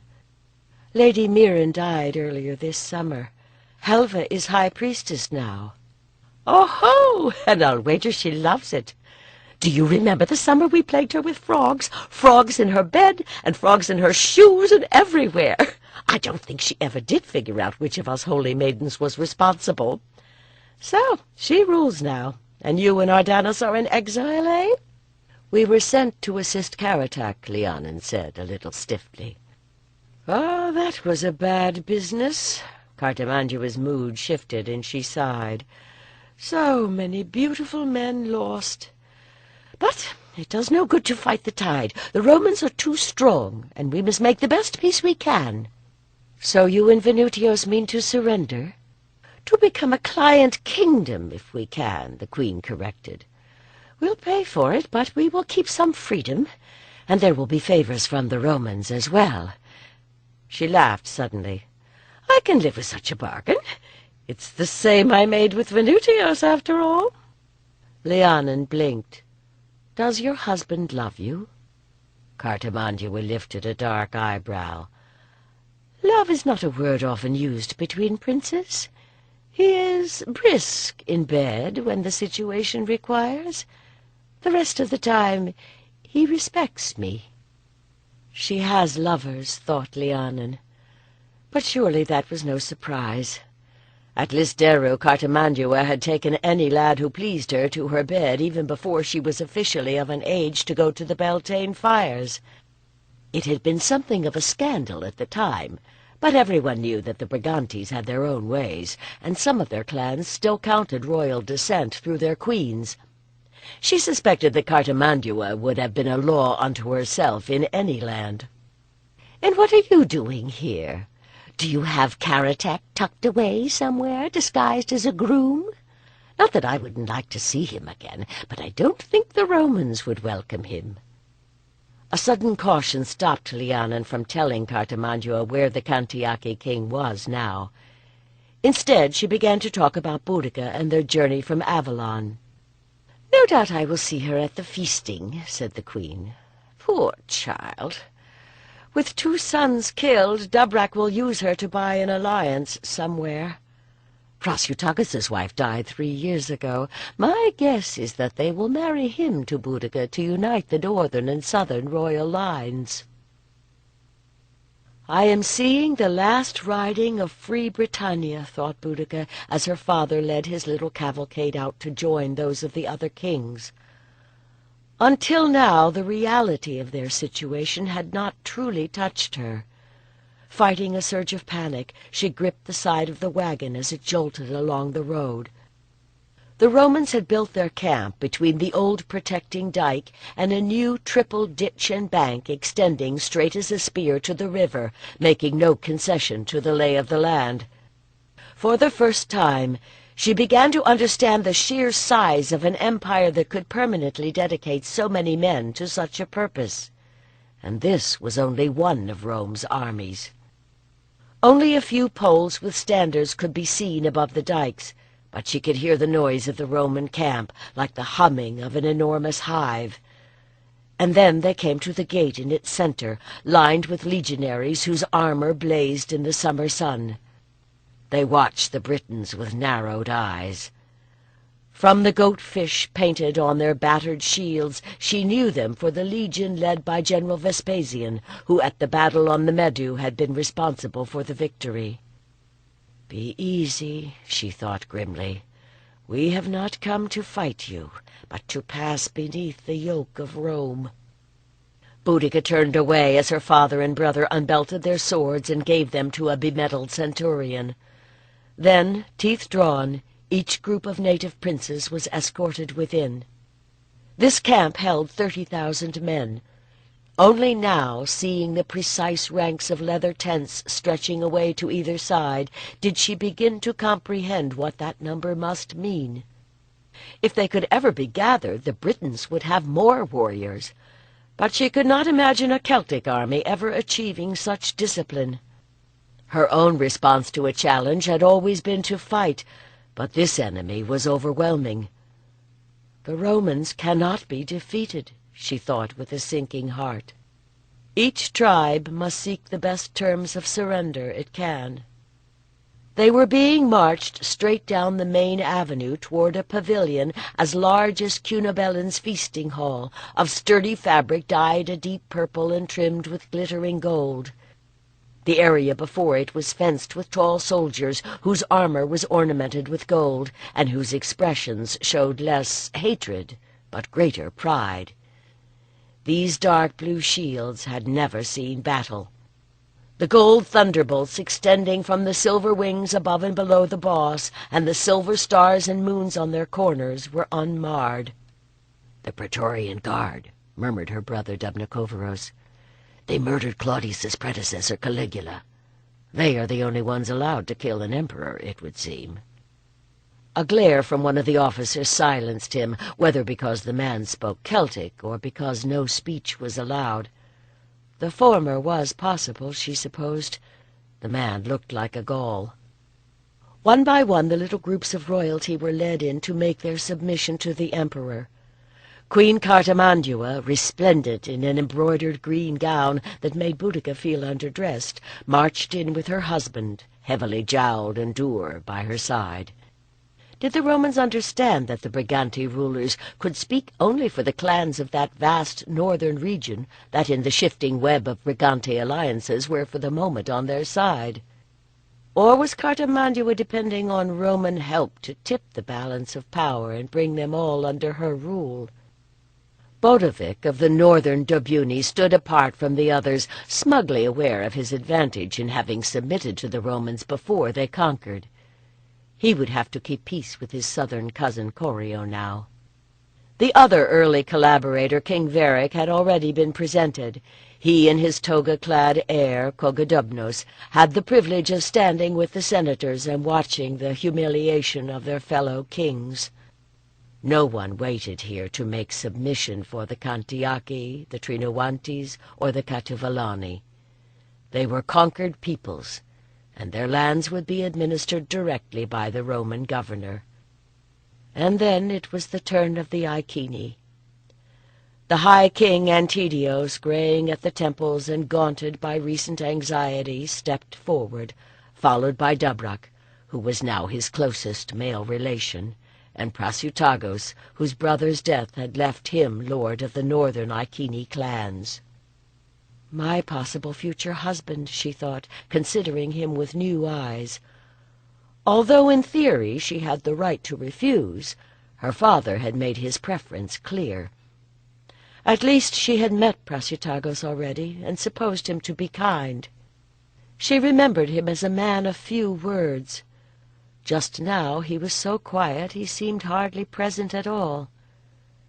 As they passed into the imperial tent, their eyes met, and Boudica knew he must be remembering all their proud boasts on Mona. Yet here we both are, and you will not tell them I was trained by the Druids, and I will not say that you were Karatak's ally. Perhaps they ought to marry to ensure each other's silence. But first, they had to survive the next hour. A dim illumination, purple as a winter dusk, filtered through the heavy cloth. As her eyes adjusted, she began to pick out the grim, weathered profiles of the guards, the clean-shaven faces of the senators, calculating or bored, and the emperor, Tiberius, Claudius, Caesar, Augustus, Germanicus himself, draped in an embroidered silk garment the same purple as the tent, so that his face seemed to float above it like the apparition of a god. He was a tense, tired god, she thought, with a lined face and ears that stood out from a head that seemed too big for its neck. The physical infirmities of which she had heard were hidden by a flowing robe. But his eyes seemed unexpectedly kind. How comforting, she thought, to know that whatever he ordered done to them would not be out of spite, but from policy. She knelt with the others, grateful for the rich carpet that covered the floor. If they must abase themselves, at least it would be in luxury. One of the emperor's servants began to declaim something, in which she recognized the Iceni names, translated into Celtic phrase by the interpreter. "You are here to submit to the Senate and people of Rome, to offer yourselves and your families, your tribesmen, and your servants as willing and obedient subjects of the empire. Do you agree to this bond?" Antidios, Dubrac, and Prasutagos set the palms of their hands upon the floor. "May the earth open to swallow us, may the sea wash over us, may the sky fall upon us if we fail to keep faith with the High King of the Roman tribes." The translator spoke again. "This is Lucius Unius Pollio." One of the Romans, draped in a toga but without the purple stripe of a senator, stepped forward. Lean and dark-featured, he looked military despite his flowing garb. "He will collect your taxes under the procurator, but you will keep your own laws and govern your people as our clients, so long as those laws and governance are not in violation of the laws of Rome. Our allies will be your allies, and your enemies our enemies."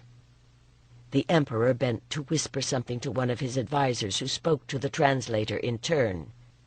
"The emperor asks whether you have heirs." "King Prasutagos is newly come to lordship, and has neither wife nor child," came the answer. "King Antidios is his overking, and his next heir is Dubrac, whose son Dubnarkoveros kneels at his side." Boudica saw her brother stiffen as the emperor spoke again. Your people cannot become good subjects of the Empire until they understand Rome. It is therefore our policy to educate royal heirs in our own court, as we did Prince Kogidubnos. Dubnokovaros, Filius Dubraki will go with us, along with the other young men of good family, when we return." Duby's convulsive twitch was stilled by his father's hand. This had not been discussed. But taking hostages was Roman policy. She saw now why the kings had been instructed to bring their families. The governor's man Pollio was staring at her as if he wished she had been the hostage. She willed herself to invisibility, grateful the decision was not in his hands. "Rise, allies of Rome!" First Antidios and then Prasutagos received a golden chain with a medallion showing the face of the emperor. One by one they were allowed to kiss the imperial hand, and then they were being ushered out into a day that seemed robbed of warmth, as if the Romans had taken the sunlight along with their freedom. "They have even stolen the stars," said Boudica. Lhiannon looked up, startled by the bitterness in the younger woman's tone. No need to ask who they might be. Above the Roman camp the sky was red with the light of 1,000 fires. She knew the clouds were reflecting the light, but there was something unnerving about that bloody glow. They had walked out into the fields beyond the Iceni encampment to talk, but there was no peace here. "Beyond the clouds the stars still shine," she said bracingly, "and we will see them again one day. Is that some Druid prophecy? Your foretellings have proven true enough. You should have listened to them." Boudica's voice shook with pain. "The situation looks grim, but the Romans only hold one corner of Britannia. If Karatek can rally the other tribes, he will fight with greater hope if you don't let him hear the oracle's predictions," Boudica replied. "You haven't seen the Roman camp, row upon row of metal-clad men. How can anyone stand against them?" Lhiannon winced, remembering how beautiful the Trinoanti warriors had looked as they ran forward to dash their naked bodies against the Roman steel. "Come back with me to Mona. You will be safe on the Druid's Isle." The path led them alongside a thorn hedge. As they passed, a hare leaped out from its shadows and went bounding across the grass. "Do you really believe that? We both heard Lady Mirren's words. The Romans know that until they eliminate the Druids, their hold on Britannia will never be secure. They will find Mona. It is only a matter of time." Lhiannon moved a little away, instinctively raising mental shields against the younger woman's despair. "I have to believe there is hope," she said in a low voice. "Even if I am wrong, I cannot betray the men I saw die at the Temisa by giving up now. Ah, I am sorry. I did not mean to hurt you." Boudica reached out to hug her. "When I first got here, I despised my father for surrendering so easily. But now I think that he is right. To cooperate is the only way we can retain any independence at all." "And so you will stay and marry Prasutagus, as you tell me your father desires? With Duby a hostage, our family needs a firm alliance with the other Iceni royal line. At Mona, I would never be more than a minor priestess. I may be able to help our people as a queen." They walked on in silence, and found that their steps had brought them onto the droveway that led to Camulodunum. The friendly darkness hid the worst of the destruction, but even at night the dune had never been so utterly still. "And will he love you?" Lhiannon asked softly after a time. "Does that matter?" Boudica snapped back. "Ardanas loves you, but it has not made either of you happier that I can see." Lhiannon stopped, desolation tightening her throat as she admitted that what Boudica had said was true. She stumbled forward and sat down on a broken wagon. "Ah, now I have hurt you again." There were tears in Boudica's voice as well. "But you have to understand. The last time I stood here, this was a great king's home. I don't want this to happen to my father's Dune." When Lhiannon said nothing, she eased down beside her. "I trust Prasutagos to work for our people. I am making an alliance.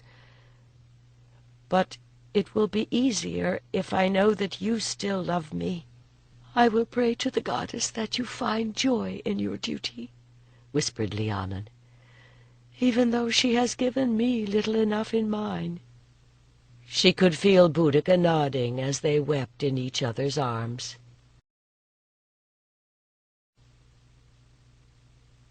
Chapter 9. Living in the closed community of Lisderu, Boudica had forgotten what it was like to gallop across the open heath beneath an endless sky. Just now she needed the escape as never before. Even Helva at her worst had not been as annoying as Anna Vestal's endless nattering about the astonishing array of goods and gear Boudica was expected to take with her to her new home. Tomorrow they would journey to Dún Garo on the River of Eels. King Antidios had claimed the honor of hosting the marriage between his most important sub-king and the daughter of his heir.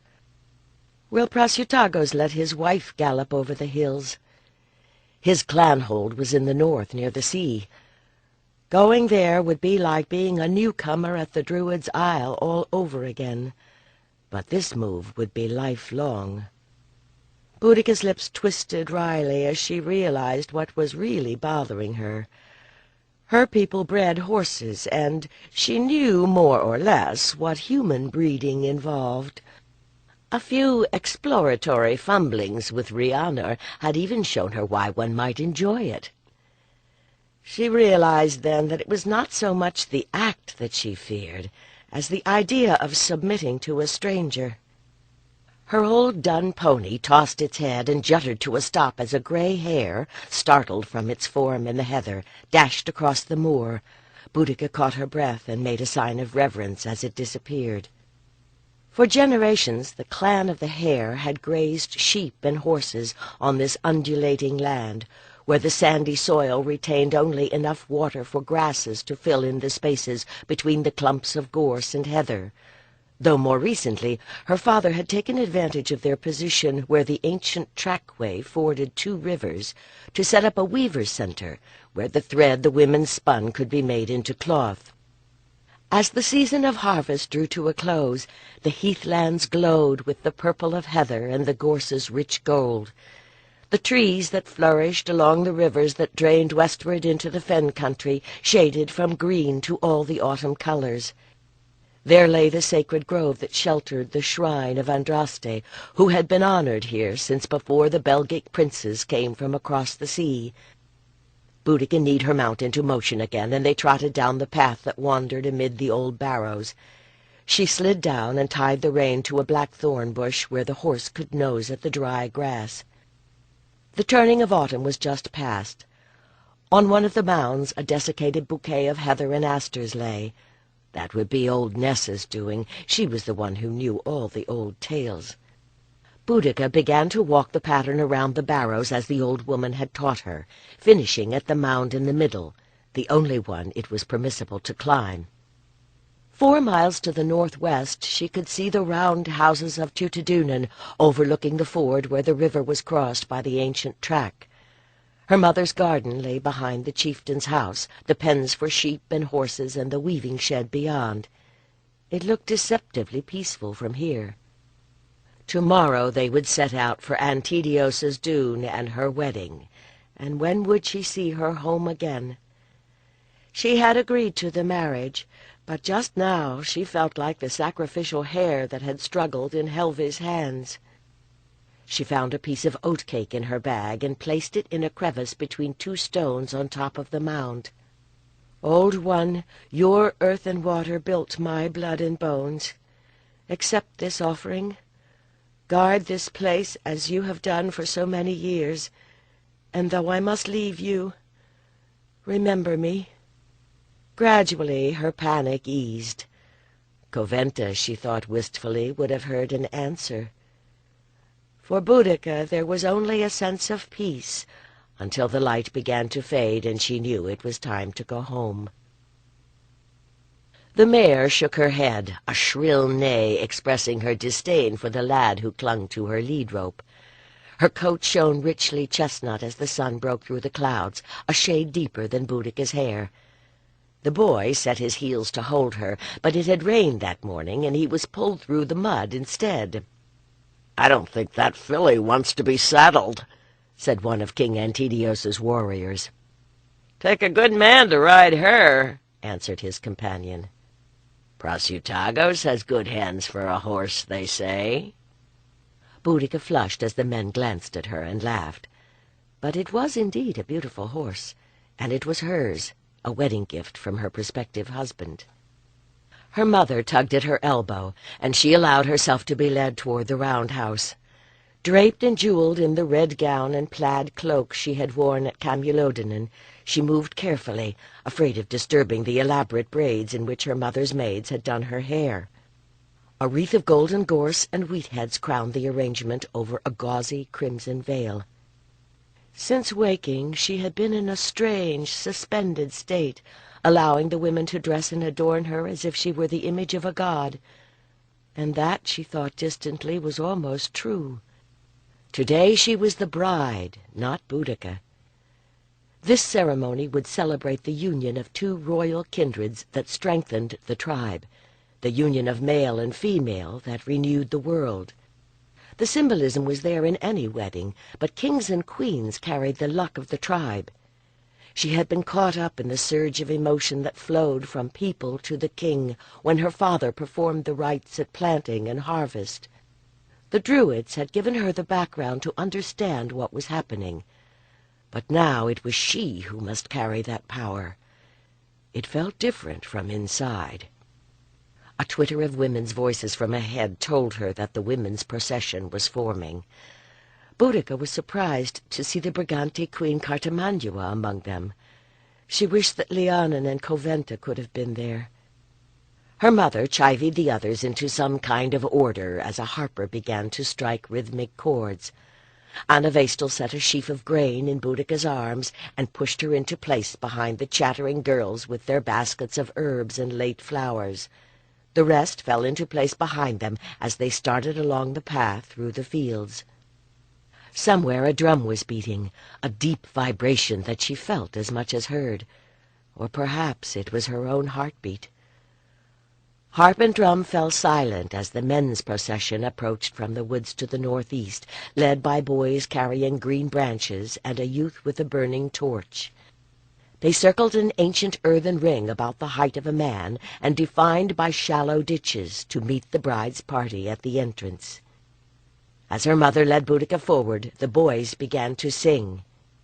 "You are the moon among the stars, you are the foam upon the wave, you are the lily among the flowers, you are the spark that starts the flame, you are the beloved." Prasutagos, dressed in a splendid fringed cloak checkered in 7 colors over a blue tunic and brays striped in blue and red, emerged from the crowd of men to stand beside her as the maidens who had escorted Boudica replied. "You are the sun above the clouds, you are the wave that strikes the shore, you are the oak within the wood, you are the torch that lights the hall, you are the beloved." Inside the ring, King Antedios and his queen, his Druid, and Boudica's father were waiting. As she passed through the gap, Boudica had the odd sense that the earth had shifted. Prasutagos steadied her as she stumbled, and she took a deep breath, staring around her. Here were no ancient stones to bear witness to the past, but earth was older still. For how many lives of men had this earthen embankment defined sacred ground? Among the Druids she had thought herself head-blind, but moving around the fire that burned in the circle's center, she knew that her time on the isle had changed her. She had sensed nothing different about this place when she had visited as a child, but now, when she looked through the gap that framed the pointed roofs of the dune and a low hill across the river beyond, she could feel the current of power that linked them. Everything outside the embankment seemed blurred, as if seen through the heated air above a fire. She wondered if this was how Lhiannon had felt when she was in the fairy world. For a moment she had a sense that all times were simultaneous, as if by simply shifting her focus she could see. Did Prasyurtagus feel it? She wondered as they halted before the fire. His usually pleasant features looked stern, his gaze a little inward. Or perhaps he was remembering his first wife and mourning the necessity that required him to marry Boudica. The Druid, robed in more colors than even Prasyurtagus wore, turned to the others. His white beard flowed down his chest like carded wool, stirring a little in the wind. "Of what blood do this man and this woman come?" "I stand for Prasyurtagus, since his father is no longer living," said Antidios. "Of the people of the Ram he is chieftain. Let him be married to this woman with the blessing of his kin." "I stand for Boudica of the people of the Hare," her father spoke then. "I release my daughter from clan bond and clan right, that she may become part of her husband's family. Let her be married to this man with the blessing of her kin." The Druid moved around the fire, a length of braid in his hand. He was a small man, a little bent with age, but there was a light in his eye that reminded her of Lugovalos. "Prasyurtagus and Boudica, you have come here with the blessings of your families to be joined before the people, the ancestors, and the gods. In flesh and in spirit you shall be mated. Do you both consent to this binding?" What would happen if I said no? She thought wildly. She heard the man's murmured assent joining her own as the priest draped the cord around their wrists. But she had committed herself already when she told Lhiannon she would not return to the Druid's Isle. "By what vows will you be bound?" Prasyurtagus looked at her fully for the first time since they had entered the circle. His eyes were gray, but around the iris she saw flecks of gold. In time, she thought, I will know everything about this man. And then, with a tremor, and he will know everything about me. "I, Prasyurtagus, do pledge you, Boudica, to live as your husband." She took a deep breath and replied, "I, Boudica, do pledge you, Prasyurtagus, to live as your wife." Together they continued the vows. "Your hearth shall be my hearth, your bed shall be my bed. For your loyalty I shall return love, and for your love grant you my loyalty. Upon the circle of life I swear it, by earth and fire, by wind and water, and before the holy gods." "I am your staff and your sword," said Prasyurtagus. And Boudica replied, "I am your shield and your cauldron."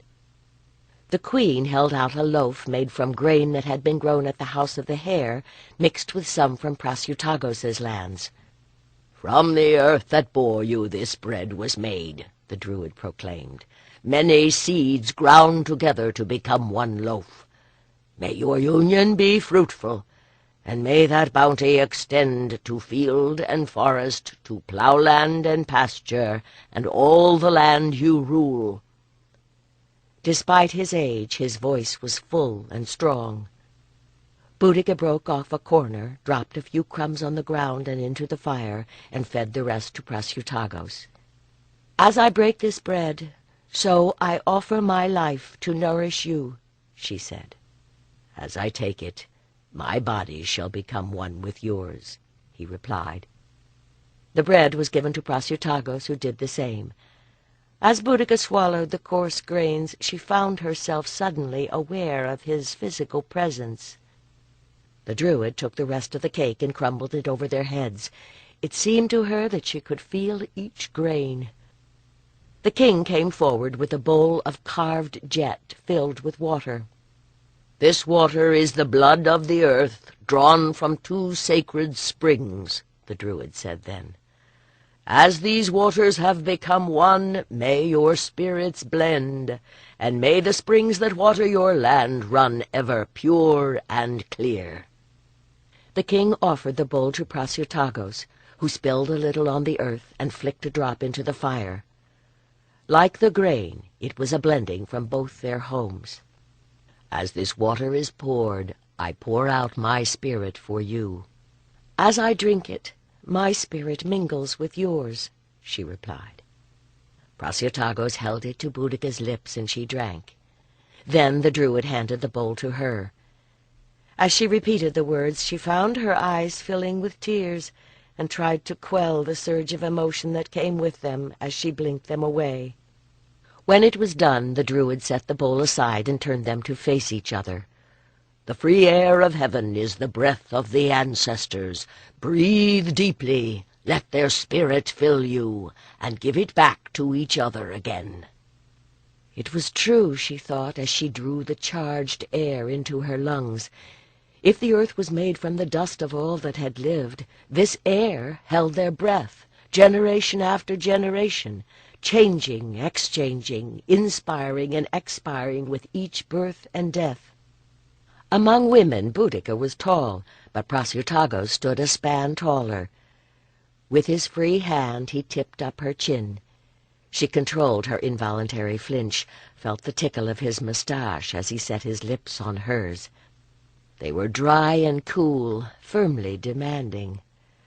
"Soon enough he will have the right to take more than a kiss," she told herself, forcing herself to let her lips open beneath his. "By earth and water and air you have been joined together. Let heart-fire and hearth-fire witness your vows." The old Druid stepped back. Still bound together, Prasyotagos and Boudica circled the fire, once, twice, and a third time, to stand before the Druid once more. Had it grown hotter, or was it the heat of Prasyotagos's body that was kindling her own? "Now it is done. Now you are bound in the sight of earth and heaven. King and queen, priest and priestess, lord and lady, you shall be to each other and to your land." He turned them, and together they crossed the gap and left the earthen ring with the others falling in behind them. As they emerged, the boys and men began to sing. "You are the breeze that cools the brow, you are the well of sweet water. You are the earth that cradles the seed, you are the oven that bakes the bread. You are the beloved." And once more the women replied, "You are the wind that shakes the oak, you are the rain that fills the sea, you are the seed within the earth, you are the fire upon the hearth, you are the beloved." "Did you think all this was in your honor?" Cartimandua turned to Boudica, gesturing toward the bonfire around which a circle of young men were dancing, their coordination only a little impaired by the quantities of heather ale they had drunk this evening. As a ruling queen, she had been given the place of honor next to the bride.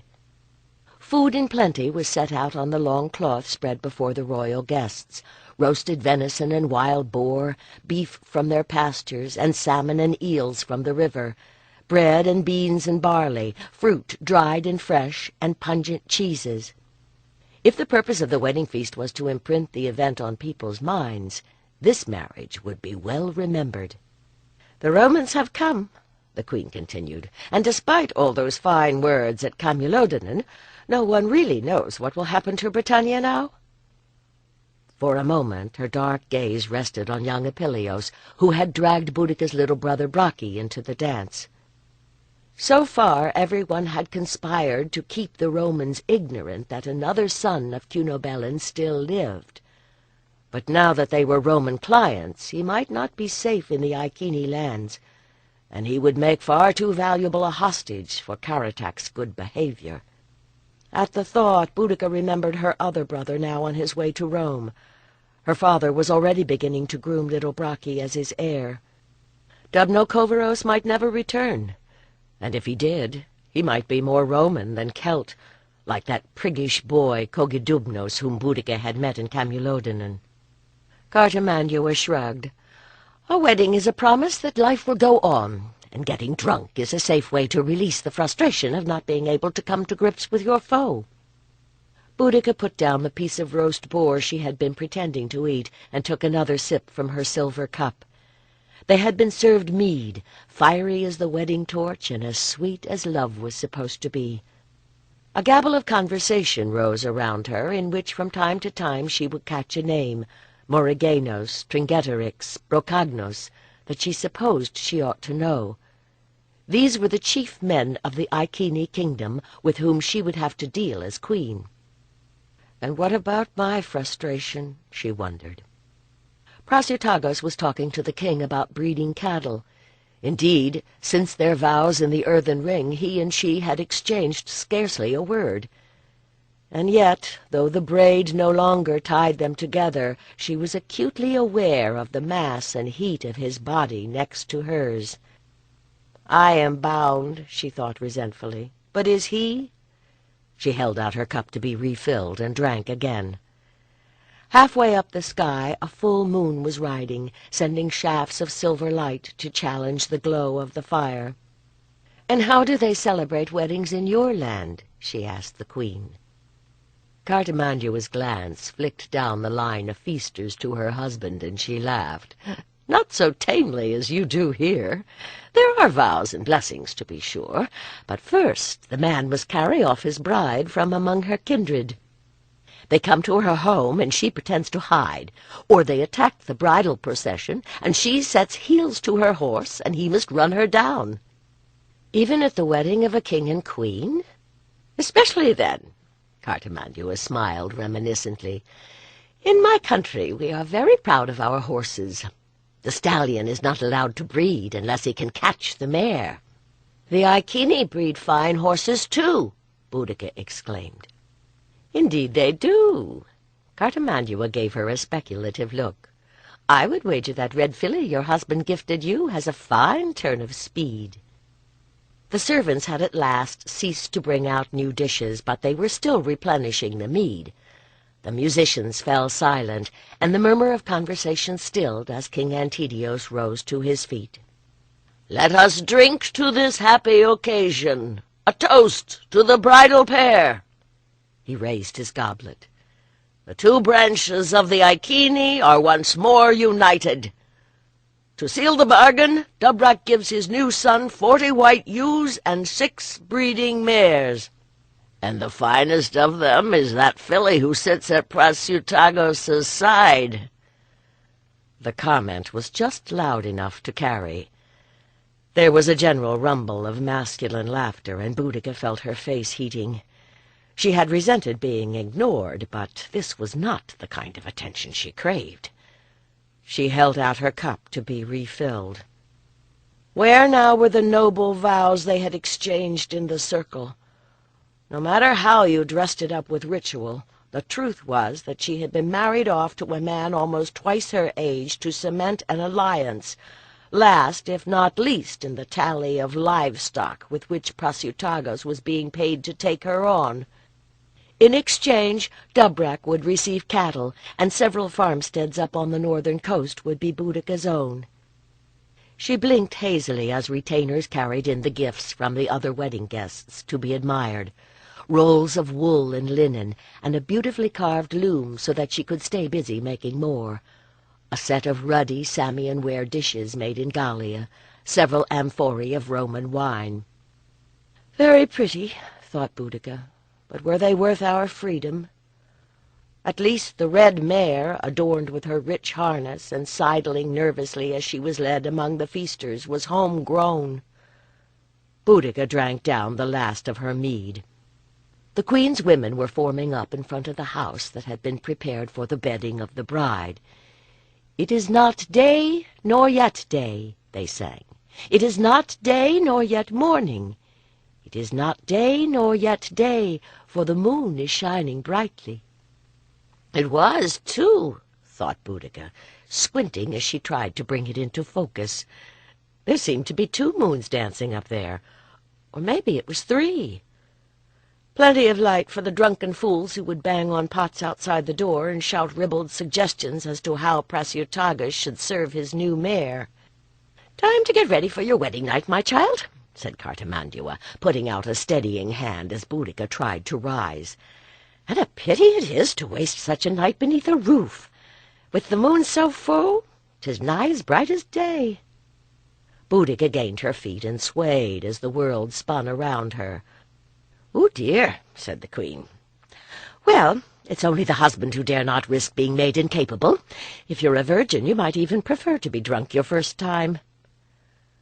Boudica's mother started toward them, and Cartamandua waved her away.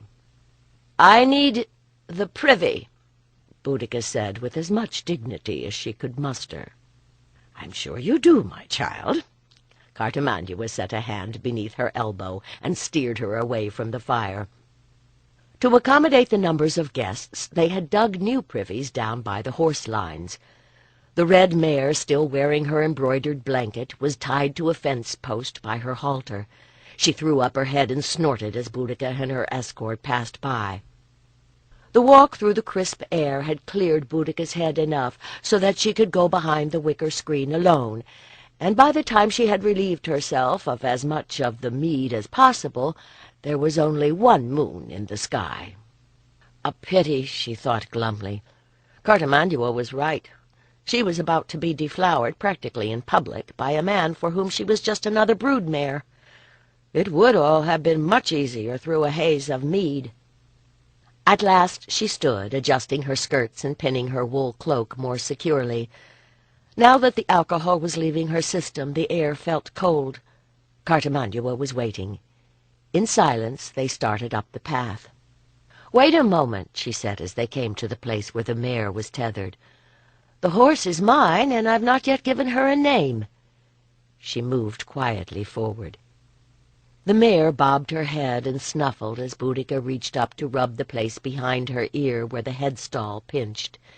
She brought her hands down to cradle the horse's head and blew into her nostrils. "Hey there, my lovely lass. Shall I call you Rude, then, my red one? And have they left you bound?" She slid her hand along the shining neck, and the mare rubbed her head up and down her shoulder. "It seems a pity on such a night when you should be running free over the hills." From somewhere near the fire men were shouting, "Bring out the bride! Bring out the mare! The stallion is ready! Where is she, lads? Let's go find her! Show us the bride!" "Do you know," Boudica said over her shoulder to Cartamandua, "I do not care to be everyone's entertainment this evening. Your people are not the only ones who believe a queen ought to be respected." She sighed, remembering Lhiannon's counsels at Avalon. She ran her hand along the saddle cloth and found that the cinch was still tight. "But I find what you've told me about Briganti customs quite appealing. King Prassiotagos ought to earn his bride, don't you agree?" She reached under the mare's neck and gave a tug to the knot. As she had hoped, it was the sort that released quickly. The horse took a step forward as the rope loosened, moving between Boudica and the queen. "Oh, indeed," breathed Cartamandua, her voice shaken with consternation, or possibly laughter. "Prassiotagos did not court me," Boudica continued in the same even tone, easing the horse around, "nor did he buy me." She set her hands on the mare's withers and back. "Catching me is the least he can do." With a heave she got her belly across the smooth back, scrambling to get her leg up and over, the halter rope still in her hand.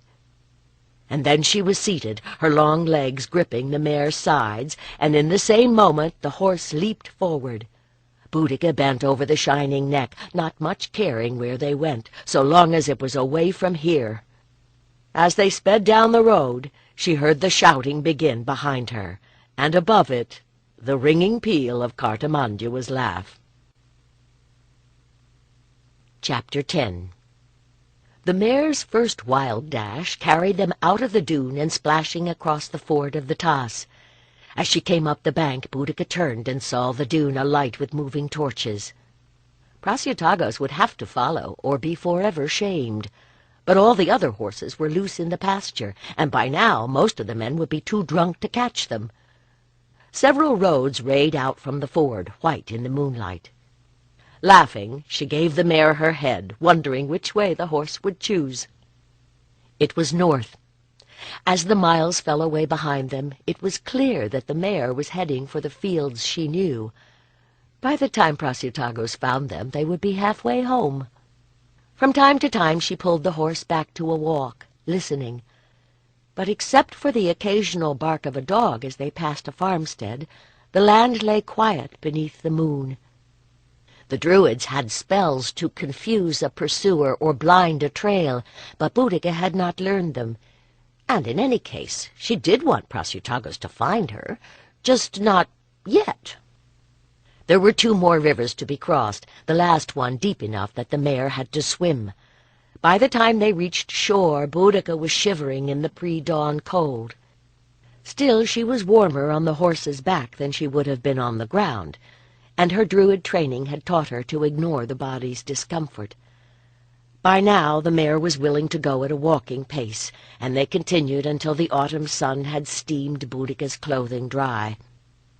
By the time she reined her mount off the road and into a wood where a spring offered water and grass grew thickly among the trees, they had covered nearly 20 miles. She rubbed down the horse and used her belt to fashion hobbles so that the animal could graze, then laid the saddle-cloth on the ground for a bed and rolled up in her cloak to rest, wondering how long it would take Prasutagos to come. When she woke, it was well past noon, and she was regretting having eaten so little of the wedding feast. The mare, on the other hand, had made the most of the rich grass, and was very willing to be off once more. The land here was gently rolling, a mixture of woodland and heath broken by scattered farmsteads surrounded by long rectangular fields. By this time Boudica no longer feared to leave a clue for anyone who followed, and ventured to stop at one of the farms and trade some of the ribbons from her hair for a meal and a bed by the fire. She had dreaded having to find answers for their questions, but the folk here were slow-speaking and patient, keeping their own counsel and seemingly willing for her to keep her own. It was only later that she remembered the gestures of warding she had been too tired to notice at the time, and realized they must have thought her some creature strayed from fairy. Boudica was surprised to wake the next morning and see no sign of the king. At this rate, she thought in exasperation, she would reach his dune before he caught up with her and be waiting to welcome him, if they would admit her. To be captured in the wilderness might be romantic. To greet him as a beggar at his gate would be embarrassing. She set out with enough apples and bannocks in the fold of her gown to last a day or more, letting the red mare go at her own pace along the road. This was a wider and more open land than the country around Antidios's dune, and to judge by the many stubbled fields, better drained and more bountiful. The anxieties and resentments that had plagued Boudica at the wedding seemed very far away. This was a new land, and as she had done on Mona, she would have to learn its ways. Unless, of course, Prasutagos repudiated the marriage and sent her home to her father in disgrace. The thought was enough to plunge Boudica into glum contemplation for most of the afternoon. That evening she had no heart to seek shelter at another farmstead, and lay once more in the woodland, gazing through a net of branches at the starry path across the heavens that seemed to be pointing the way. She was awakened by the smell of roasting sausage. For a few moments she thought it was part of a dream, but now she could hear the crackling of a fire. She frowned and turned over, rubbing her eyes. Morning light turned the smoke to a golden haze in which she could make out only the shape of the man who knelt by the fire, but she knew his height and breadth of shoulder. A rush of emotion brought her to full awareness, composed equally of relief, exasperation, and dismay. 2 days, she said, sitting up. Her brothers had always told her that attack was the best defense. You took your time, my lord. There was no hurry. The land is at peace, and I knew where the mare would go. Prasutagos turned the sausages and looked back at her. Hair and moustache were neatly combed, even the silver strands glinting gold in the morning sun. He was dressed in sturdy trews and a tunic of dull green, appropriate for the road, and he was clean. "I should hope so." She picked a wisp of grass from her hair. "You were not difficult to follow. The countryside is full of rumors of a red woman on a red horse, though report disagrees as to whether she is one of the goddesses or some refugee from the Roman wars, and whether this is a good omen or a portent of doom." Boudica could feel the blush heating her skin beneath the dust and grime. She cleared her throat. "And which view is yours?" "I think she is an autumnal deity," he answered dryly. "I promised to find her, and assured them that the magic of the king was sufficient to counter any spell." He lifted the sausages from the fire and stuck the ends of the sticks on which they had been toasting into the soft ground. "Excuse me," she said with what dignity she could muster. "I am going to the stream to wash." "Excellent idea. In the pack by the willow tree you will find clean clothes," he said gravely. "Don't run from me again. I don't think my reputation could survive losing my bride a second time." Boudica followed her new husband through the golden autumn afternoon. In the pack he had brought for her she had found a sleeved tunic of a light wool the color of the harvested fields. She suspected it would be a long time before she dared to wear crimson again in Prasutagos's land. He had also brought the trews she wore for riding, very welcome to her chafed legs after 2 days with no protection but the folds of the linen gown. The king's big bay had a longer pace than the mare's, and she found herself always a little behind him. She wondered how he had managed to escape from his household. But then, as a younger son, he had never expected to inherit a war band, and perhaps he was accustomed to riding about this countryside alone. Certainly the folk at the steading, where they paused for a rest and a drink of milk fresh from the cow, did not seem surprised to see their king wandering the roads with his new bride. Prasutagos was accustomed to being alone, she thought as the miles passed. Despite the morning's embarrassment, she had hoped that the constraint between them would disappear. But she suspected now that at the feast he had been quiet from habit, not from inhibition. If Coventa had been here, she would have filled the emptiness with her chattering.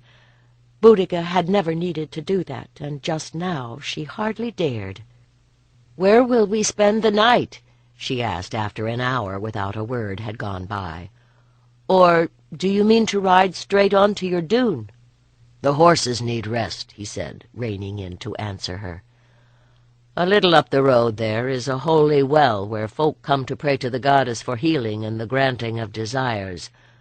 I give the people at the farmstead some support so that they may feed travelers.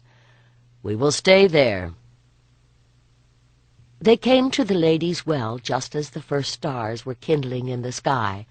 The water that flowed from the spring chuckled through a shallow valley between wooded hills. But the path was well marked. The area below the spring had been cleared, and the grass was still green. Thatched shelters used by earlier pilgrims stood among the trees.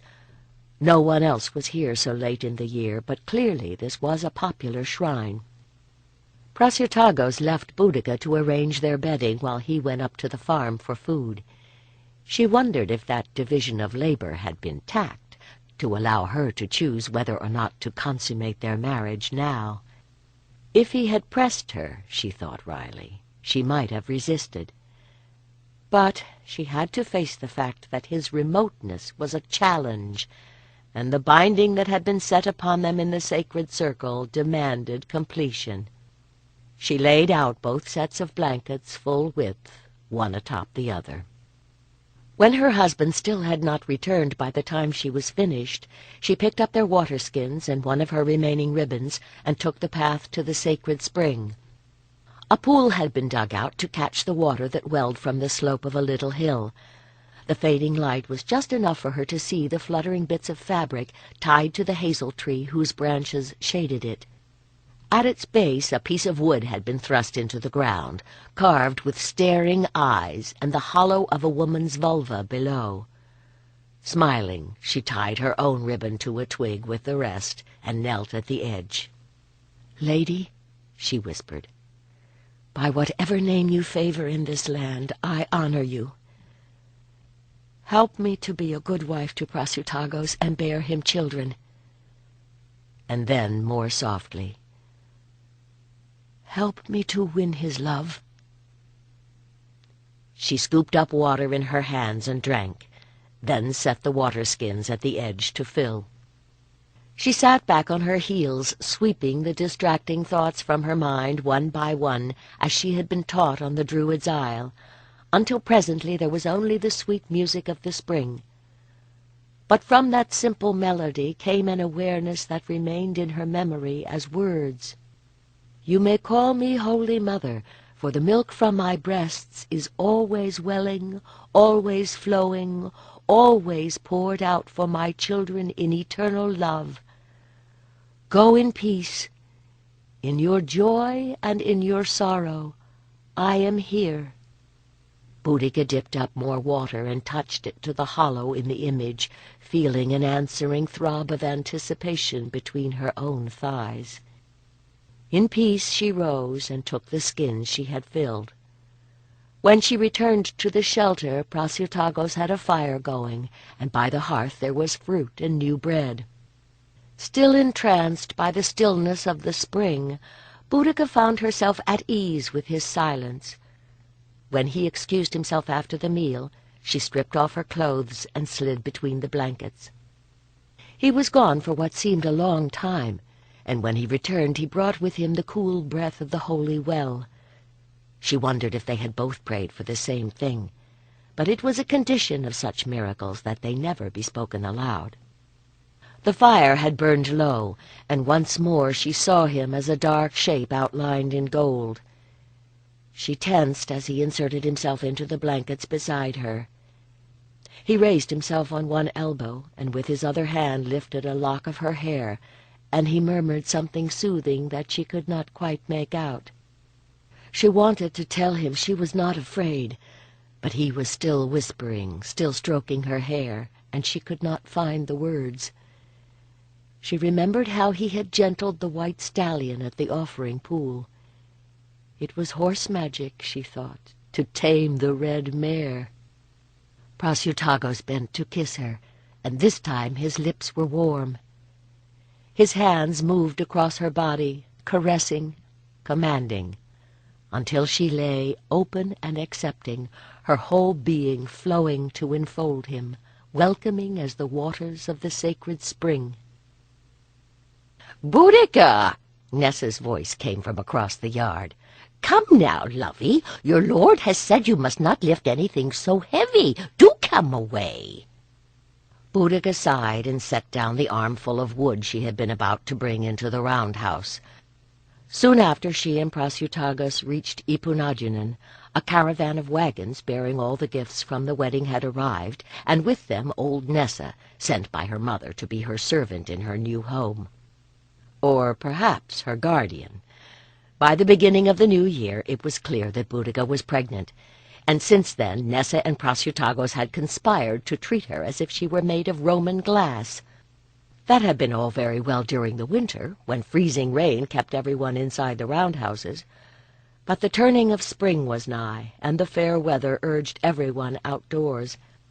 In retrospect, she supposed she ought to be grateful her mother had not sent the old woman with her to Mona, although the image of Nessa facing off against Lhiannon made her smile. She missed Lhiannon, whose calm good sense would have been so helpful as she settled into her new home. Ipunajunan lay in a bend of a small river half a day's ride from the sea, or rather the marshes, for the northern coast edged out gradually in bands of salt marsh and mud flat, with a narrow channel where boats might come into shore. To the south, another half-day of riding would take them to the sacred spring, though since she arrived she had been too busy to visit it again. She would have liked to show it to Lhiannon. "Come in now, dearie, into the house." Nessa appeared at her elbow. Boudica turned on her. "I am young, healthy, and I never felt better in my life. Nor will I melt in the spring sun. One of the lads who watched the cattle has come in. He saw riders on the road. You had better change out of that old gown." As Boudica sighed defeat and followed Nessa into the largest of the 3 roundhouses, she was aware of a prickle of excitement. Iponaginen was nearly as remote as Mona, and Prasutagos did not have the Archdruid's network of informants to keep him apprised of the news, although now that the first shock of the Roman conquest was over, peddlers and tradesmen were beginning to reappear. And from time to time there was gossip. When Claudius returned to Rome, it was boasted that he had received the submission of 11 kings. Of course, they said that his triumph had also portrayed the conquest of Camulodanan as the capture of a walled city. Closer to home, men said that the legion left to hold down the Trinoantes was building a fortress on the hill above the ruins of the dune. But the newcomers were no tradesmen. As Boudica was pinning her tunica, one of the girls who had been washing clothes at the stream came rushing up to inform them that a party of Romans was coming up the road. "The king rode off to the new dune on the shore this morning. We can send one of the lads to find him, but we'll have to entertain these people until he arrives," she told the girl. "Our bread is still baking. Girl, when you've sent the message, run over to the nearest farmsteads to see what they have on hand. In the meantime, our guests will have to be content with meat and cheese." As the dune exploded into activity around her, she reached for her jewel box to add necklace and bracelets to her attire. The king lived simply here, and the dune would not impress their visitors, but at least she could look like a queen. By the time the strangers rode through the wooden gate, the house had been swept and the worst of the clutter tidied away. Boudica stood waiting with a drinking horn filled with the last of the wine from the wedding in her hands. In times of peace, Prasutagos kept no more than 6 warriors at the dune. Kalgak, a lanky young warrior who had been assigned her escort, stood with the 3 who had not gone with the king, as the Romans rode in. Automatically she counted them, a contubernia of 10 soldiers, escorting 3 men in civilian tunics and knee-length riding breeches, and 1 in checkered trews who must be their guide. "Salutatio!" She offered the beaker to the best-dressed of the riders, eyes widening as she recognized the big nose and dark eyes she had last seen in the purple shade of the Emperor's pavilion.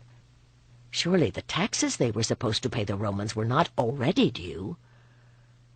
Her smile grew a little stiff as she continued. "Lucius Junius Pollio, salve." That was all the Latin she remembered from her years at King Cunobellin's dune. "Greetings," Pollio replied in her own language. "I drink to you, my queen." He had an Atrebate accent. Boudica lifted an eyebrow. She had not expected that the Romans would have the sense to send a man who spoke the British tongue. The next few minutes were occupied with getting everyone dismounted and arranging where to put horses and men. She directed a quelling gaze at the younger of her warriors. Some of them were new to the king's service, replacements for men who had fallen at the Temesa, and they glowered at the Roman legionaries. By the time she had everyone settled and fed, Prasutagos had still not returned. Rather than sit staring at Pollio across the fire, she suggested a tour around the dune. Steps had been cut into the inside of the grass-covered earthen embankment that surrounded it. On the outside, the bank was faced by a palisade. "My husband's family has held this dune since his great-great-grandfather's days," she said as they gained the top. "But the clans here have been at peace for many years." "Yet King Prasutagos is building a new place." It was not quite a question. "A new dune to guard the harbor where the ships that cross the Wash come to shore." "I think he likes to build things." She shrugged. She had ridden out once to view the massive rampart faced with blocks of chalk, but workmen's huts were the only lodging, and the king had been too focused on the work to notice whether she was there or not, so she had not stayed. "He does indeed," Pollio agreed. His gaze moved briefly to the swell of her belly and then away. "The bank gives you a fine vantage point." She smiled a little, as she always did when she stood here and looked across the fields. At this season the country was richly green with new grass, broken by the corrugated brown of newly ploughed and seeded fields. A flock of crows had settled on the nearest, pecking for grain.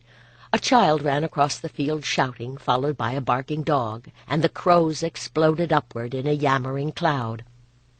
"Kathubadva, take your chickens away," she prayed. "There is neither meat nor mast for you here." Although she would rather share with the goddess than with the Romans, she thought, glancing sidelong at the man beside her. Disconcertingly, he was looking at her, not at the fields. "It is true that we have no steep hills on which to build our forts as they do in the Durotrigue lands," she said blandly. Even out here they had heard that the Roman campaign in the southwest had slowed to a crawl as General Vespasian besieged each hill fort in turn. If that had stung him, he gave no sign. "You grow barley here, and cattle." His dark gaze flicked away. "And spelt, and sheep on the heaths," she added, putting a little distance between them. "Our fields are not so rich as those in the Trinowanti lands, but we feed our people most years. In a bad winter there are floods, and we are lucky to get a crop at all." "I understand," he said smoothly. "But that is where you benefit from being part of the Empire. In such years we can make loans to tide you over, and when you have a surplus you can repay. Nor do you need to fear that some other tribe whose crops have failed will try to take yours. Our General Vespasian has already taken many hill forts," he went on. "Soon all the west will be conquered as well." She would have liked to wipe away that smug smile, but unfortunately what he had said was true. "Goddess keep Lhiannon from harm," she thought then. But surely they would keep the priestesses out of the war. She made her way along the bank, and he followed her. "You speak our language well," she commented, as they reached the strong timbers that supported the gate.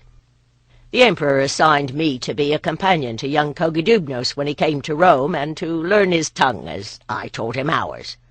Claudius, of course, knows the language from his youth in Gallia," he replied. How long had the Emperor been thinking about the conquest of Britannia, she wondered wildly. Had all their struggles to prevent the attack mattered at all? She took a deep breath. "To speak the language of the people around you is always a useful thing.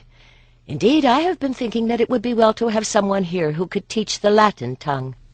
"You are wise. If you are to become citizens of the Empire, you will need to speak its language, although, to be sure, there are many who still hold that Greek is the only civilized speech." Boudica resented the unconscious superiority she sensed beneath Palio's words, but now she could see horsemen on the road. Even at such a distance there was something in the relaxed balance with which the first rider sat his mount that she recognized. "It is less than a year," she thought in wonder. "Have I become so linked to him already?" Perhaps she ought to have expected it, even though he was for the most part as silent as ever. Perhaps it was because she was carrying his child. She stretched and waved as Prasutagos cantered toward them, as grateful for rescue as if she had been besieged.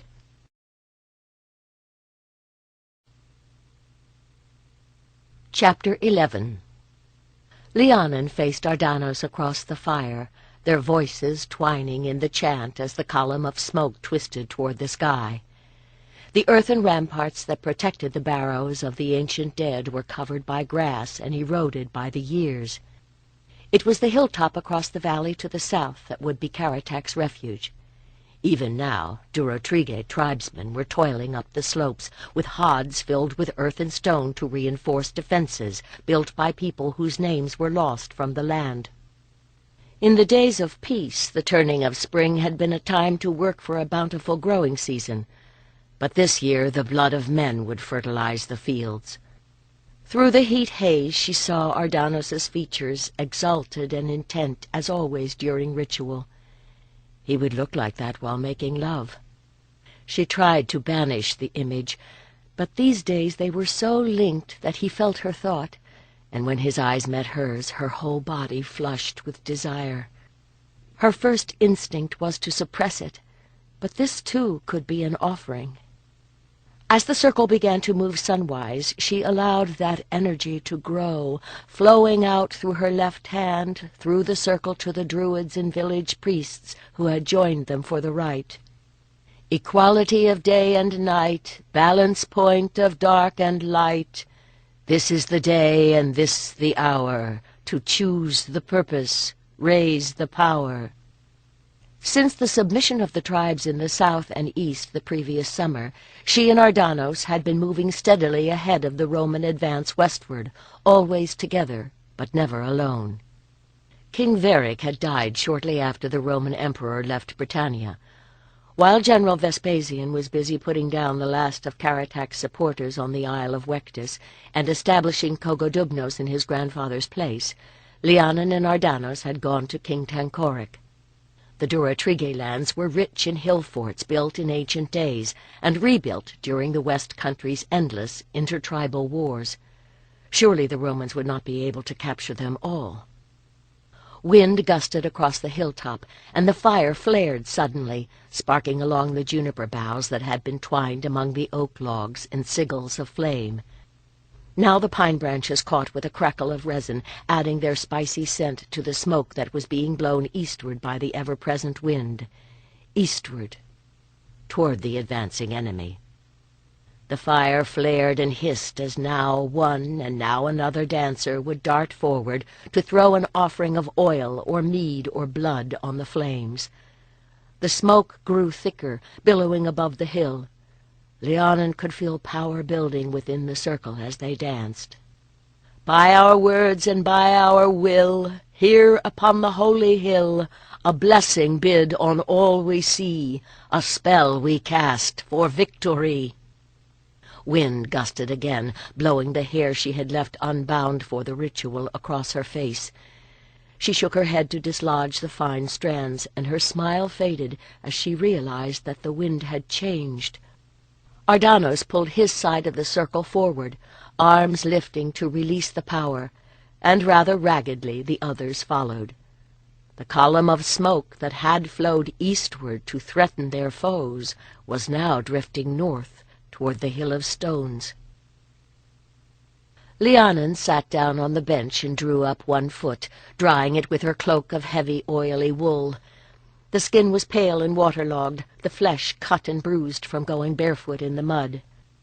At least when your refuge was a hill fort, most of the rainwater that did not go into the cistern ran downhill. The folk of the fens around Avalon were said to have webbed feet. She wished that she did. She wished she were on the Isle of Avalon and not besieged on this hill. She peered upward, hoping that the fine mist that had begun to fall meant a possible break in the clouds, but all she could see was gray. The omen at the equinox ritual had proved a true one. The Roman advance had caught up with Caratac's forces a week later and dug their own bank and ditch all around the base of the hill. With them came the rain. Lhiannon looked up as a dark-haired warrior scrambled down from the rampart and over to the pile of stones to scoop more ammunition for his sling into the bag hung from his belt, and she gave him what she hoped was a cheery smile. The defenders of the hill fort had laid in supplies enough for a lengthy siege, but construction had focused on strengthening the ramparts and deepening the ditch between, not the buildings within. Yet, though comfort might be lacking, they had plenty of water, and plenty of stones.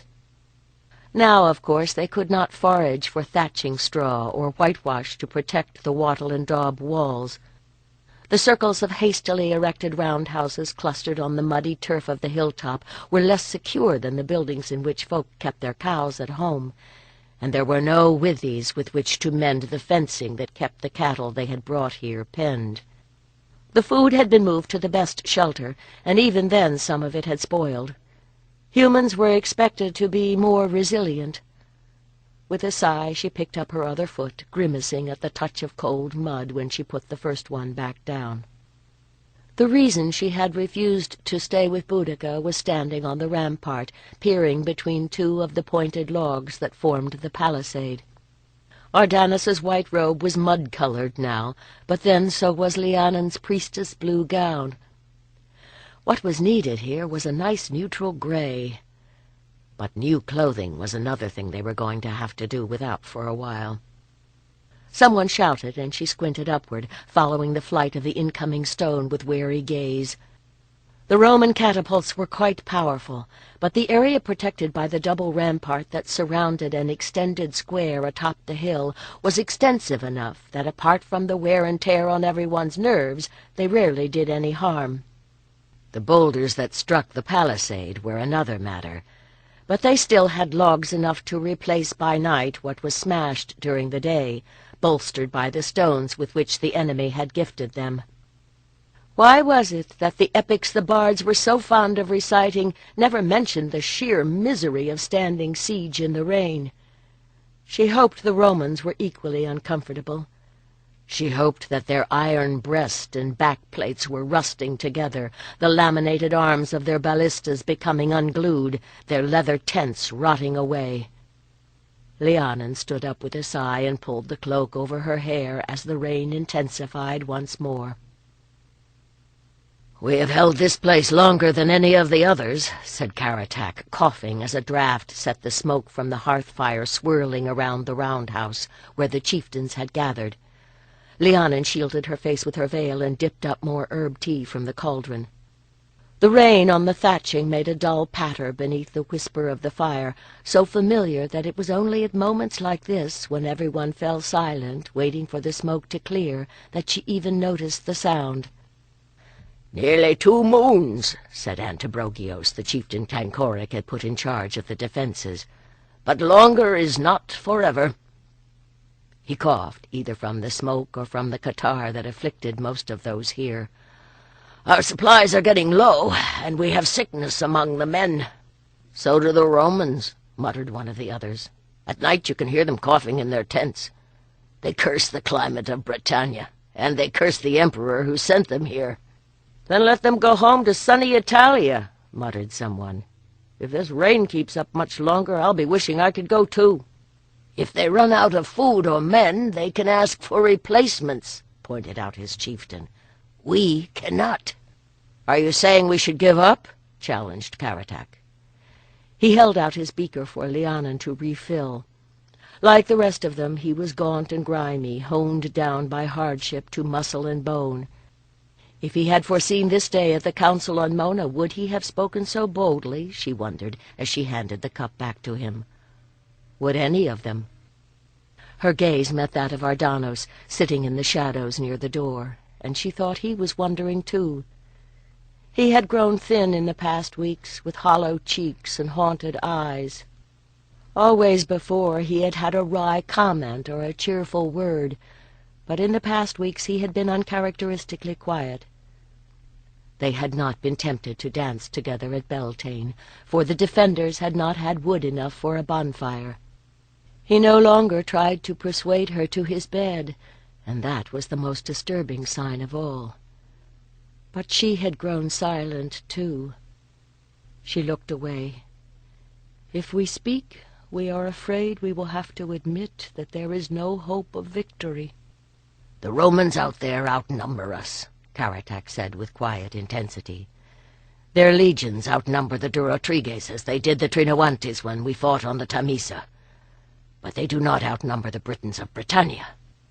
If we do not give up, if we make them bleed for every hill fort, every river crossing, every foot of ground, there will come a time when the gold and grain they can seize from us cease to be enough to pay for the lives of their men.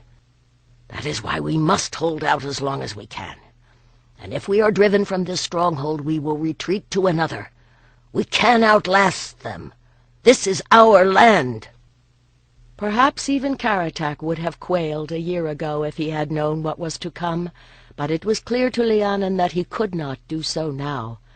The others might surrender, but he must continue.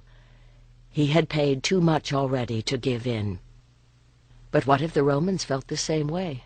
What if every legionary who fed the Morrigan's ravens strengthened General Vespasian's resolve to destroy those who had brought him down? Outside, someone raised the alarm. Cursing, the chieftains snatched up their swords and crowded through the door. slipping and sliding in the mud, one hand holding their shields up in a linked mass to repel missiles from above, while the other gripped a sword. The Romans were assaulting the ramparts yet again. It was not until midsummer that the rain let up at last. Great shining fortresses of cloud drifted slowly eastward, having surrendered all their store of rain, leaving the sun as victor on a field of blue. At the dune of stones, besieged and besiegers alike paused a moment in their labors, turning toward the light like flowers, as the strengthening sun drew moisture from the soaked ground of the dune in curls of steam. The humid air lay heavy in Lhiannon's lungs, but it would dry, and the mud on the slopes of the dune would dry, and the Romans would attack again. Overhead ravens were circling, dark and bright in turn, as their glossy wings caught the light of the sun. "Be patient," she thought. "Soon you will feed." She stripped down to her linen undertunic and draped her blue robe over the thatch of her roundhouse, then began to undo her braids. "Your hair is like spun sunlight." She felt a touch and turned almost into Ardanos's arms. "And you are like a fairy child in your pale gown, with your white arms gleaming in the sun." Smiling a little, he began to work at the tangles with which she had been struggling. "Mud-colored around the hem, though it is kind of you to say so," she answered as steadily as she could. "But if death is coming, at least I will face it in dry clothes." "Probably. Almost certainly, I would say," he answered with an attempt at his old sardonic detachment. "When I looked over the palisade, there seemed to be a lot of activity down the hill. The Romans are moving the ballistas into position for an assault, with no attempt to do so unobserved. And why should they? Whenever they choose to assault us, we can only meet the attack with what we have, which is not much. We have almost no arrows, and even the supply of slinging stones is getting low." "And a fortress cannot run away," she agreed. "Nor can those trapped inside it." But there was no need to say that aloud. He finished working on the second braid, combing the strands out with his fingers so that they lay soft upon her shoulders, shining in the sun. "How is it that lack of food only makes you more beautiful?" he said then. "You were almost too thin before, but now your spirit shines like a lamp through your skin." For the last week the food ration, never ample, had been cut. The Romans might not have expected them to hold out for so long, but Antibrogius had never expected the Romans would have the patience for so long a siege. Ardanos had grown gaunt as well. She saw now how he would look when he was old, if indeed either of them survived to see old age. At this moment it hardly mattered.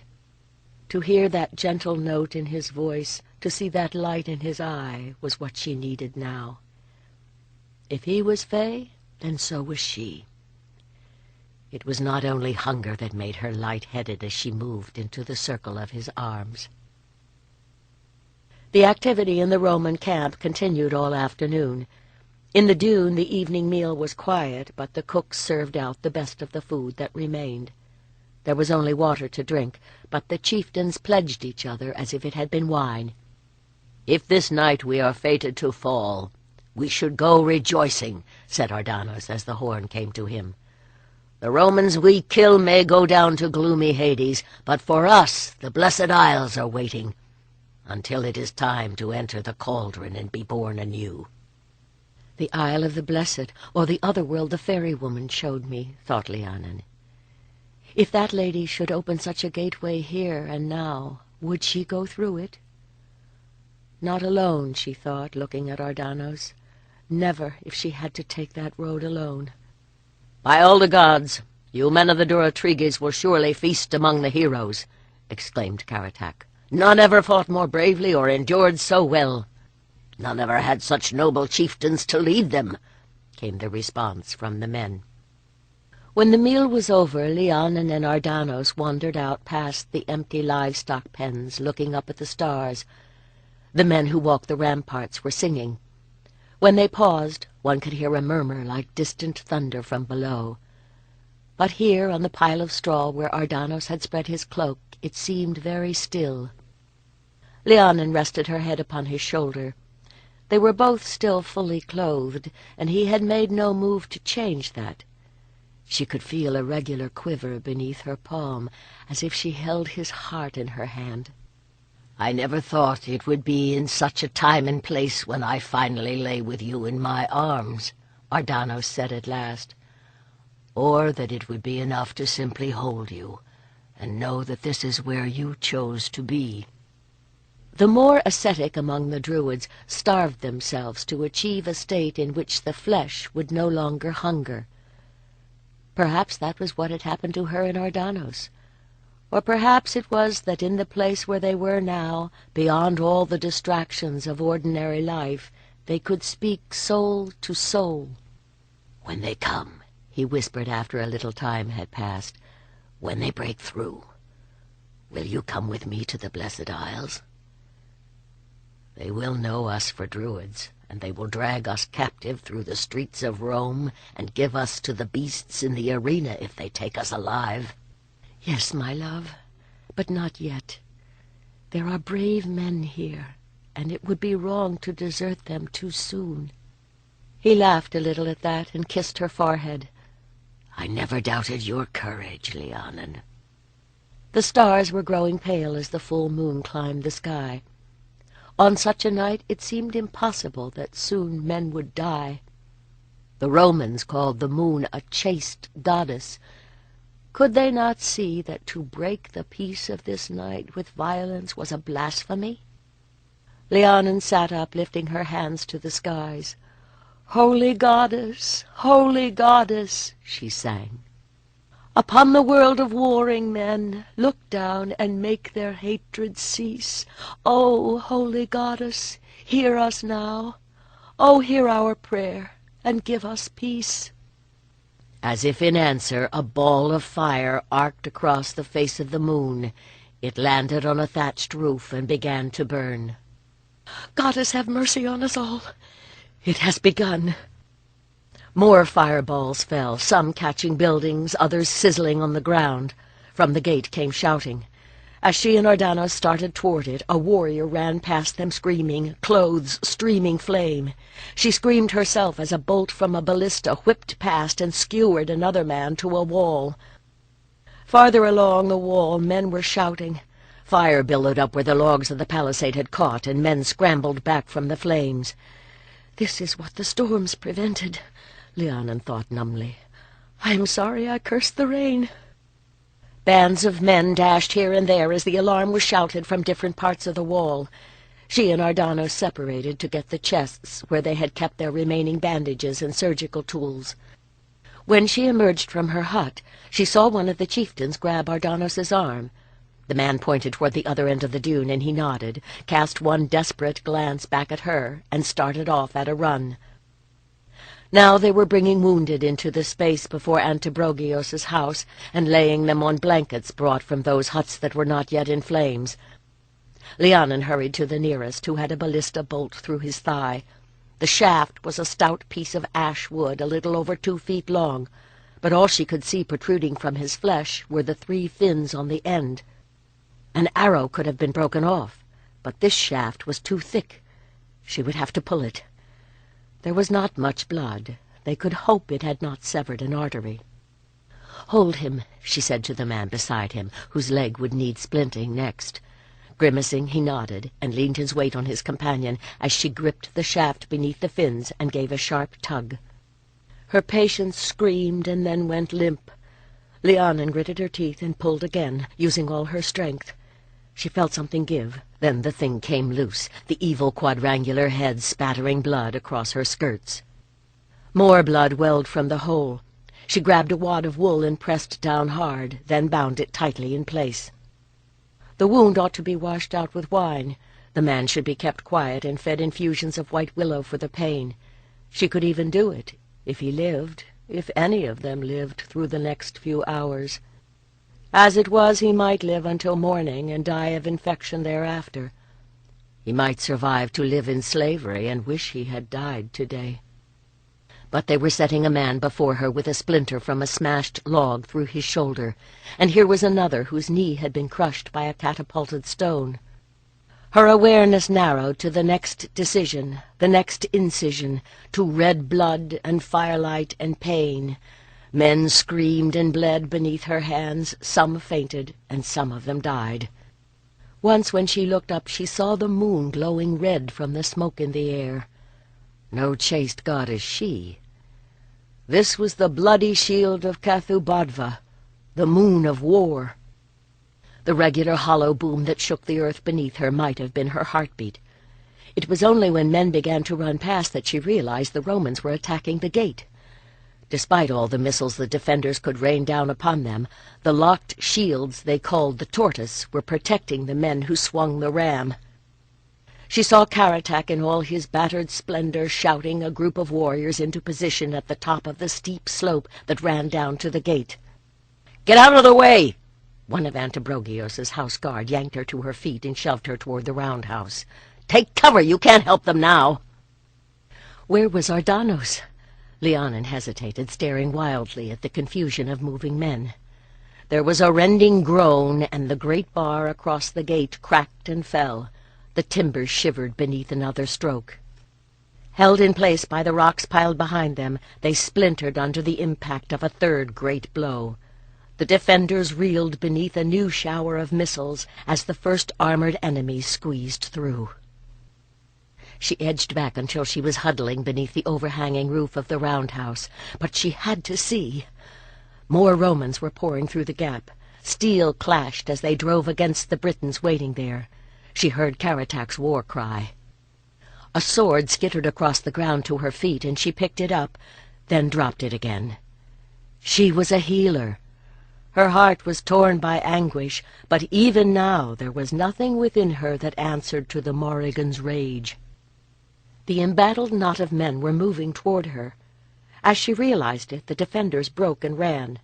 She saw Karatak rise up from the tumult, laying about him with great strokes of his long sword.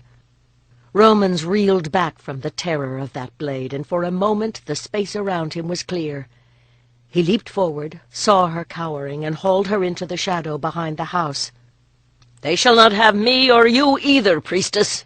The palisade is down on the west side. Come with me." His arm was like iron around her waist. Half dragged, half running, she fled from house to house as the battle raged on. As they neared the palisade, she thought she saw Ardanos' white robe in the midst of a group of running warriors. She tried to call out to him, but she had no breath. Then Karatak was thrusting her through the splintered gap in the logs. She tripped and rolled down the bank. He slid down after her, pulled her over the second bank, and together they skidded down into the darkness beyond. Lhiannon looked back. The sky above the hill was red. Most of the houses must now be burning. A haze of heat and smoke obscured the sky.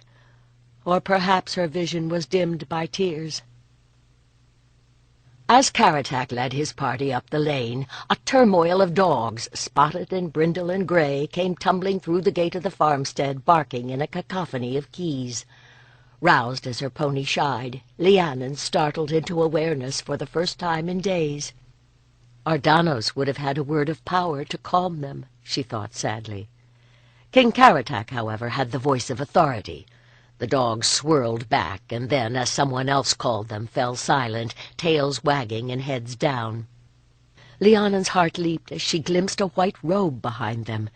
It was a Druid's robe, but the tall figure beneath it bore a boy's face above a young man's soft black beard. "Lady Lhiannon, what are you doing here?" he exclaimed, and hearing his voice she recognized Rhiannon, who had been a student with Boudica. He looked down the line of weary men, and his face changed. They were a tattered crew, many of them bandaged, warriors who had escaped after the fall of the dune of stones and been collected by Karatak in those first frantic days as they dodged Roman patrols. The king was no longer the pleasant young man who had visited them at Mona, no longer even the exhausted warrior who had wept over his brother's body at the Tamisa. Above the royal torque, Karatak's face was worn to a framework for eyes that blazed with purpose. The berserk energy that had gotten her out of the dune of stones was leashed and focused now to the service of their cause. "Holy gods, you were at the dune! We all heard how bravely it was defended," said Rhiannon. "We were praying for you at the Isle. My mother was of the Belgae, so they sent me here." "As you see, we have wounded," said Karatak. "Some of them will recover well enough to fight again, and some should not travel farther." "Are the Romans coming? Are you here to command the defense of Camadunan?" Rhiannon gestured toward the hill to the south of the farm. In the long years since the hill was last needed as a place of refuge, forest had grown up around it, but someone had already started cutting trees to rebuild the palisade.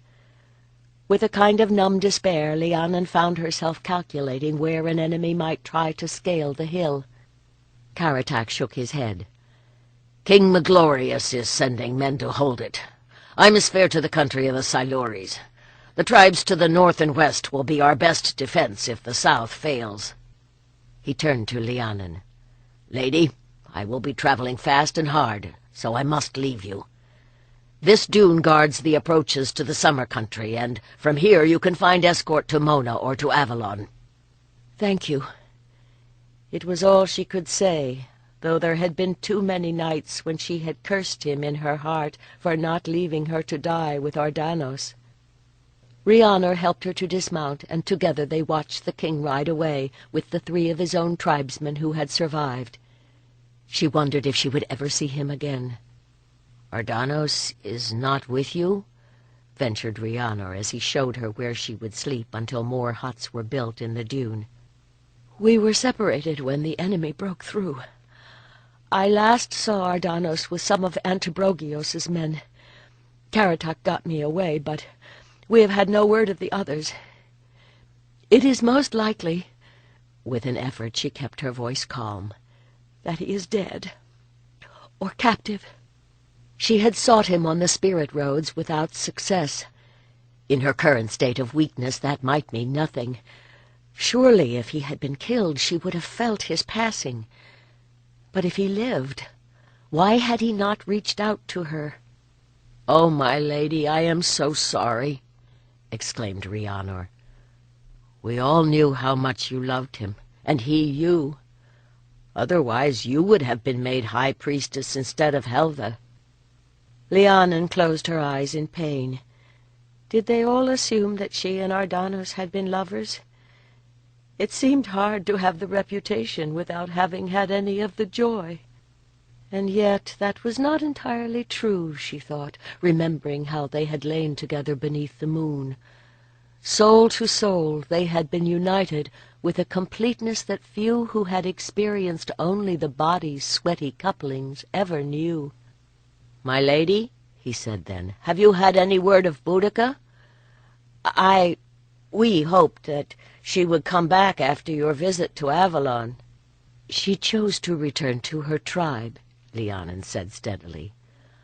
"A marriage was arranged for her with King Prasutagos to unite the 2 branches of the Iceni. I suppose she will be as happy as any can be in these times. He seemed to be a good man." "If he is good to her, that is enough for me," Rhiannon said fiercely. "But it is strange to think of her married to one of those who bent the knee to Rome. At least she will be safe in the Iceni lands." He got to his feet. "I wish that we could say the same. If the Roman advance continues, they will come this way."